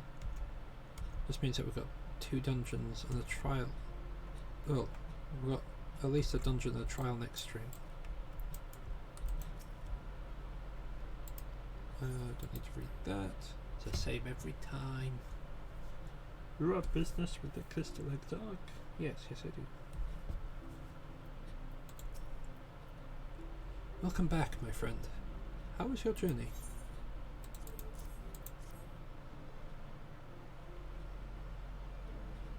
By the 12 Arkelloaf. How did you come by this? It's where it comes straight from Shalien.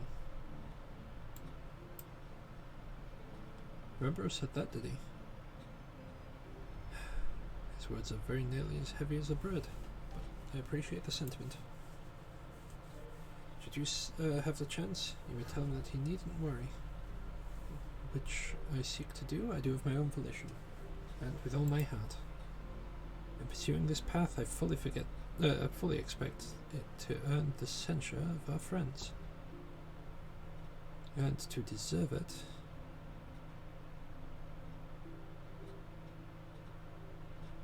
in pursuing this path, I fully expect to earn the censure of our friends and to deserve it. I shall forge on regardless. Okay. Forge on as you yourself did when faced with a similar predicament. So I ask that you have faith in me, in what we do. But who talked about your journey? Before the others arrive, I would hear how their bodies fare. Oh, and that bread I shall save for later. Though it has been many years, I have not forgotten the feats of mastication required to consume it, nor how unconductive they are to conversation.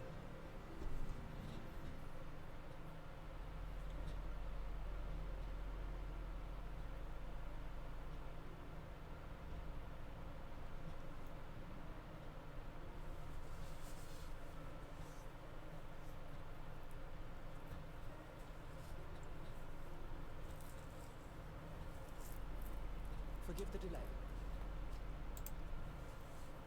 We have visited every region and confirmed the presence of Ascians throughout the realm.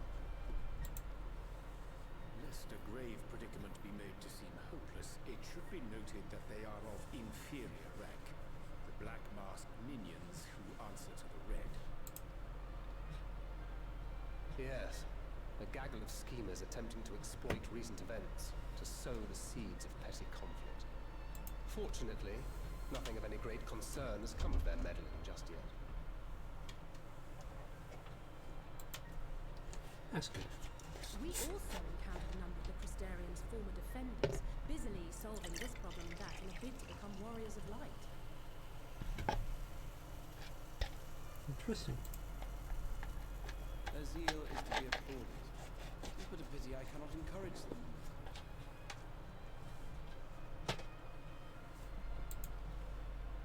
Not knowing Elizabeth set them upon it, no. Both the troubles to be solved and the villains to be vanquished are his doing too, like as not. And so, with apologies to the aspiring warriors of light, I believe it best that we deal with the Ascians quickly and quietly. I quite agree. But tell us, what news from the source? How fare our bodies?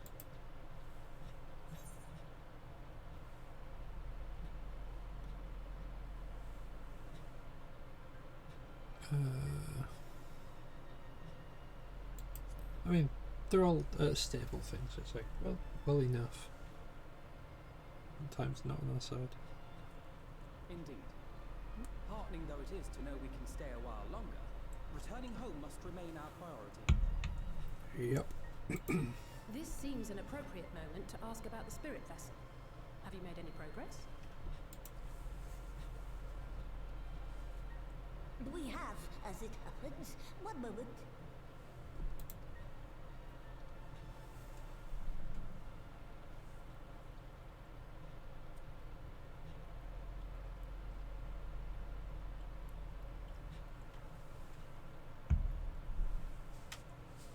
The red stones. Then this doth mean. For the benefit of all, permit us to explain. As you will recall, using white auracite as our starting point, we fashioned a vessel for mind and memory both. Yet, though it served this purpose admirably, the process of imbuing it with one's complete essence proved a somewhat thornier proposition. Simply put, the memory would not accompany the mind, and so we looked to the Allegan's mastery of memory transference for a solution.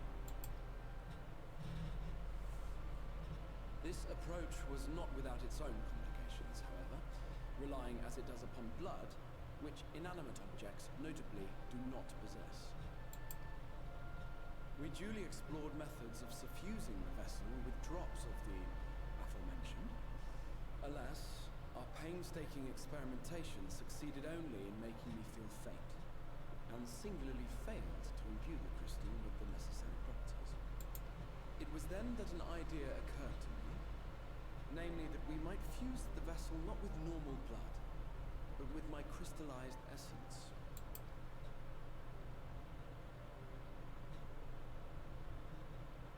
You're doing this for our sakes. So far be it from us to complain. But don't think we haven't noticed what's happening to your arm. It falls well short of offering up my life in exchange for yours, which was your only stipulated prohibition, as I recall. And it is but a small price to pay for delivering you home. Assuming it works, we shall soon know if this grisly addition will serve as a suitable conduit for the subject's memory. Although not soon enough to warrant your waiting, the test is like to take a while. Let us be off then. We have Assyrians to attend to, among other things. Forgive me, but I count 6 vessels, and there are only 5 of us. One is for testing purposes. I will personally use it to see whether the crystal functions as it should. And if it does, wouldn't that mean that your soul could also return to the source? Yes. In theory, at least. But there is a distinct difference between your circumstances and mine. While your corporeal forms want for souls, my past self does not. Mayhap our essences would blend, or mayhap they would curdle. There is no telling what might occur.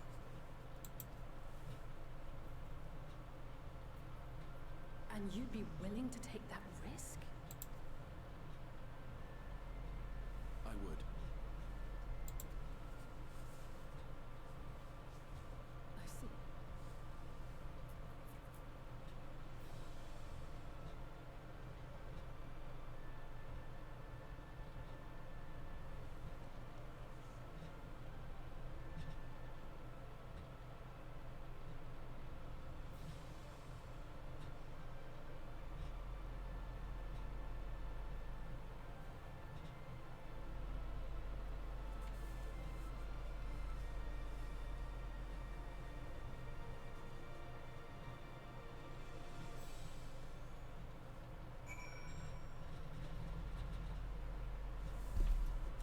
Yeah, Cass is willing to. Hast thou a moment? I would speak with thee on the matter of the Exarch's mooted return to the source. Thou wilt have observed that our friends spake not in certainties, yet if Beckluke hath the right of it, 'tis possible to predict the outcome of his plan with some confidence. It is their assessment that, given the opportunity, the Exarch's soul should successfully merge with that of his younger self.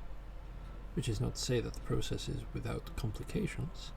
For one, the Exarch hath been subjected to an additional rejoining, an experience which will have wrought a change in his ethereal composition. As thyself didst demonstrate into merging with Ardbert, however, there existeth an affinity twixt like souls, and this doth give us hope, cause to hope. Yet there remaineth one immutable condition upon which success doth hinge. The Exarch must needs recognise his past as simply that, himself.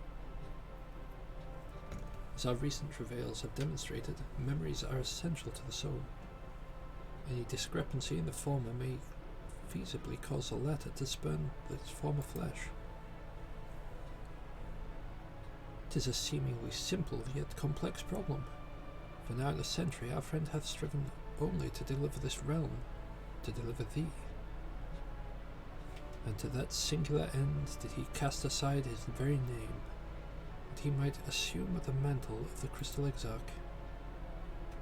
Henceforth, none can say what choices our friend will make, though I thought it only right that thou may be made aware of these truths. Jesus, pardon me. Scouting, aiming. Do I grab healing? Do I grab casting?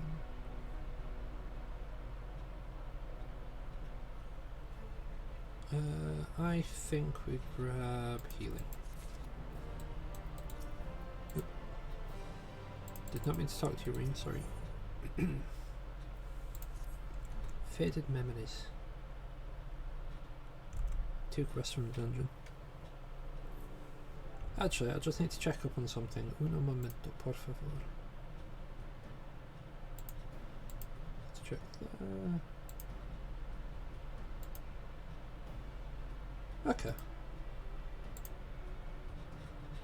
I've learned what I needed to learn.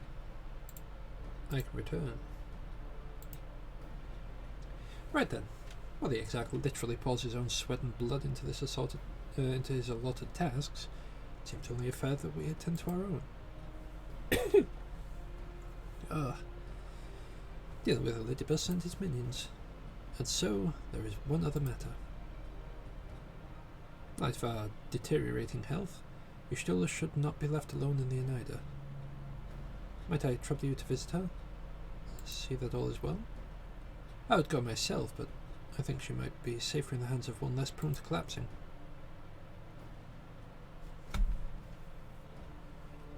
My thanks. You may leave the essence to us. Once they are out of the way, we'll retire to Umar.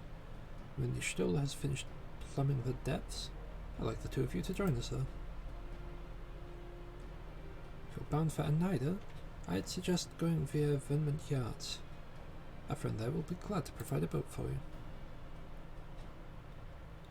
Let's be on our way then. Don't do anything I wouldn't do.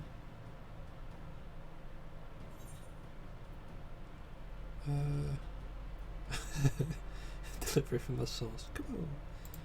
So, wait, I have a gift for you from Tataru.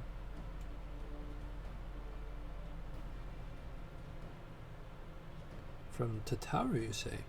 Never could it be? Archon loaf, thou sayest? Why, even the name, even to hear the name doth transport me to times long past. Bread from another world? May I try some? Mayst thou, child? Thou must. That said, though I personally disagree with the consensus, I do nonetheless advise thee to temper thine expectations. Wiser words have never been uttered. Though it rarely darkened our dining table at home, I can attest that it was standard fare at the studium. Indeed, the slice was never far from the Pierce hands. Alfino, you really are an unbearable snob sometimes, do you know that?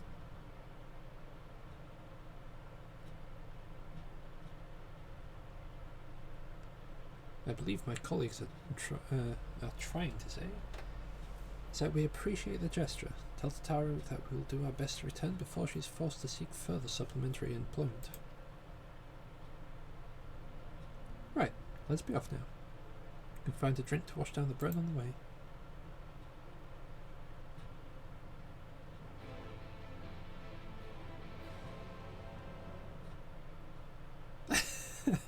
Alvin has just stood there thinking over being called a snob.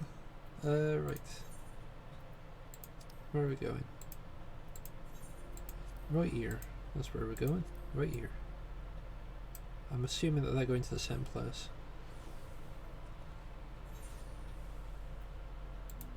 Yep, they are. Literally the exact same place.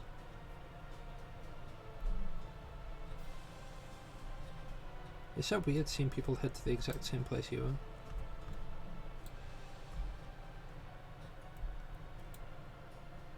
There it is. Ideal shipwright. Oh, if it ain't the warrior of darkness himself. What brings you to these parts? Heading out to sea, eh? A chorus would be happy to send you, happy to help. Just say the word and we'll ready a boat. Travel to the Allider.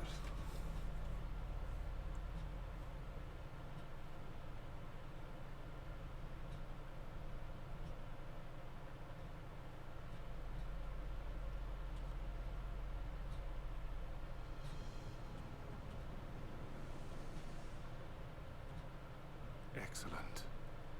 I had intended to speak with you alone.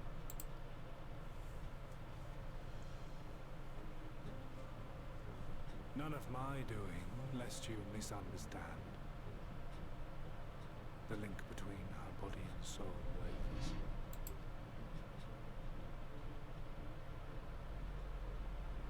I know not what you hoped to find here, but it will avail you naught to learn of our past.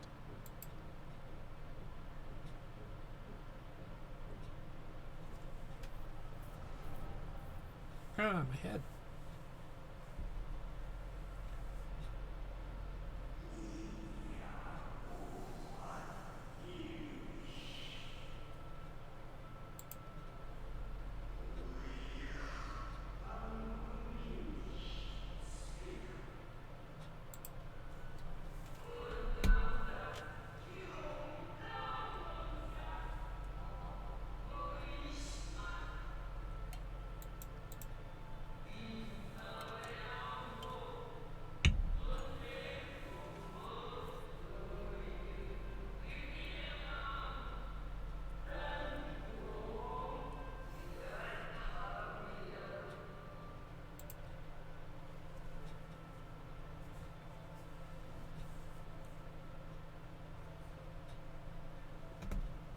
It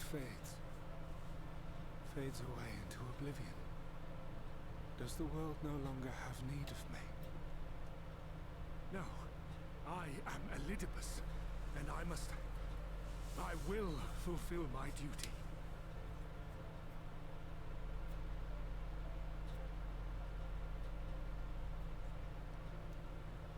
Sundered though you may be, you fought for the world's salvation. For hope. Hope.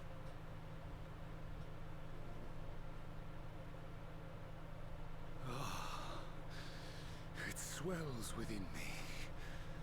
Empowers me. Now I may carry out my mission. And yet, why do I yearn for this? Why do I struggle so?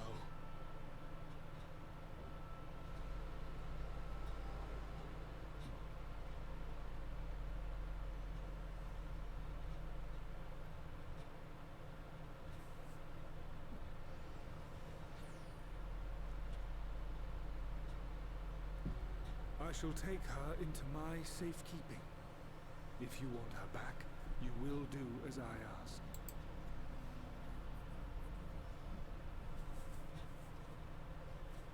Show me your strength. I will take your measure.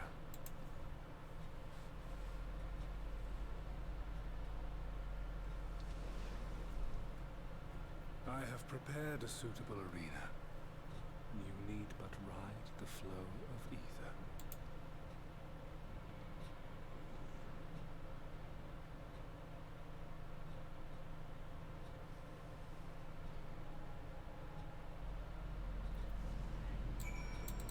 Seems like a really dumb idea, but hey, let's go.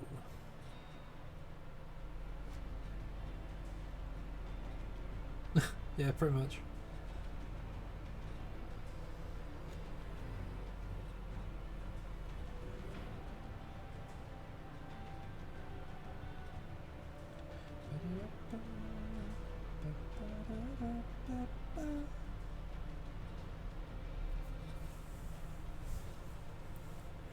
You are familiar with this place, I believe. This remembered Amaurot.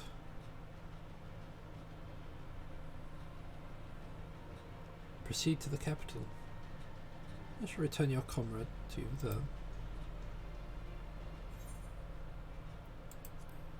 I tire of your games.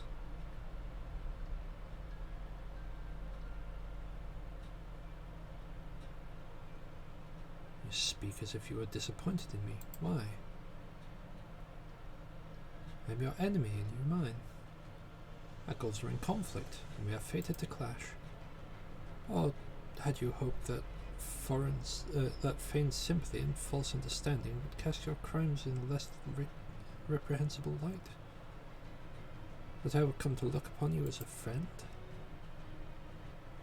You, who have slaughtered my people, would tear down everything we have built.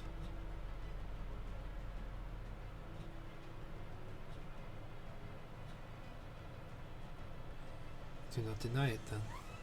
Very well. Let's change the cast of this trial. You will know what you have stolen from us.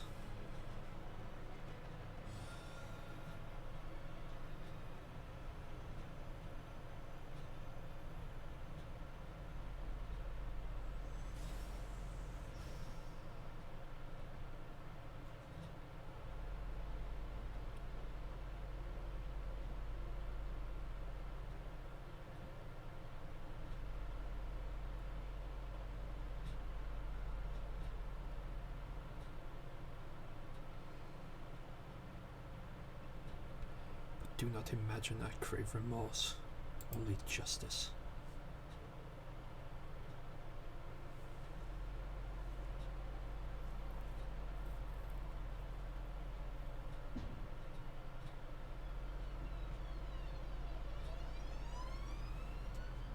The relevance of them changing to those is that would be each of the city-states Adventurers Guild Masters.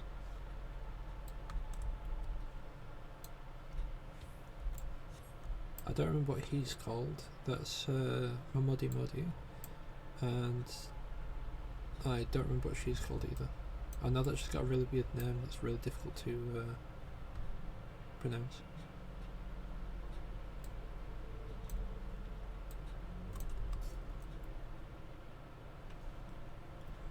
Rest assured, there are no tricks. You need but defeat the enemies before you. First, something easy.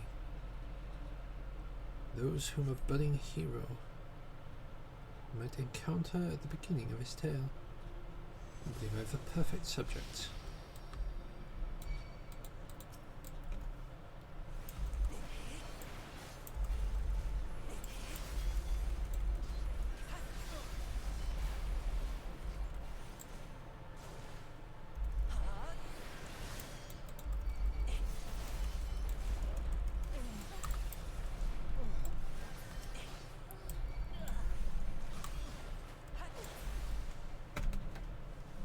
Then also depending on which city-state you start at, you either meet Thancred, I believe, at Uldar, Y'shtola if you start at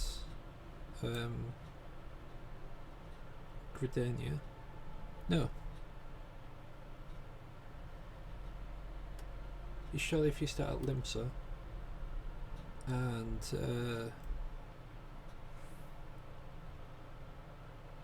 you meet Paplima and Ida if you start at Gridania.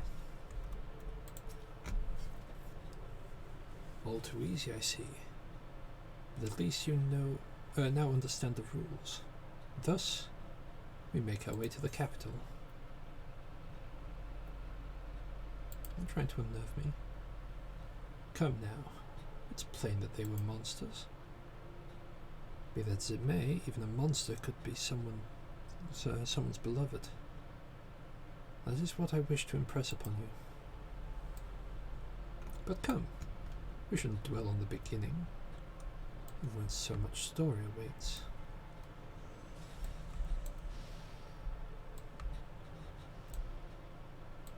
Minfilia, Minbrida, Riandre, Sid, Biggs and Wedge, even Maggie.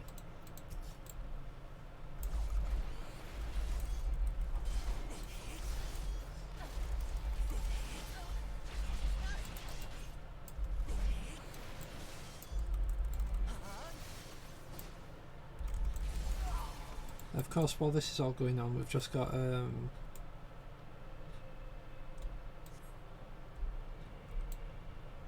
Answers playing in the background.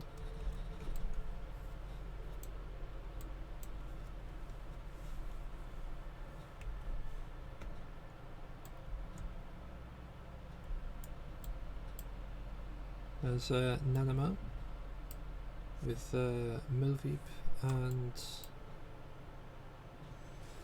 the elder seeds here, and then we've got these gits.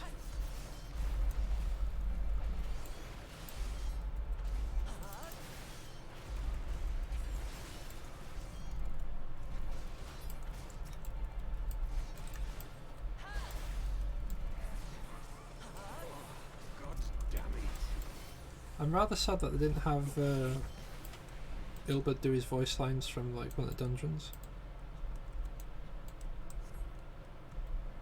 Just bounce around everywhere going, "For el amigo!" and "Sloppy."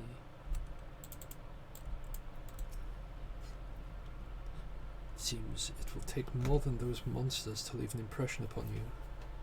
Or mayhap you simply fail to understand my meaning. Not that it matters. No. I've dealt with countless heroes, and it always ends the same way.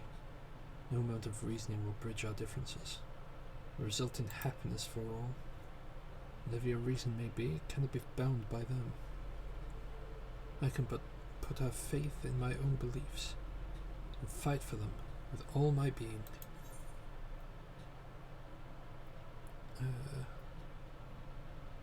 There's nothing for it but for us to fight. For a certainty, I am Elidibus. Come what may, I will fulfill my mission. To that end, do I take your measure, and eventually I will eliminate you.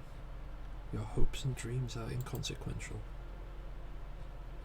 But enough talk. It's not your assertions that I wish to know, but your strength.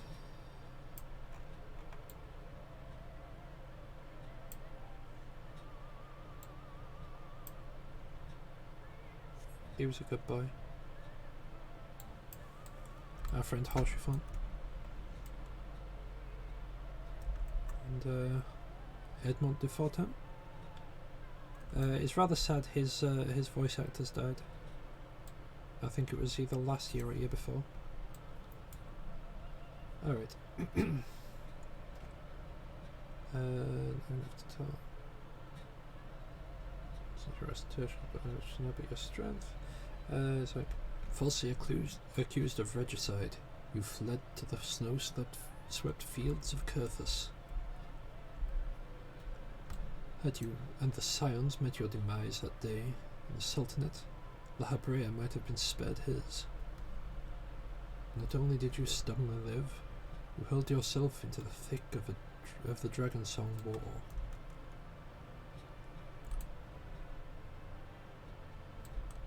Swept along by the tide of events, you pursued and slew those who sought to stop the unending conflict, just as you were bid.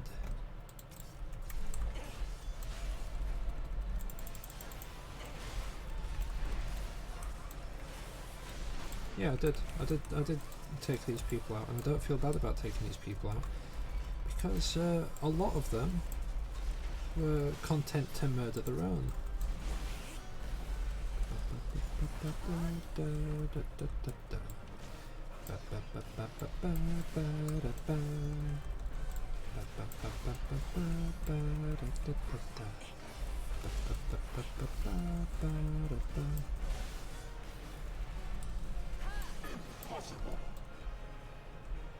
I trust you are beginning to limber up. Do keep up the fine form. But yeah, they were the sort of people that would happily kill people just because they believed something different. Got our friends, Artwarel, and the other one, who I unfortunately completely forget the name of. Around heroes, people are wont to flock. People who harbour all manner of motives, each baser than the last.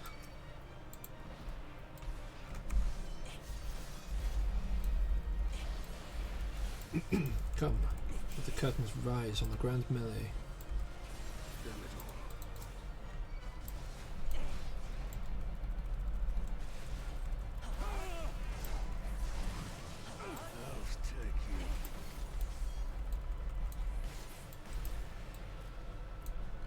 No more than they deserve in the end. The hand of friendship, tainted with personal desire. You sail in Hreisvelga? Am I supposed to be going down there? Or am I supposed to be... Oh wait, I'm proceeding to the capital, aren't I? It's this way.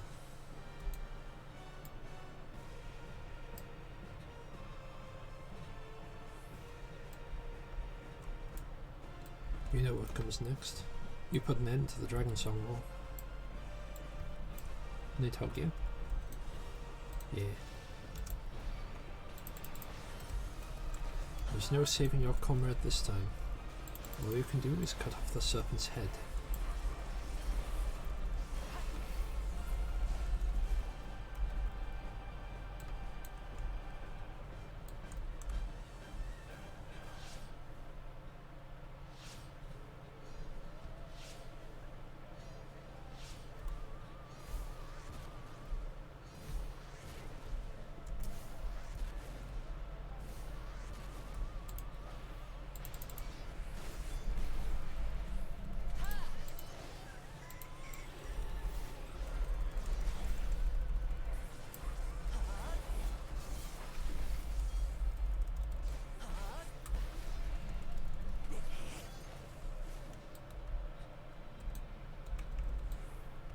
As simple as that, a 1,000-year war was brought to its conclusion.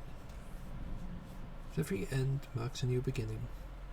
For heroes such as you, there is only ever conflict. But you keep bringing up conflict.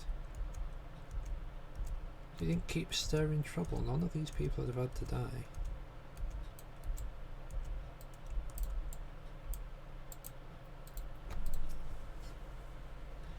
How are you enjoying the walk down memory lane? I dare say there would have been a few individuals for whom you harbour deep feelings, whose passing caused you keenest grief. That is what our people are to us, irreplaceable existence that can ill be lost. I will save them, for they are my...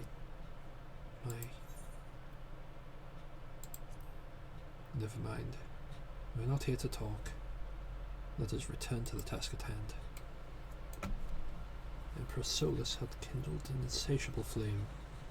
Garlemald was its name. And it raged across the land, consuming all in its path.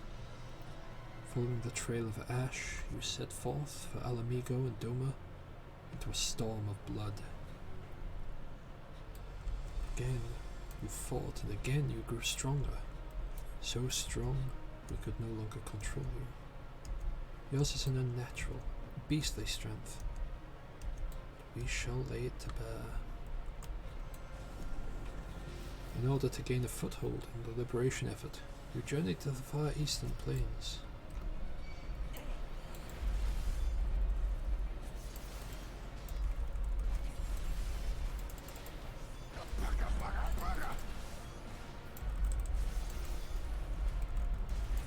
The sun cannot be extinguished.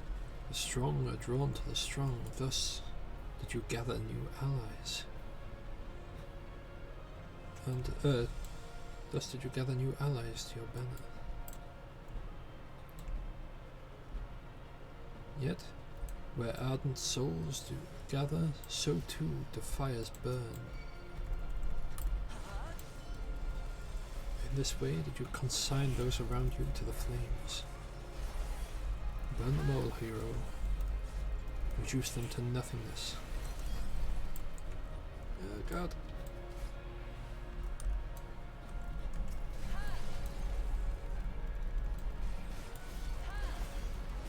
Like the ephemeral morning dew they are. I cannot fail. Not again.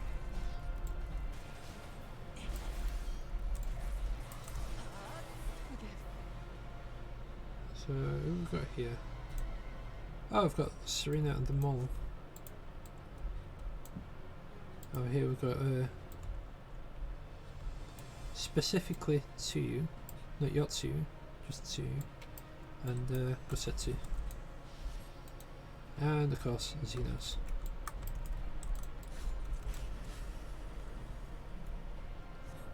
You did not hesitate, or perhaps you could not.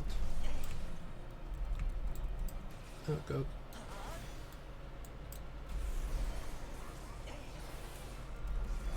No matter. Let's turn our attention to the finale.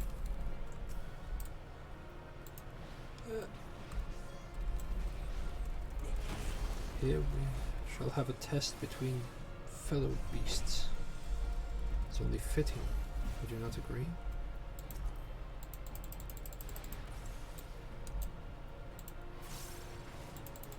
God, it's so difficult to both read what I've missed and also fight against mechanics. This is probably going to hurt. It did not hurt as much as I thought. Okay, cool.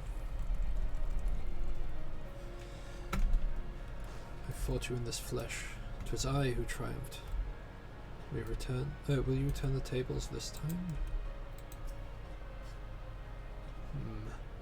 Recreation appears to have lost its form. It's no easy thing to see through the eyes of a beast such as him. In any event, there is only so much to be learned by taking your measure. This way, let's try something different. Come, we'll continue this within.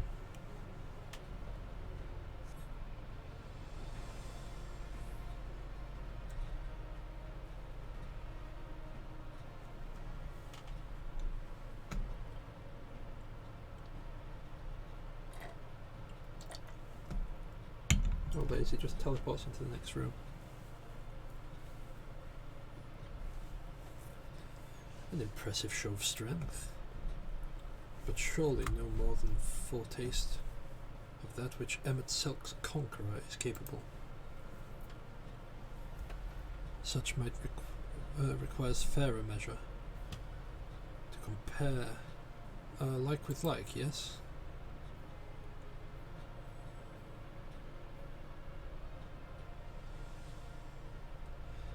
I shall have to test you myself.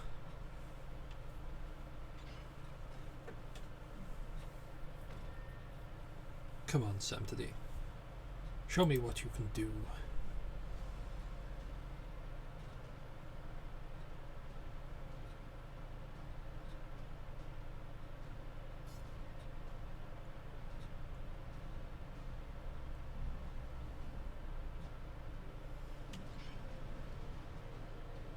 You're not Ardbert. You're lies. Lies!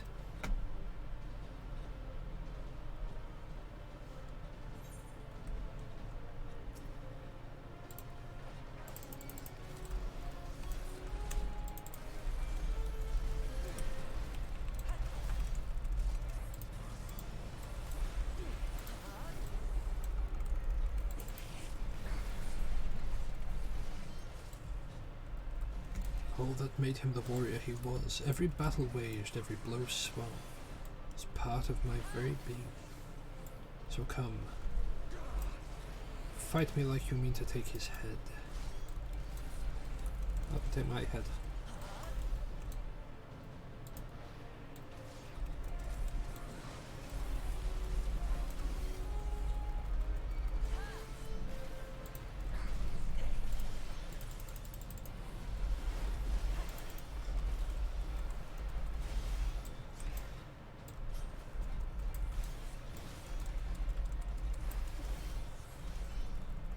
Good, good.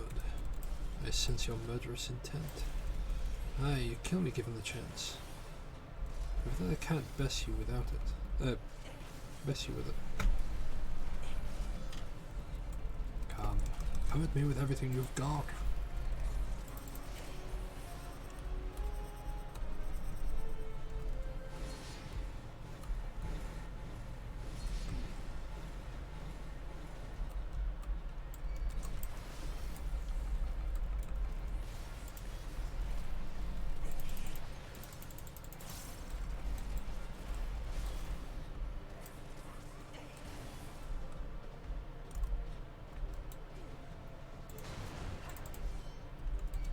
Well done, you missed.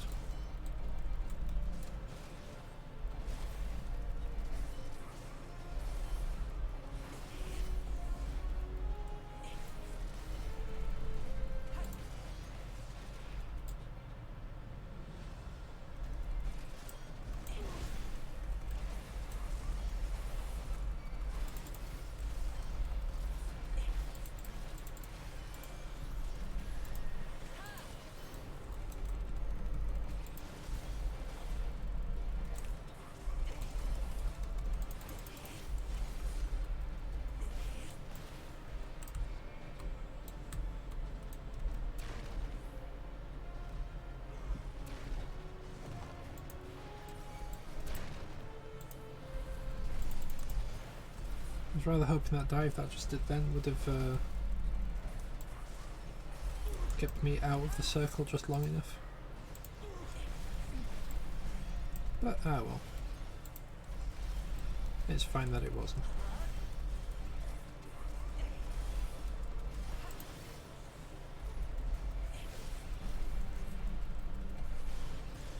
See, you're a different beast from when you faced my creations.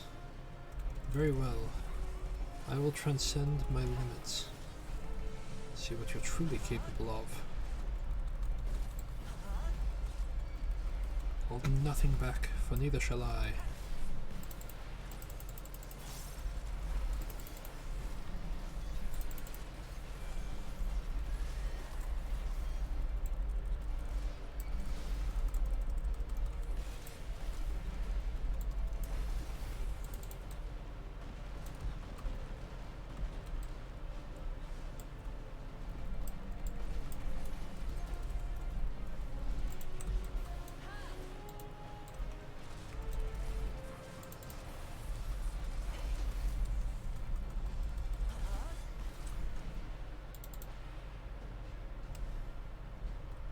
Until that goes off, go back in.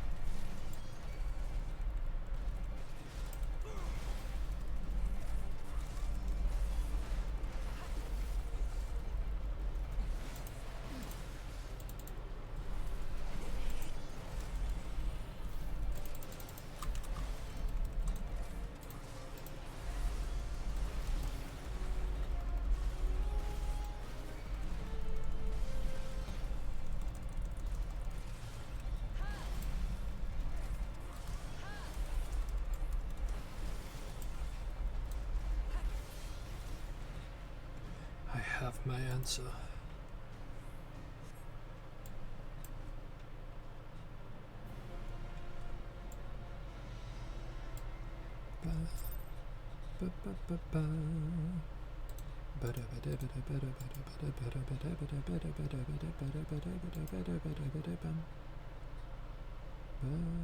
You have grown stronger since last we fought.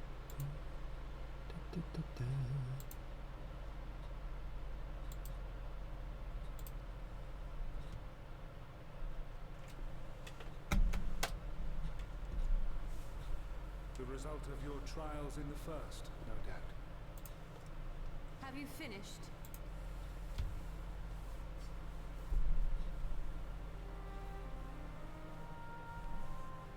My apologies. I freed myself as soon as I awoke. But rather too late, I see.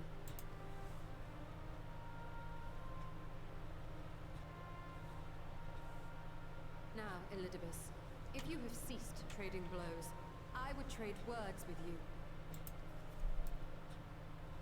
I have a theory, you see. One concerning that which you seek to accomplish.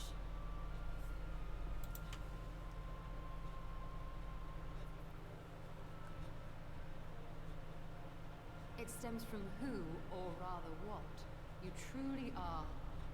A primal.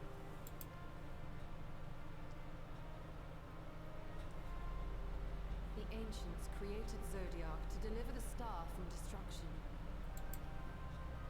If the magic that brought him forth is the precursor of what we know as summoning, then Zodiac would have been instilled with a presiding desire.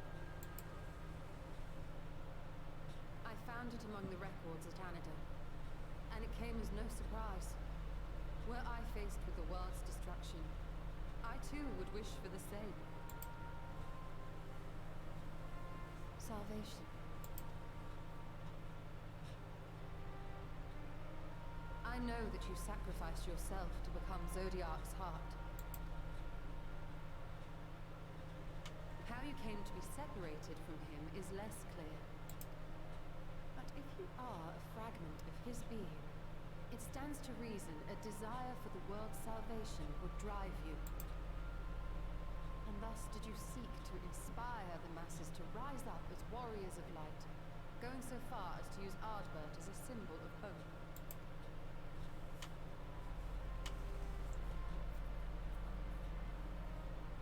Correct on all counts. Such is my nature, and such are my methods. I have aided heroes. I have made them. I have even become them. This served not only to strengthen me, but also to facilitate the work of my brothers, such as Emmett Selk, with his penchant for nation building. Then you will be all too familiar with the fickleness of mankind. We change, we forget, and what little we do remember becomes twisted and fragmented over time. For which reason, you deem us unfit to carry on your legacy. But are you, yourself, free of these foibles? As the last witness of the final days, do you remember everything that was lost? Or even the things you cared about? Get to the point. A primal is shaped by the hope that fuels it. Even should this hope be something as simple as the world's salvation, it is the collective desire of innumerable disparate souls crying out for deliverance. Having drawn your strength from such a cacophony of voices, can you truly be sure you still speak with your own?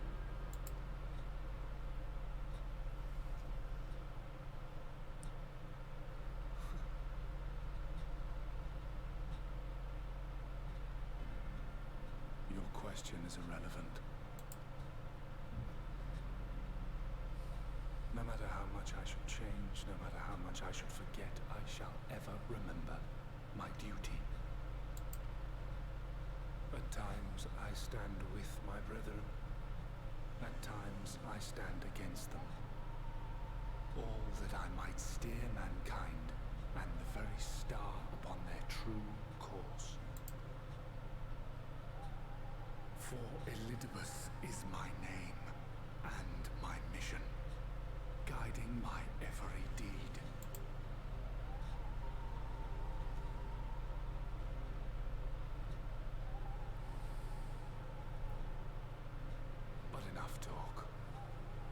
have shown me sufficient proof of your might. As I am now, I would struggle to defeat you. Yet I have still to play all of my cards.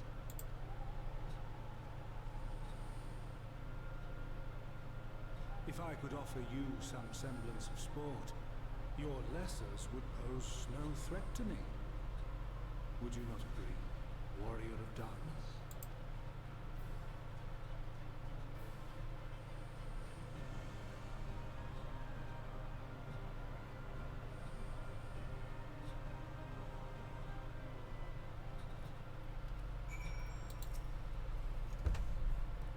It has been an eventful morning, if it isn't, if indeed it is morning. No idea how long I was unconscious. Regardless, I'm gratified to see that my effort at, I'm pretty sure they've said it as Ander, have borne fruit. Regardless, we've confirmed the nature of our foe and his plot. Now then, what news of the surface? I see. Then let us make for Yulmar at once. We have much to share with our comrades. Elizabeth's parting threat is, not least of all. Ah, but forgive me, it would seem my belongings did not accompany me here. I need to retrieve them from an odor. With luck, the ethereal stream you traversed still lingers. I will be on. No worries, Ishtola. No worries.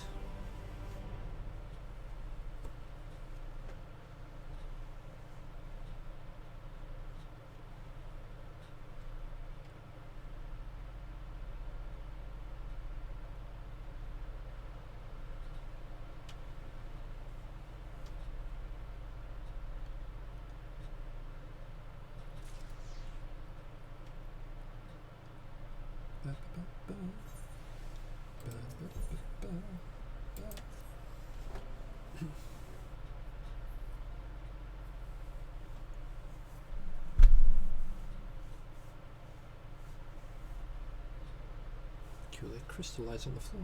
Upon its surface, an array of lights twinkling like a tiny constellation of stars.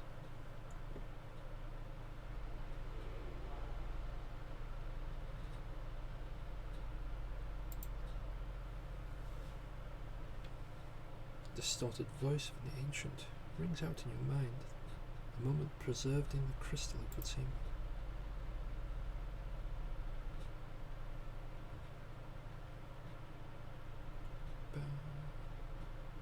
You notice something else glinting up ahead.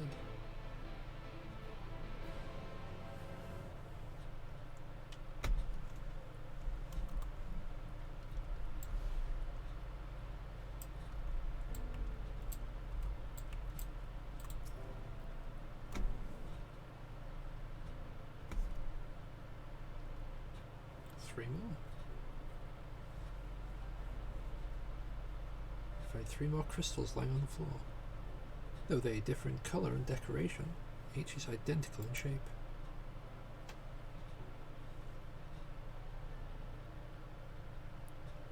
No worries, I shall catch you later, Spock. Thank you for joining. We'll focus on the crystals and find the words they hold ring clearer than before.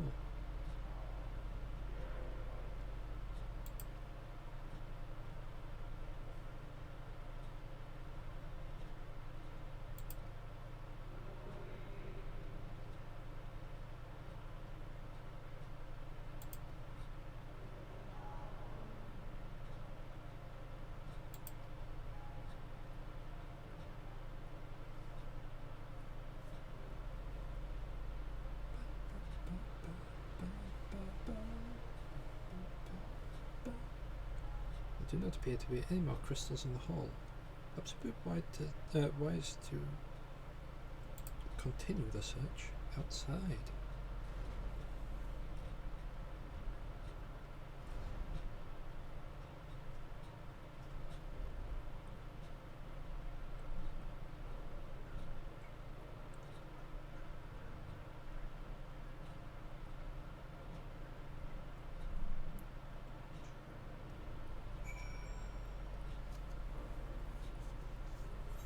Right, we'll just hit 7. We'll get to the end of the whole looking for crystals part. And then we'll call it that. Your instincts serve true. Discover another 2 crystals. As you reach out with your consciousness, new voices begin to echo in your mind.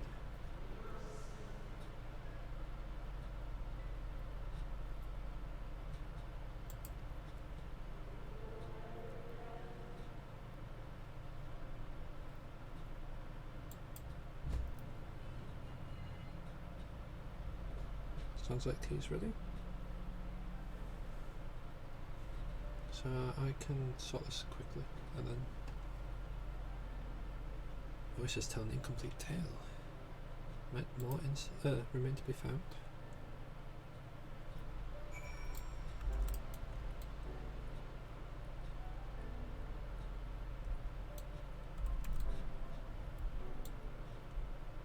Yeah, literally just grabbing these crystals and then I'll be heading down, Riff. If you want to tell me I'll be down I'll be down shortly. Yeah, thank you. I shall catch y'all later. Soon discovered 2 more crystals. Rather too soon, in fact. So someone wanted you to find them.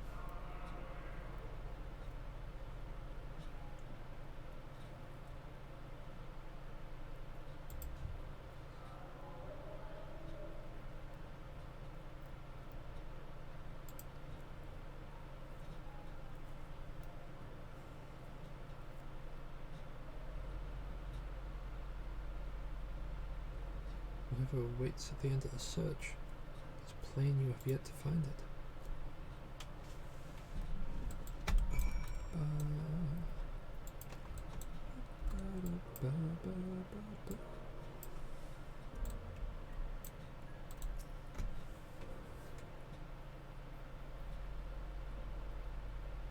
Sure enough, your persistence is swiftly rewarded, this time with 3 crystals.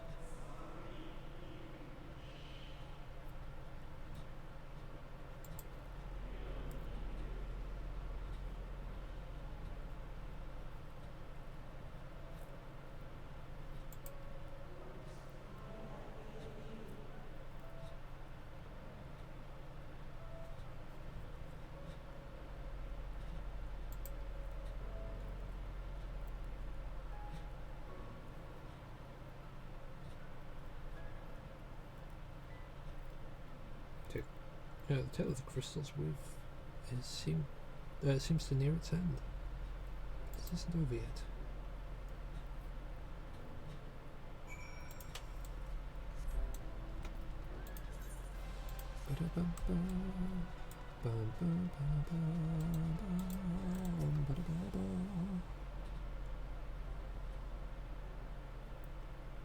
Almost melancholy inevitability. The 12th crystal soon reveals itself to your questioning eye.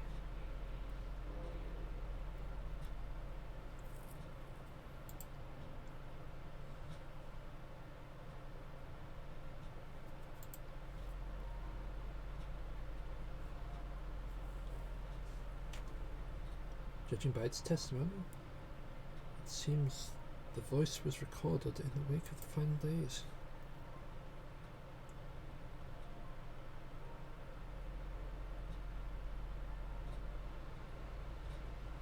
As you scan the area, another glimpse catches your eye.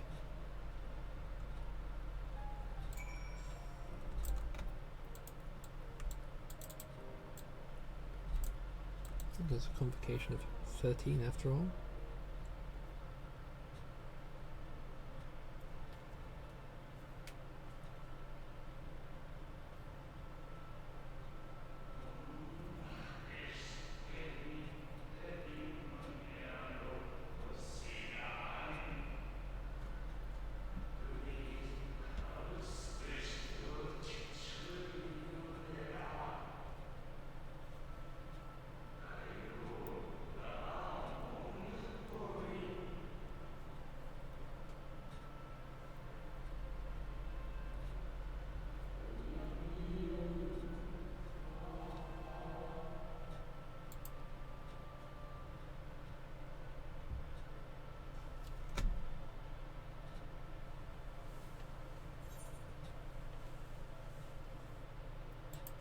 If it is.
Okay, well that explains something later.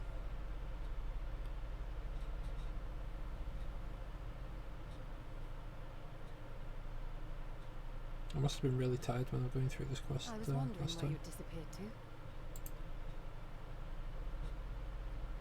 Is something troubling you?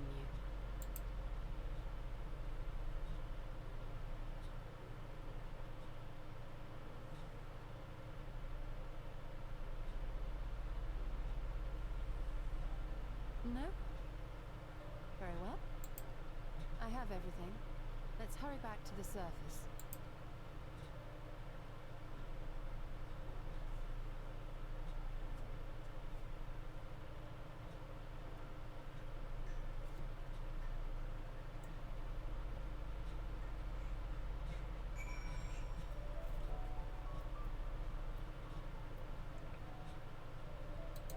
Right, we'll hand this in and then we'll wait for the next quest, I believe. Ah, fresh air at long last. I would celebrate my return to dry land with a pot of tea, had we the luxury of time. But we must prepare for Elidibus.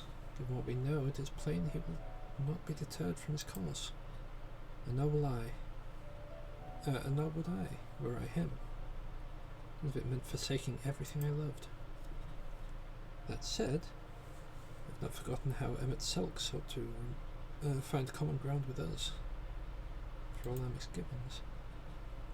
Ultimately, our differences were not to be bridged, of course. One must always try.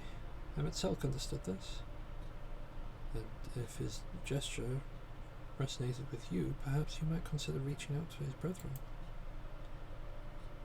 Though it may be all for naught, you of all people know that there is no such thing as a foregone conclusion. Yeah, well, we'll pick up the next one and then we'll just not go to Yulmar yet. Right, no more music. We've taken far too long as it is. Our friends await us in Yulmar, yes? Let's hurry and join them.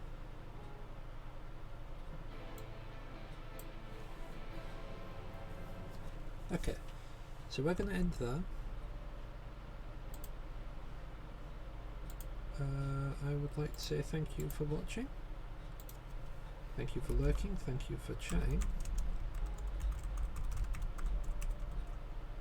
But I'm going to go get some food.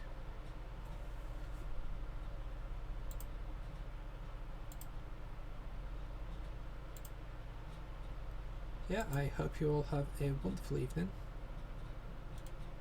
And I shall catch you next time. Bye now.